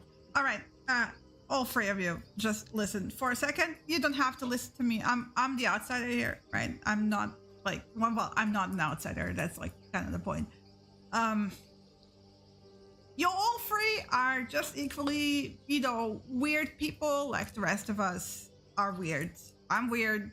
Nimrod is super weird, even for my standards, but we all have our flavor of weird. I need, for my own sake, to know that you 3 have your shit together. I can assure you that I have my shit together. Because we're traveling, so far it's fine. But if we face anything dangerous, I want to know that we can rely on each other. What makes you think we can't? Because you guys been weird. I don't know how far that extends. I don't know you that long. I can just tell you, I'm not a person who lets, my own problems put others into danger. At least I don't try to be. So I can assure you with that. I won't be distracted or fumbling on the road or if anything. I just want to say that I told Cassius last night, look, I don't have experience with hanging around people that I actually give a fuck about. And in your guys' case, I do actually give a fuck about you. I don't like that I give fuck about you because it complicates things, it really does. But like usually I pay mercenaries and they take the money, they do the job, and then they fuck off. All right. I appreciate it, and I give a fuck about you too. But you can't force people to solve the problems. Let me just say that. I appreciate it, but we are focused. We are okay. You can't force people to solve the problems. Thank you for trying. She gives a finger gun. Right, I'll be over there. And picks up her backpack and walks over to Nimrod. Are we ready to go? Yeah. Are you done? Joining the other 2. Nimrod will at this point go... I saw you change and you had that deer thing going. We can be faster if you want. Although the cat is a bit slower. No offense, bro. Did you just say no offense, bro? Yeah. The Cassius' face palm. Samira just covers her mouth and she just starts giggling. How about we keep special things for reserve in case we get attacked? Alright, then we walk. I mean, I don't mind taking it slow. Slow is good. Well, then let's go. And he will do the thing again where he pulls off his shirt, touches the tattoo, and shifts into a large wolf and keeps going. Mm-hmm. So, it will take you...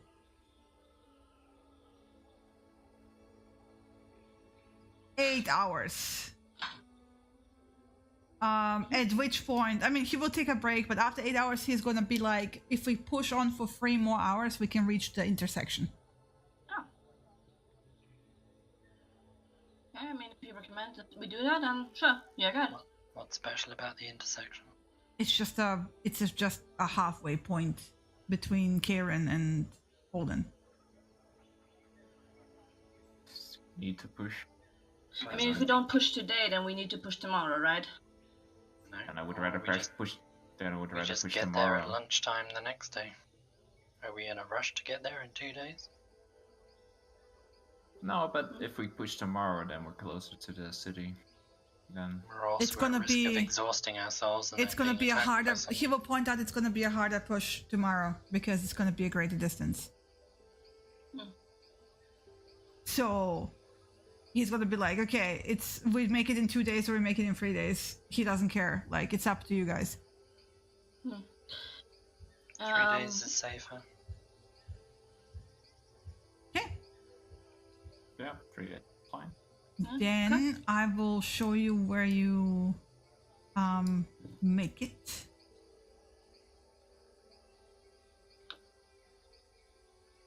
So you were in Holden, and then basically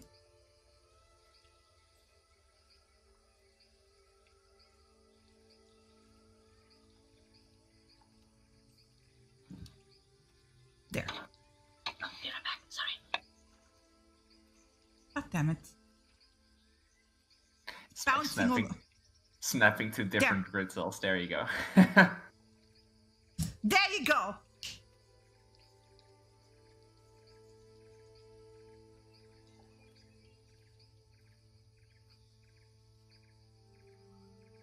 Ta-da.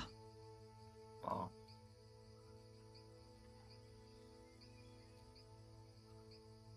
Reload scene. So you gonna make camp there again in the wilderness.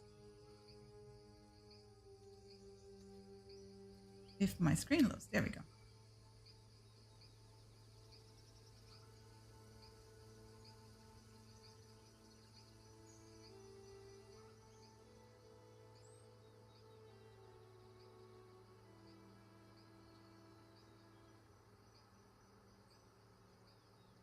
But basically you had 8 hours of very awkward silence of walking.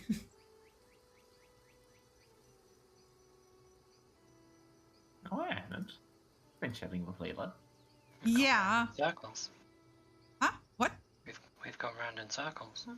We've been here Yeah, before. There's the statue again. Come Same on, one. it's a approximate. Use your freaking imagination or we'll not make pictures for you ever again.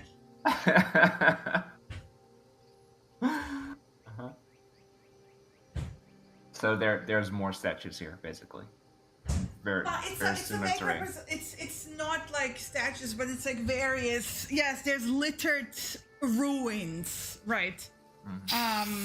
Boulders, towers, remnants of like square stones where like there's not even like more than a few scattered stones that are like oddly symmetrically shaped to be like just stones.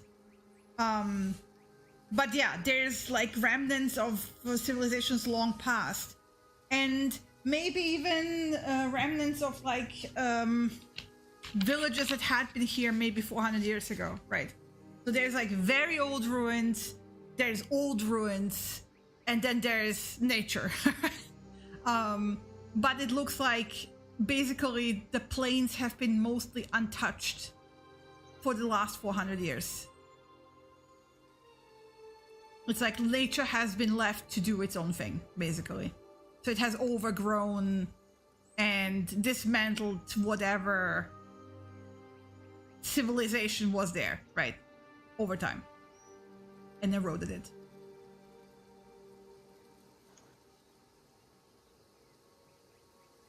But you can also see that there's like a there have been probably also forests here, but they didn't make the shift, the transition.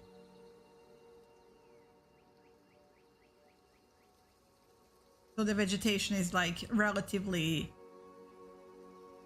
small in comparison. There's like the odd patch of forest and stuff like that, but yeah, there's a few petrified trees, which are like the remaining remnant and memory of like a forest that maybe used to be here.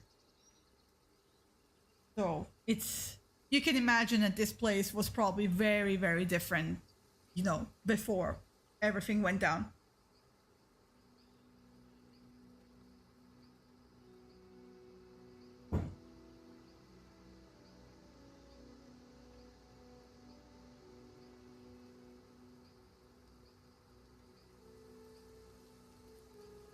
So yeah.